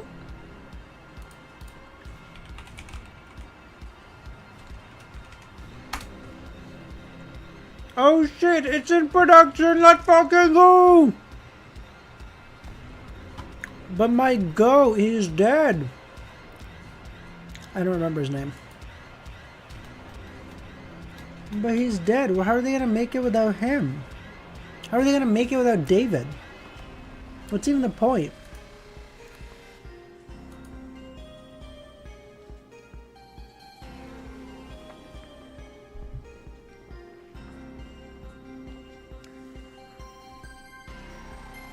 Behind the door was a bottomless cliff with jagged rocks. It was amidst the clouds and the sky with stars and the crimson moon.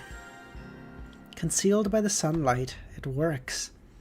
Klein stared at the scene with a dumbfounded expression as he reached out with his palms and pushed open the door. There was a cold breeze outside that produced a howl. Klein was just about to take a step when he thought and paused. He flipped a coin and did a divination. He received a revelation there was no danger outside. Following that, he drew a crimson moon on his chest in a feigned manner. After doing this, Klein stepped outside the fort, passing through the door. His vision went dark when he saw an endless night and resplendent stars. Following that, he found himself on a mountaintop. Apart from unmelted snow, jagged rocks, and a morning sunlight, there was nothing. I'm out? I'm safe? Klein didn't observe his surroundings as he used creeping hunger to turn transparent and attempt traveling. If this succeeded, it would mean that he had escaped the foggy town and returned to the real world. He could then leave this location he was at to avoid danger. If he were to fail, he would quickly take note of the situation and be wary of sudden attacks. After a moment, Klein's body turned faint as he vanished from his spot. The colors in front of him saturated. He had entered the spirit world! Let's go! The Chainsaw Man trailer? Yeah, the movie trailer I have seen, yeah.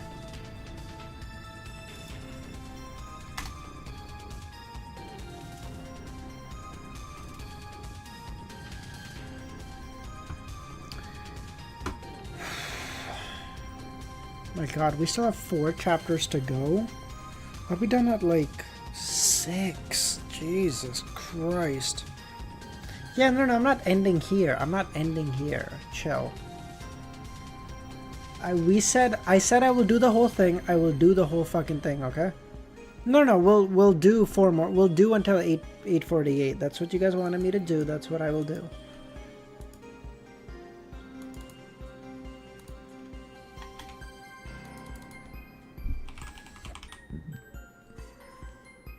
Four and a half, Milosh.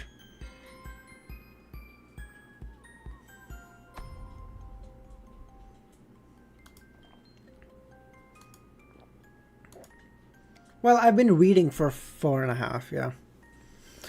It really is the spirit world. Klein was delighted as he muttered to himself, without needing further confirmation. His spirituality and perception told him this was the real spirit world. And this meant that he had returned to the real world. He nearly cried tears of joy. From the positions of the stars and the moon, it's still morning. There's no time difference between the real world and the foggy town. It's at most 7:30. At this point, the servant must have discovered the disappearance of their mate, and they would definitely inform the priests and bishops. If they had received the corresponding training and would report to their superiors according to protocol, they would first eliminate the possibility that someone was skeeving or someone had a stomach ache. They would need more than 10 minutes before confirming this and taking the actions. Now that you finished the arc, rank the volumes.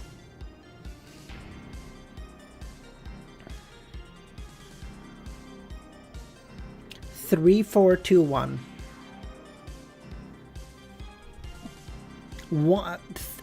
4, it has not done enough to overshadow Gehrman yet for me. I still would rank Traveler above. It's close, but so far I would still rank Traveler above.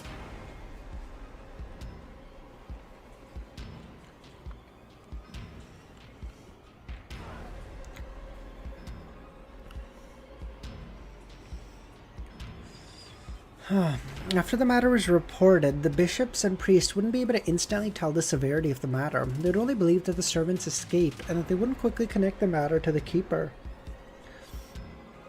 After they do a divination or investigation to figure out the truth, it'd be 20 to 30 minutes later. Any Fire Force or Soul Eaters? I watched a bit of Fire Force, Bushgar, but I wasn't hugely into it. Soul Eater I did watch, it was great.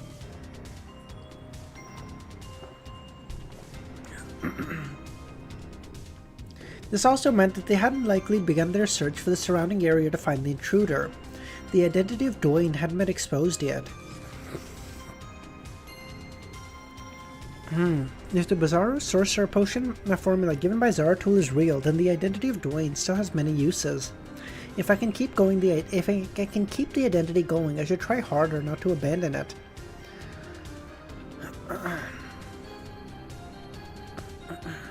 Besides, the only thing that I'm wearing which is real are my gloves and underwear. If I head elsewhere, I'll be a pervert. Klein already had a choice he was leaning towards. He took out the iron cigar case, which appeared to be inside his pocket, but was actually lodged under a rubber band. He opened it and took out a gold coin. Returning to 160 Backland Street is dangerous. Klein muttered it 7 times and then spun the coin.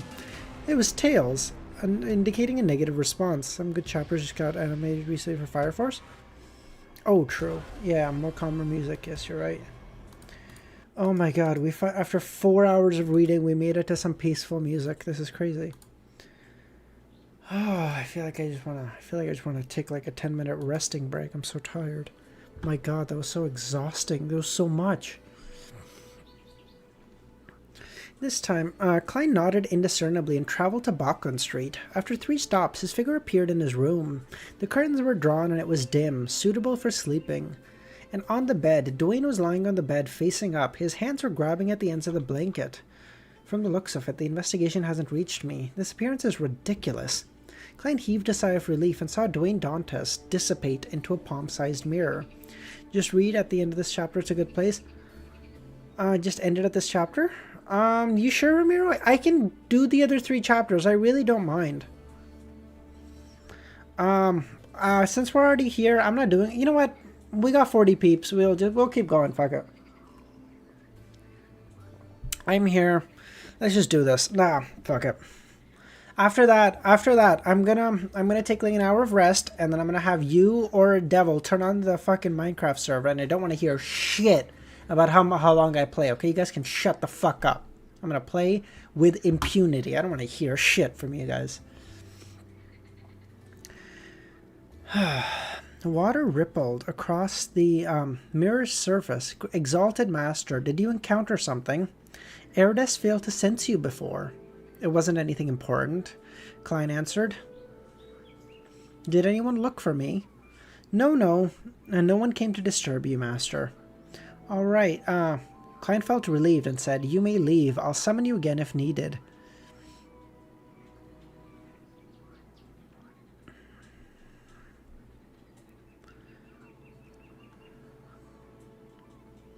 After the aqueous light vanished, the mirror was restored to normal. Klein walked to his bedside and pulled out the pajamas and wore it. He then took out the candles and other items before entering the bathroom, set up a ritual, and prepared to send Creeping Hunger, Azek's Whistle, Iron Cigar Case, and various items above the grey fog. After doing this, Klein sat at the full seat and conjured the Bizarro Sorcerer's potion formula. I'm not reading the ingredients. I don't give a fuck. Advancement ritual. Let's go! Relying on one's strength and strategy, orchestrate a great performance before many spectators to kill a Beyonder creature at the level of a demigod. And then at the end of the performance, consume the potion? I was close. Bro, I was close. I was so close. I said you gotta like famooze a demigod. That was close. That was close, baby. Let's go. We hit those.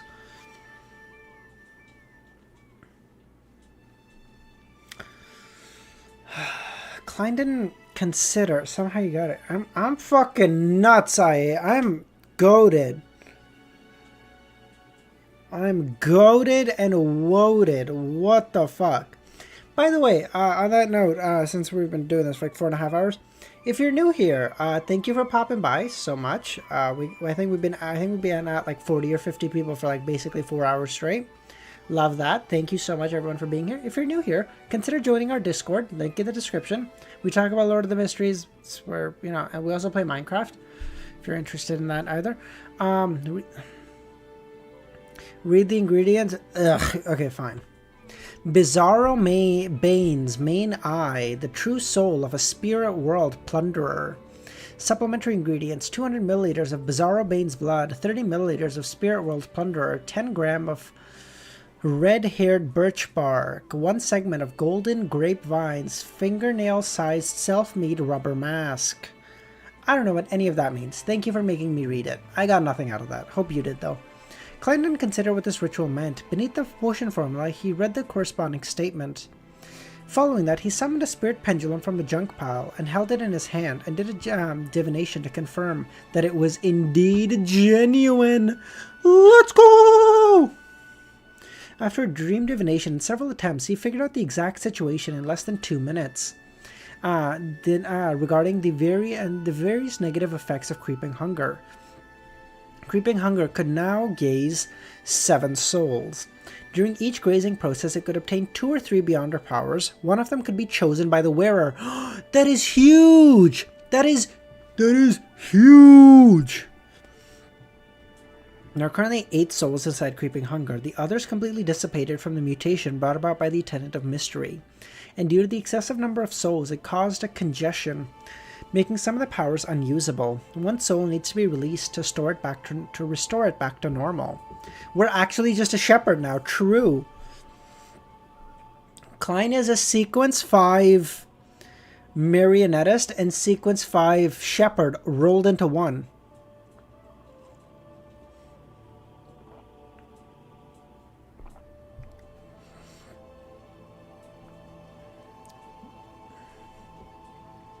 Sad my people had to die for this, but good artifact. Wrong, Ramiro. Your people would be proud to sacrifice themselves for an artifact that gets you closer to the true creator, okay? Wrong. At present, the first of the 8 souls is Baron of Corruption, which is Wormtongue Mythor. He fused with the Beyonder characteristic of the same pathway that Mr. A had grazed. Apart from Distortion and Bribe weaken...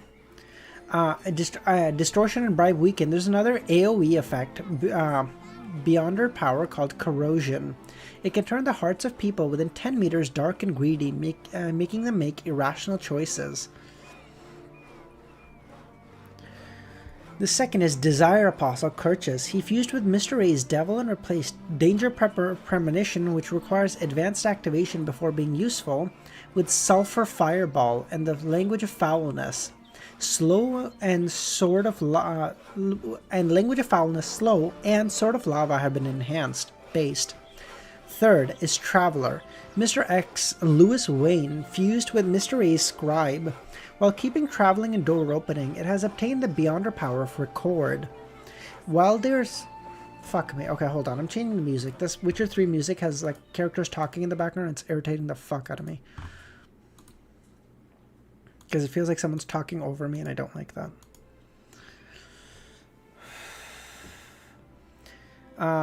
Obtain the Beyonder power of Record. However, there's a change. It's unable to record ordinary Beyonder powers and can only be used against targets at the demigod level. The chance of success has also been increased, although it's still very troublesome. 8 times or so would be needed as long as I'm not too unlucky. In addition, it cannot record more than 2 demigod level Beyonder powers and cannot exceed sequence 3. Can you see the true power of a high sequence shepherd? I can see the power of it, Ramiro, but it still feels like a cheat code, and I don't like it. Fourth is Zombie Mavetti. There hasn't been any changes. Fifth is an unknown demoness of Affliction. Affliction. I always forget which sequence is this? Oh, nope, nope. Sequence 5. Okay. She can give the user a rather useful sense of charm. In addition, one's appearance would receive an adjustment to a certain degree. In addition, she can provide an ailment that covers 50 meters. Creatures within that range will be slowly infected, and the effects become slowly more severe. In the beginning, it might be oversensitive skin, a cold, or a fever, but in 20 to 30 seconds, it might very well turn into a serious illness like pneumonia. After 2 or 3 minutes, one could suffer cardiac arrest or brain aneurysm. 6 is the unknown Wind Blast. There are 3 powers: short distance flight, dive, and water control. Short distance flight? Klein can actually pull up like a demigod now. Just straight up fucking just be, you know, just coming down from the sky. and then like coming down, like, okay. Let me paint this because I won't be able to accurately describe it, okay?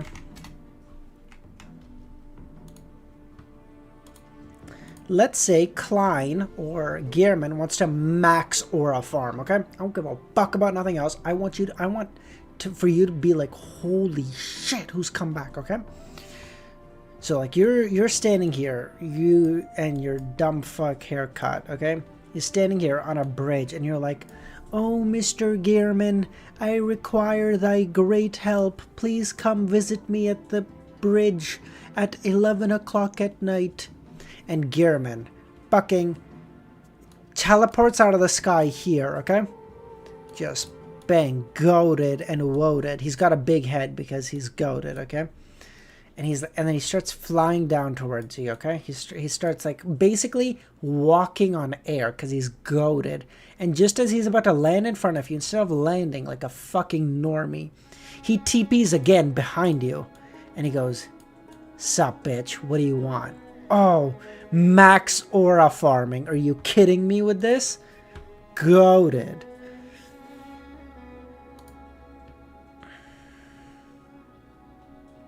Seventh is an unknown soul assurer with 2 beyonder powers of forcibly pulling one into a dream and causing the spirit body to sleep. Eighth is an unknown doctor with 3 powers of distinguishing the time, treatment of serious ailments, and stitching souls. What the fuck is distinguishing of time and stitching souls? What are either of these? Gaslighting your way out of your art skills? You get it. At the same time, creeping a hunger itself has a shadow lurking and flesh bomb. Furthermore, it has the chance to strengthen. It has the chance and strength to barely graze a sequence 4 saint. It has instantly become so much stronger. As Klein was delighted, he also frowned at the negative effects. Now, creeping hunger would have to consume a person every day, otherwise it would consume the wearer. At the same time, it would praise the true creator from time to time in the wearer's mind. It would bring about chaotic thoughts and a headache. Apart from these two, it was still afraid of mushrooms. No powers could be used if mushrooms appeared within 5 meters of it. Ichigo pulling up on the Quincy's? True. Unlucky. Based. Like, when he was at the upper quadrant of the Zaratul, where the where the squad 0 is, and they were like, oh yeah, so like you just have to run down the stairs and it'll take you a week to run down. And Ichigo's like, no problem, I'll be there in like 4 hours, and just starts fucking flash stepping down there. What a fucking goat. My goat. To randomly praise the true creator is troublesome. And same for eating a living person every day. I'll just throw it above the grey fog and let it calm down for a few days. I love how Klein is like, I'm gonna put it in timeout until it realizes how unfucking reasonable it's being. Perhaps there will be some changes. If there really doesn't work, I can only write to Mr. Azek. Klein quickly made up his mind and didn't hesitate to let out the soul assurer's soul. He also planned on swapping the Windblessed and Doctor later. The demoness of affliction depended on circumstances.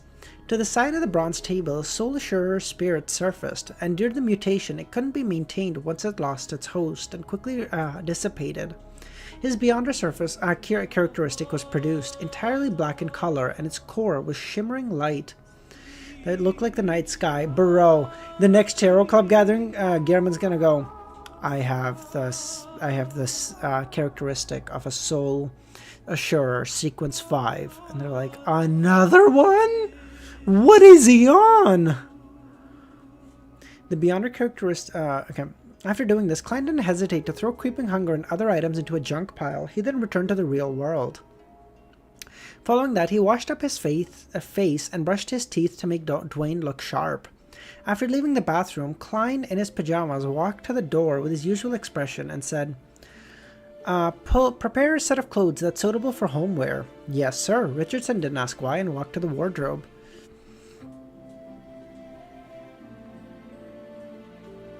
Not another one, yeah. Nah, they'd be like, what Archbishop of the Evernight Church did he kill? Oh, Moon, that would be goated. But I said that. I was like, that'd be too easy.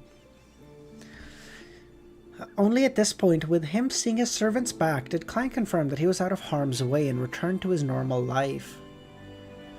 8:46.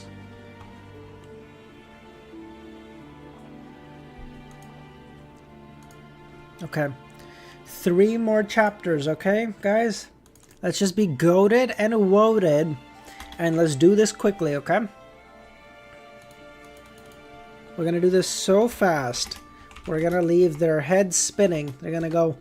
They're gonna. Oh my god. Damn. I was gonna do a Donald Trump voice, but I can't. I can't do a Trump voice. You have no idea. Okay. It was done so fast. They were like, "Oh my god, we could not believe that someone could read that." Yeah, I can't do a Donald Trump voice. I don't know. Damn, I don't have it in me. St. Samuel Cathedral, behind Chanis Gate, Archbishop St. Anthony stood at the staircase connecting the 2 stories and watched the deacons rush about. Many wore red gloves.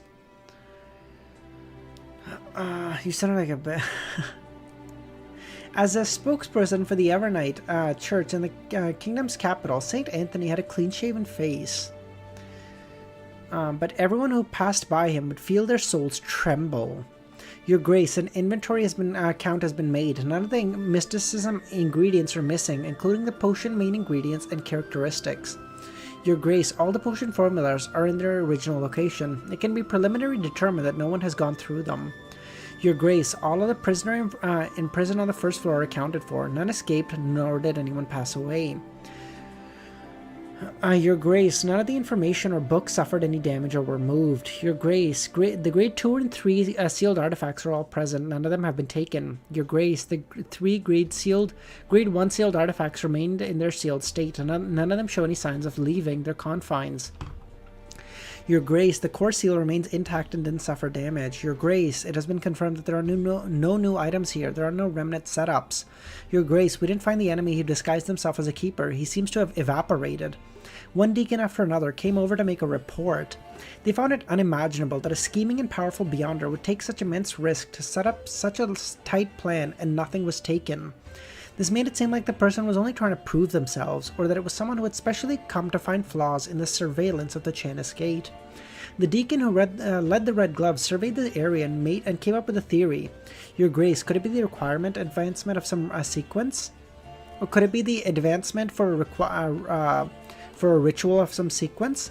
Having been on a mission to capture devils, he was accustomed to making such guesses, and from sequence 5 of different pathways and different sequences had many different rituals. The one that the Evernight Church was aware of wasn't a large number. They actually think someone infiltrated the gates just to aura farm? I feel like Amon would do that, the little fucker. I mean, Amon doesn't need an advancement ritual except for the one for sequence 0, I guess. But like, I feel like he would break in just to be like, oh, you see, you need better security. In particular, what you want to do is you want to do a preliminary investigation of each of the keepers before they enter Chanis Gate. You know, like, you know, he'd just be a little fucker. If that were the case, Celeste could already see the infiltrator's mockery and grin that said, "I'm free to go anywhere I want, even if it's the Church of the Evernights Chanis Gate. It's no different than a department store. Those Nighthawks will only become raged after the matter." He has to be caught! Celeste clenched his fist. Daily Simone raised a second possibility. Perhaps the infiltrator has attempted to take away some artifact and suffered a negative effect and died on the spot and was devoured. St. Anthony nodded and said, "I'll head to the basement to take a look." With that said, he walked to basement 2 and in a secret location activated the path to basement 3. The other deacons were lacking in rank or clearance, so all they could do was wait. Breaking into a secured place just to show them how to make it more secure is diabolical.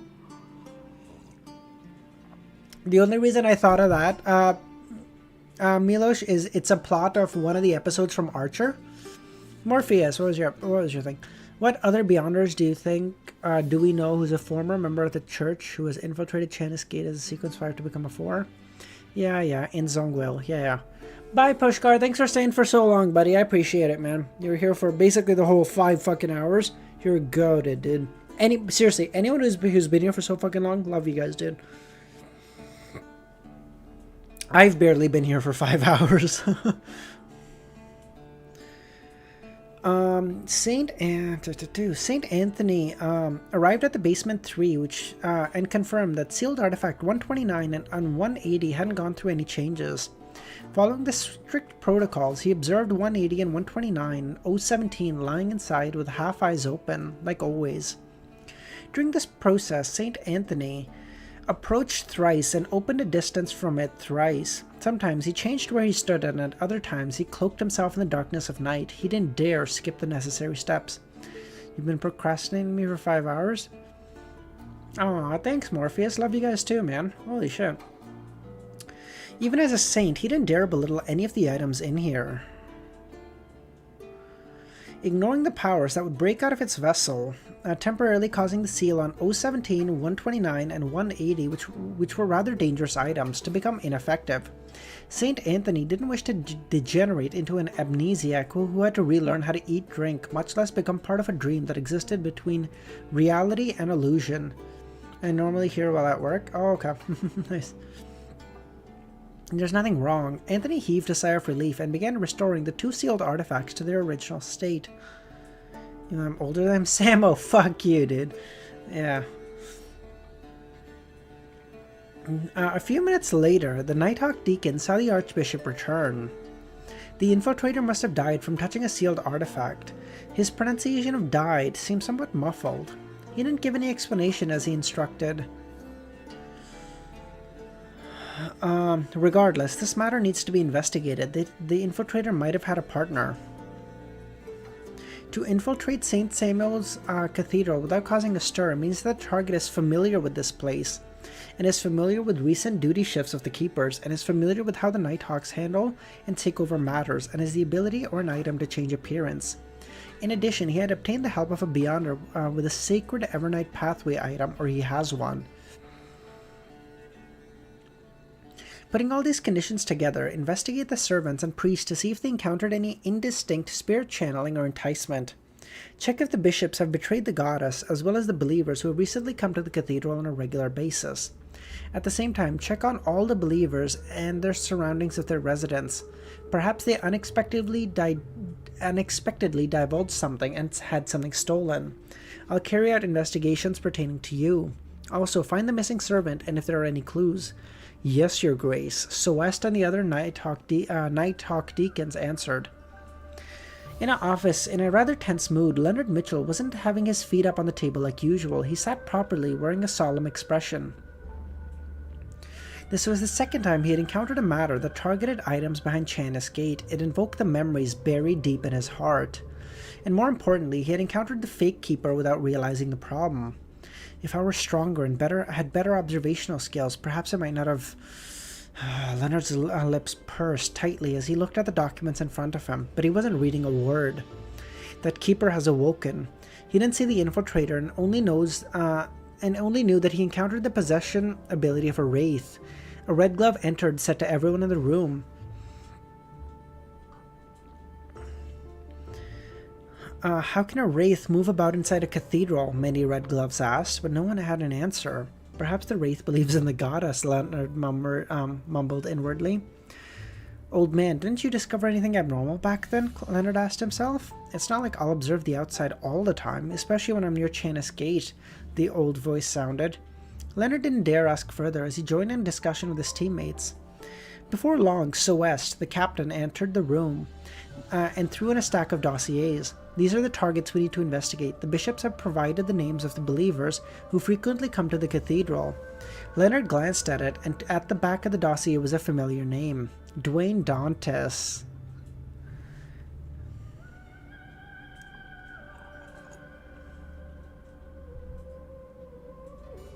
Yeah, Morpheus, yeah, did he... Oh, Morpheus, I was going to make a joke about your grandmother. I'm going to stop myself because grandmother feels too mean. Damn. You almost had me there. I was going to make such a bad joke, dude. Holy fuck. Oh, I let it go because grandma's mean.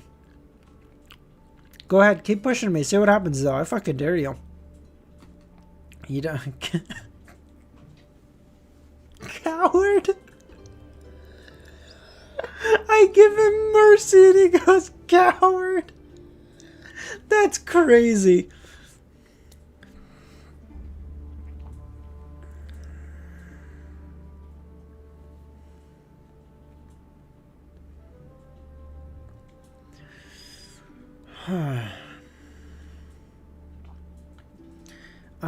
Which existence? Leonard muttered softly in surprise. Wait. Leonard then suppressed his voice and said, "What are your thoughts?" No, wait, okay. This old fellow that survived the Fourth Epoch came to a nearby street less than 2 months ago, and now Chanis Gate was infiltrated. Isn't that too much of a coincidence? The old man's excuse wasn't too convincing, but if the infiltrator was Dwayne, then everything makes sense. He's afraid that he would expose himself. Leonard asked the captain, what did the infiltrator take? What clues did he leave behind? Nothing was taken or left behind. It was like no one stepped in. His Grace suspects that he died or was vaporized from contact. Our priority is to find his partner. No, Dwayne wouldn't die that easily. He's a monster who's lived since the Fourth Epoch. But why did he carry out the infiltration? Old man, what are your thoughts on Dwayne Dantas? Didn't I tell you? I don't know much about him. I only know that there's something special about him. His aura has something ancient about it. However, the case you previously investigated gave me some inspiration. I suspect that Dwayne might be related to that matter. He might be a proxy of some existence. What matter? Which existence? Leonard muttered. The fool that doesn't belong to this era. Leonard is going to be the next Tarot Club member, not Geo. It's Leonard. Oh. Because Leonard's going to lose his fucking mind, pray above the gray fog, bang, gets called up by the fool, joins the Tarot Club, gets offered by the world to take the Sequence 5 characteristic, I don't know the name, Soul Assurer, and bang, we got another member. We got the star. If the star happens, guess what? Milos just lost his mod powers. Username. You can join the Discord. Checkmate.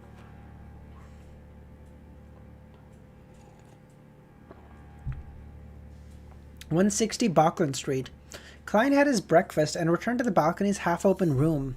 He sat at the reclining chair and raised his hands to rub his temple. As his tense mood subsided, Klein discovered that his mind had turned somewhat adrift. He would often see the hanging corpses in the ancient cathedral, as well as the cluster of translucent maggots that remained unclear in his deepest memories. Illusory voices seemed to echo in his ear. Hornaces, Flagrea. Yeah. Notice how someone of the Marauder pathway knows about Sequence 0 the Fool?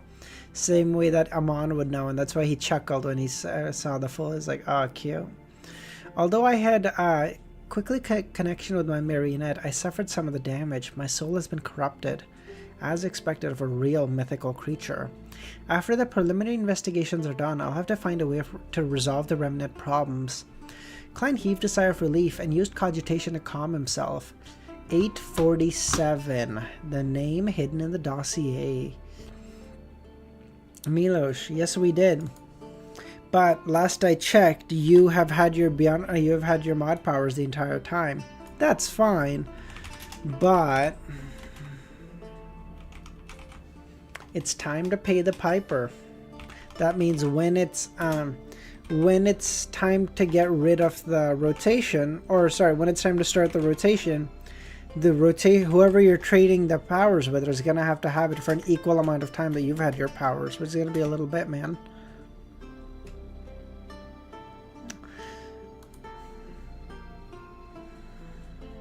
You've been mod since for basically 4 months now, which means you will be mod again at the in like mid-November. Cooked.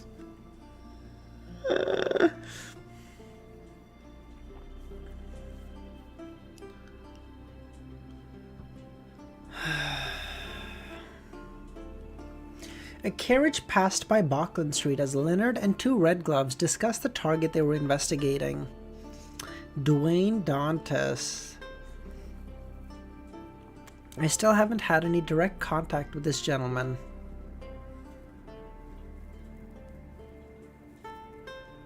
I will leave if you make Nagato mod. Okay, everyone knows that I have a special connection to Dr. Z, okay? As my first viewer, I have like a special connection. Well, as my first like live viewer. I have a special connection with her, okay? So if she says she's gonna leave Nagato, I think that automatically just kind of rules you out at that point. I would never make her mod because she's like she's like the reason we need like a mod specifically for her. So I would never make her mod, but like I do value that, you know? But I do value her. I mean, I value all of you guys, don't get me wrong. I still haven't had any direct contact with this gentleman. I've only investigated my servants and neighbor, Cindy, who had long wine red hair, introducing her findings.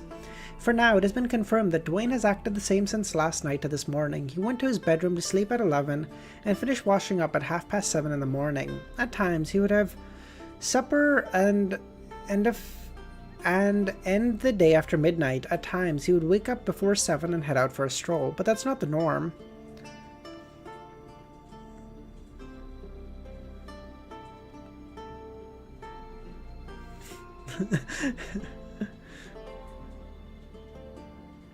Another Red Glove, Bob, nodded and said, "From this point of view, there's nothing wrong with Dwayne Dantes." Leonard smiled and said, "But the reverse can also be true. According to what we've currently gathered, the missing servant was likely replaced between 11:20 and 11:35. The infiltrator entered Chanis Gate at 6 in the morning, and we discovered the problem at 7:20. It can thus be said that during the infiltration, Dwayne Dantes was sleeping and lacked an alibi." "What do you say makes sense?" Cindy glanced at Leonard in surprise. Her impression of this teammate was that he was the core of the problem. However, he saw her impression of this teammate of hers was one who often had a judgment that pointed to the core of the problem. However, he seldom described his logic in detail. He was more like a desultory poet? What is desultory?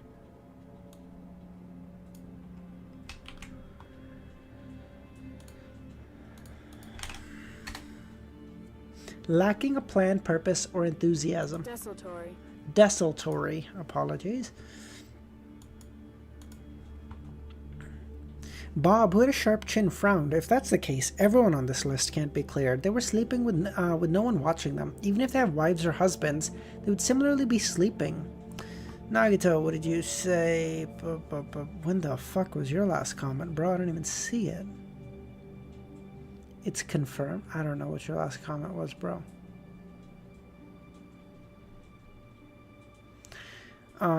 Also, I don't believe an infiltrator would be so bold. He had already entered Chanis Gate and managed to successfully escape, completing an unimaginable feat. Yet he stays nearby and hasn't abandoned his identity or gone far away. The risk involved can't be predicted unless he's also planning something else, or he can't bear to part with certain things. But what can compare to infiltrating Chanis Gate? What can compare with those sealed artifacts, ingredients, and formulas? If I didn't know that Dwayne was problematic in the first place, I would have come to the same conclusion. Leonard already had a thought of explanation as he crossed his legs. I'm just saying that we can't so easily strike Dwayne. Besides, the captain said it. The infiltrator might have already died in Chanis Gate. Even if Dwayne isn't involved, he might be an accomplice. He moved in less than 2 months ago, and the church encountered something that might never happen in centuries. Besides, he's been visiting the cathedral too frequently. He's had ample opportunities to figure out the situation. During this period of time, there was a strange sewer explosion. In Backland. Cindy said, "You've convinced me. This should be the target that we put focus on." "There are a lot of coincidences," Bob said. "However, coincidences might not be the problem. Even if Dwayne goes to the cathedral daily and listens to the bishop's preachings, all he could do is understand the layout and not gain deeper information, such as when will the keepers have to chain his gate and how the handover is done. Therefore, he's more likely to be an accomplice," Leonard said. He similarly didn't understand how Dwayne would understand the internal protocols of the Nighthawks. Cindy echoed, "Regardless, we have to do a deeper investigation."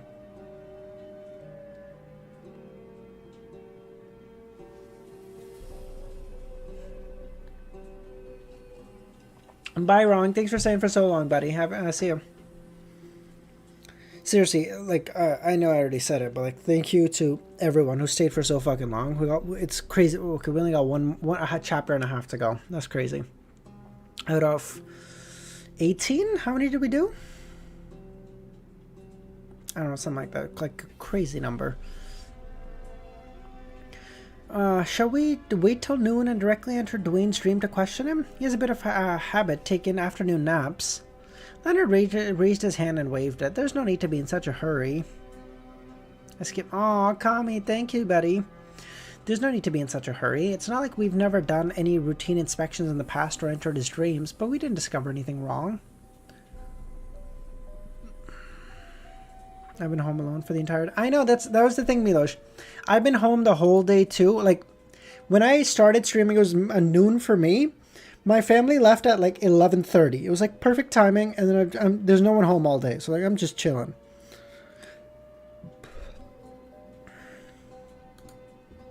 If there's nothing wrong with him, we wouldn't have gained anything from entering his dreams again. If there's a problem with him, the fact that he didn't expose himself back then means that he has a way to resist inquiry during a dream. Therefore, we should monitor him and see what kind of people he interacts with, so as to prevent him from escaping while waiting for Desi's response about this tycoon's identity. Once we discover any clues, we'll request to use a high-level investigation method rather than question him in his dreams. Cindy was once again surprised and said, "It's rare to see you analyze the situation so seriously." "Perhaps it's because I've encountered something similar," Leonard said. Instantly, Cindy felt that Leonard's green eyes turned darker.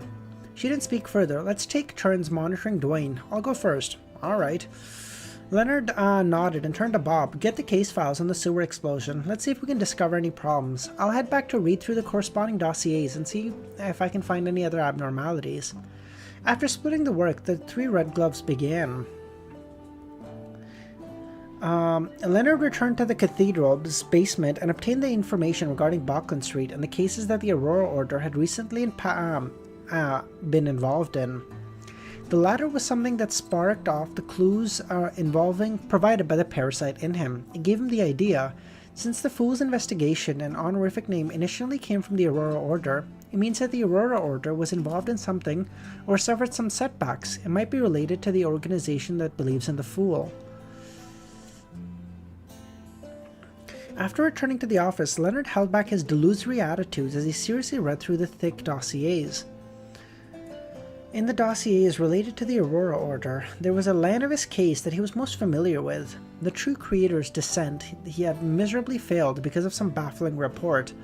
A mysterious person had appeared to kill the main criminal.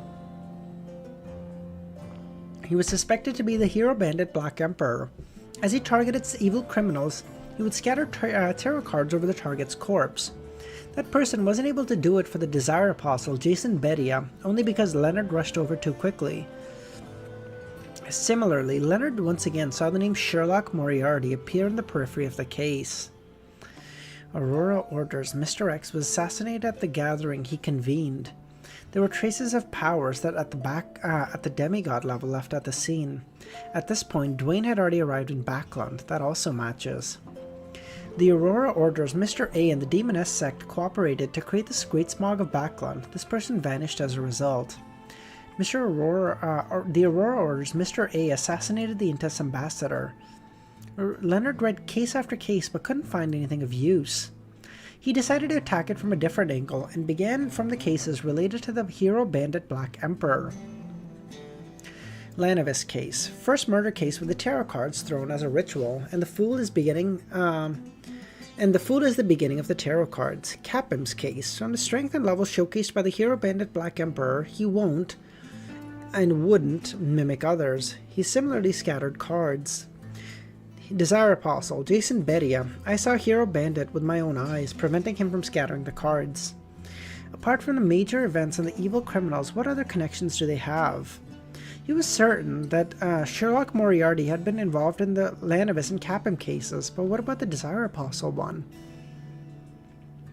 Leonard found the addendum and began leafing through them, finally spotting a line in an inconspicuous spot. Leonard, people attacked involved, Isengard Stanton, Sherlock Moriarty. Leonard's expression slowly turned excited as though he had discovered a breakthrough.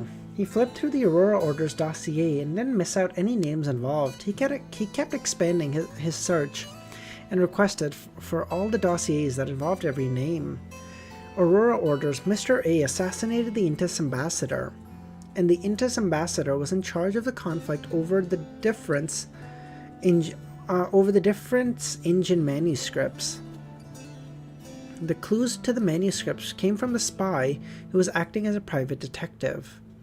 It is reported that another private detective was embroiled in this matter and had nearly been killed by a gang member under the command of the Intis ambassador. Another private detective. Leonard suddenly stood up as he left the cathedral and headed for the police station that handled the case. Although most of the dossiers had been taken away by MI9, Klein found the name of the person who made the report, Sherlock Moriarty. I now have reason to believe that this great detective was involved in the Great Smog of Backland. Among the various people who were involved, his name appears right at the periphery. He and Dwayne Dantes all belong to a secret organization that belongs to that believes in the Fool. Leonard thought as the corners of his lips curled up. He decided to immediately search for more information. Very clever. This is like a to like a lesser degree, but it's like Death Note with L and Light. Like, you know, Light is just like doing his own stuff, and L is like he's catching up. He's behind because, you know, he has to retrospectively like look at the data after shit happens, but like you can see him piecing things together with like little itty bitty pieces. It's so good. Like he's following breadcrumbs. It's so good. 160 Backland Street, inside the master bedroom. Klein didn't have any nighthawks enter his dream during his afternoon nap, but he once again returned to the foggy town. He saw the demoness of despair, Panatia, with her smile. He saw her slowly being hung up as her eyes rolled back. The hung corpses, the horrifying gigantic mushroom, the cluster of countless translucent maggots. As he rubbed his temples, Klein found that his mind was in a terrible state, and this wasn't a problem that could be resolved by the grey fog. He fell into deep thought and entered his bathroom and arrived above the grey fog. He conjured Gehrman and made him pray. Please pass on my message to Miss Justice about when she will be free. I wish to receive some psychotherapy. 8:48. Last chapter.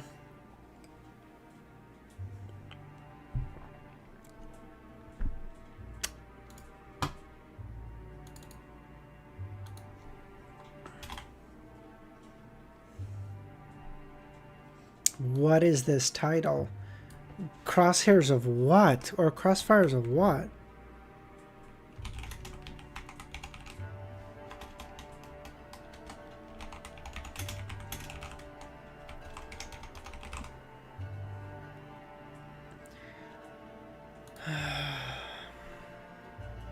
Damn it, I'm out of Coke.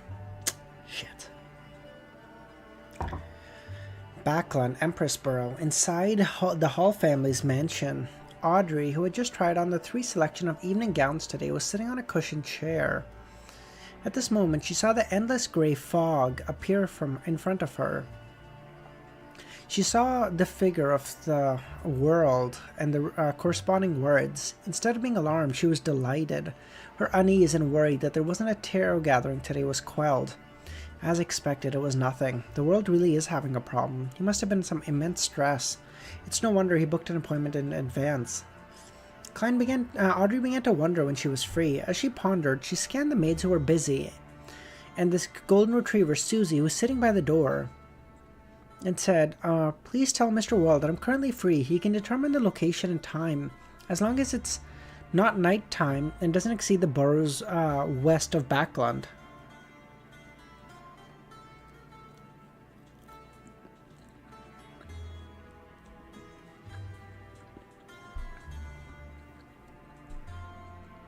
Yes, Sam, I'm the Coke, yep. Why do you think I'm shilling for membership so much, bro? That's just not cheap, okay? Please join memberships. I need to pay for more Coke, okay?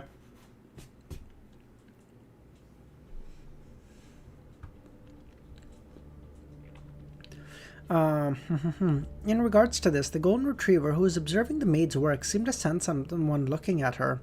She suspiciously turned her head and looked at Audrey's direction, but failed to discover any problems. Above the grey fog, inside the palace that looked like a giant's residence. She's free anytime, periods when it's convenient. She won't leave places she's familiar with. Klein rubbed his temples as he interpreted Audrey's message. 1 a.m. Just pop down to the kitchen and just make something simple, no? His first reaction was that it was best done today or tomorrow, and to have her determine the location. Then he could use creeping hunger to teleport. But then he thought of another problem. Dwayne Dantas was part of the Nighthawk's investigation, and it was quite likely that he was being monitored. Wait a few days, or... Klein seriously thought about it as he conjured the world and prayed once again. Please inform Miss Justice, let's do it today, above the grey fog. Huh? She found the answer provided by the world exceeded her expectations. How would she get Susie to stand in? It's 2:45. Oh shit. Okay, we'll try to be done in the next 15 minutes from now. But seriously, yeah, why the fuck do you have classes on Sunday? What the fuck? Besides, there are many details that I'm unable to see clearly or sense while in the palace. It will hamper any psychotherapy. Audrey calmed her sense of alarm as she posed her doubts from a position of viability and requested the Fool to pass it on to the world.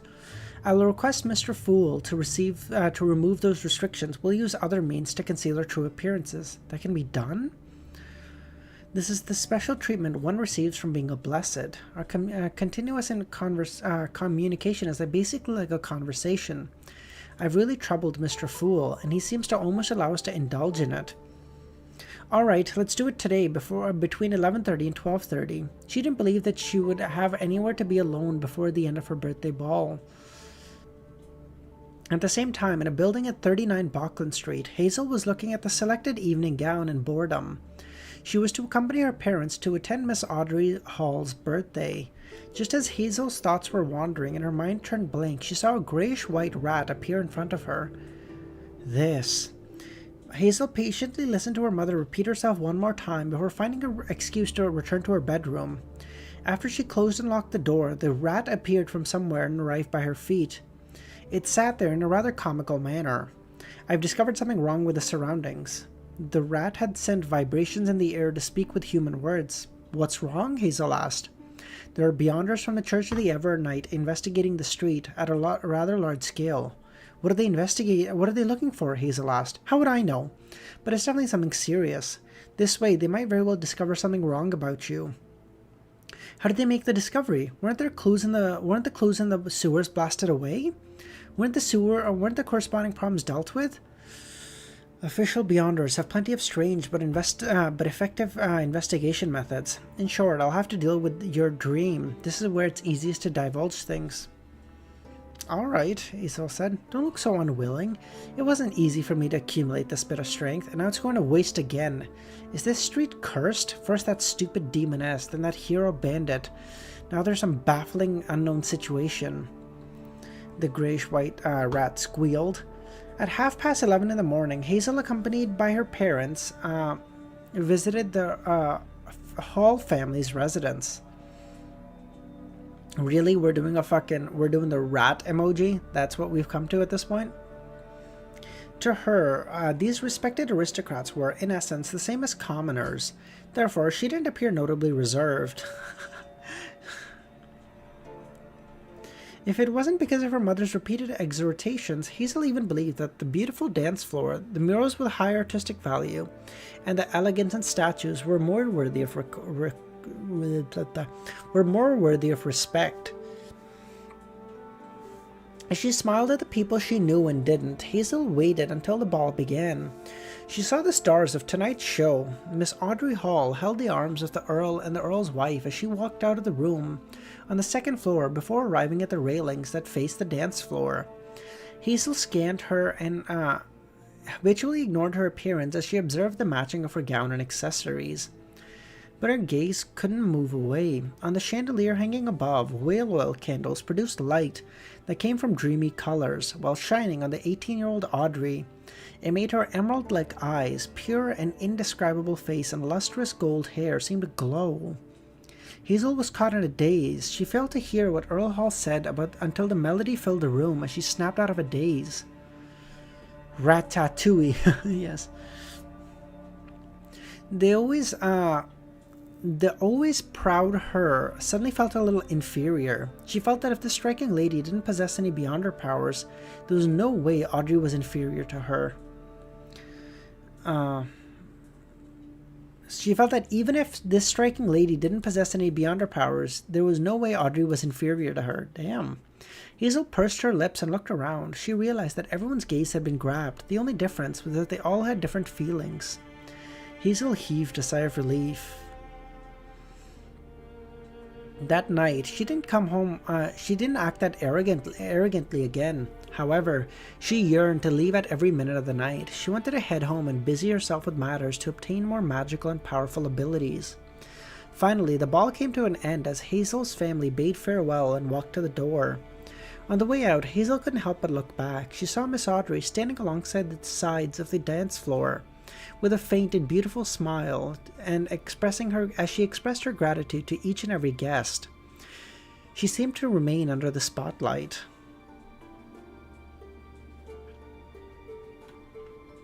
Aw, Audrey's so sweet. After the end of her birthday ball, Audrey took off her accessories and changed into her sleeping gown before entering her bedroom. She then prayed to the fool that she was ready. About 10 seconds later, a crimson light surged at her like a tidal wave. Above the grey fog, Audrey appeared at the long bronze table. This time, she didn't see Mr. Fool. She discovered an ancient confessional. It was a brown crate that was 1.5 times the height of a person. There were doors on both sides, and a wooden plank separated the area in between. I thought Mr. World would request the Fool to conjure a wall, which we could use to communicate across. Although it's essentially the same, a confessional is cramped and dark. He really doesn't know how to consider a lady's feelings. Yes, I would find it odd if Mr. World did. As Audrey suffused a smile, she walked to the ajar door of the confessional, bent her back and entered before sitting down. Hello, Mr. World. Are you there? Sitting cross-legged opposite her, Klein was infected with Miss Justice's cheerful tone. He relaxed and said, "You may begin."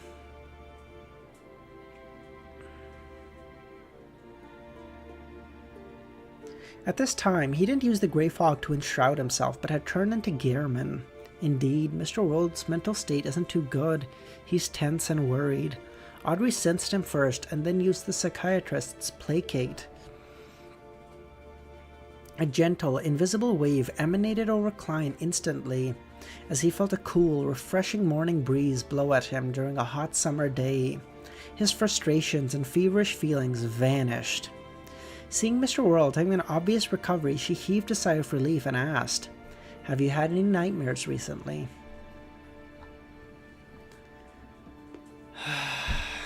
Alright, guys.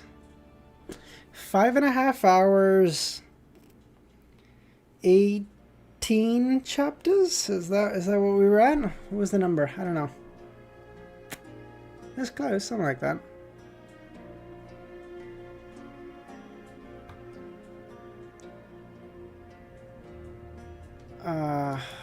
Where are we at? How many chapters was that? Yeah, artwork, yeah. 16? 16, you sure? So...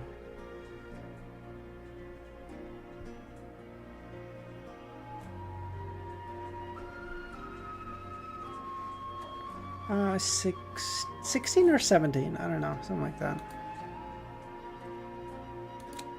But either way, we fucking did it, boys. We fucking did it.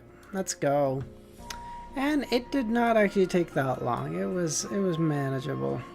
It was manageable.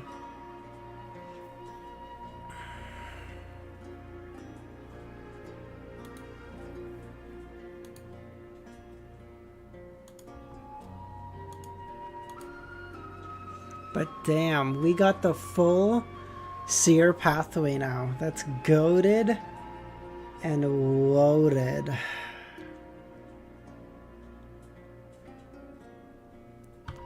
The cathedral. Yeah. This is it. Yeah. This one.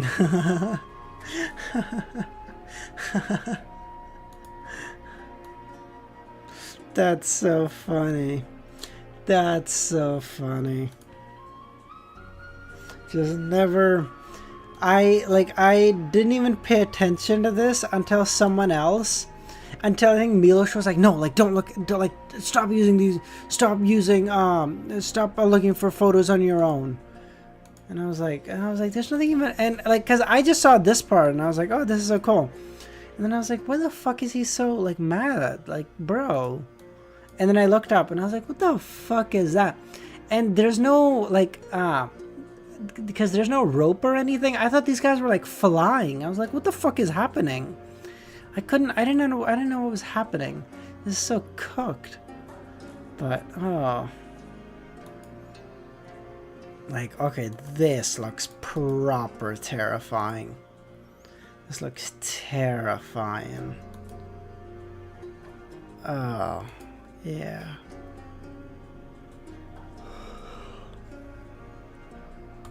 Zaratul. Not what I imagined him at all. Hello, fucker. Official illustration. See, like that has the ropes. So with the ropes, you can be like, what the fuck is happening here? Yeah, next stream will be tomorrow, Bolin. I'm not doing a night stream. Fuck that. Hornaces. Like, what the fuck? That's a good joke. Oh god, that was a good joke. Maybe next stream is theory crafting? I mean, we can talk about that, Nagito. I don't know. Maybe. Very good. Very good. And I guess there must be, and I guess the dog is like, the equivalent of like a marionette, like someone you control. What's the purpose of that, I guess? I guess like maybe even as the fool, maybe the fool is like, the ritual for the fool is like, oh, get someone else to do the work to do like a really hard thing. I don't know what it would be, but like, you know.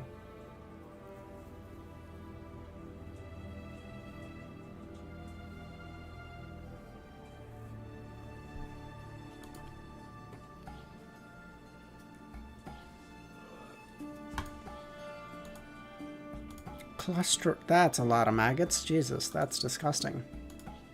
That's the fucking power, that's the fucking being. Get someone to become a god? No, I was thinking more like get someone to get like a group of people to effectively destroy the plot of a god or something, you know? Like orchestrate it behind the scenes.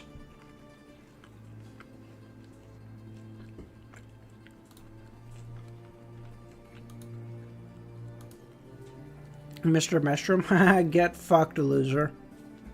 I never said that Hazel was more powerful, just hard sequence.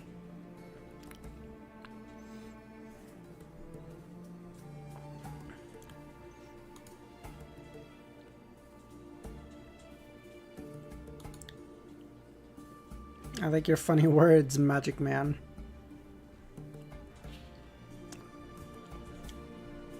Klein X Gearman. Oh, Gearman X Audrey, I think is what you mean to say, but... Oh, that's so sweet. He looks so cooked. And Audrey's like, don't worry, I've got you. I've got you, you're okay. This is also really sweet.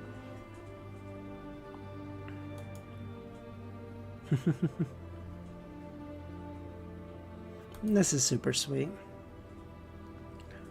I guess this is where all the Klein X Audrey bullshit comes from. Partially, I guess, at least.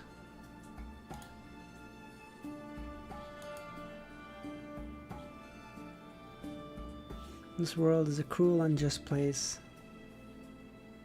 Yesterday, my etiquette teacher taught me how to faint elegantly without any faux pas. It's a practical skill used at social events. She's adorable.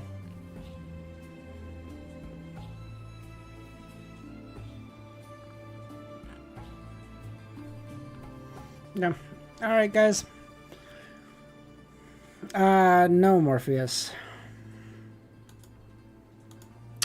Alright, guys, we're gonna end it there. Thank you so much, everyone, for sticking with me for the past 5.5 hours. You guys are the fucking legends, dude.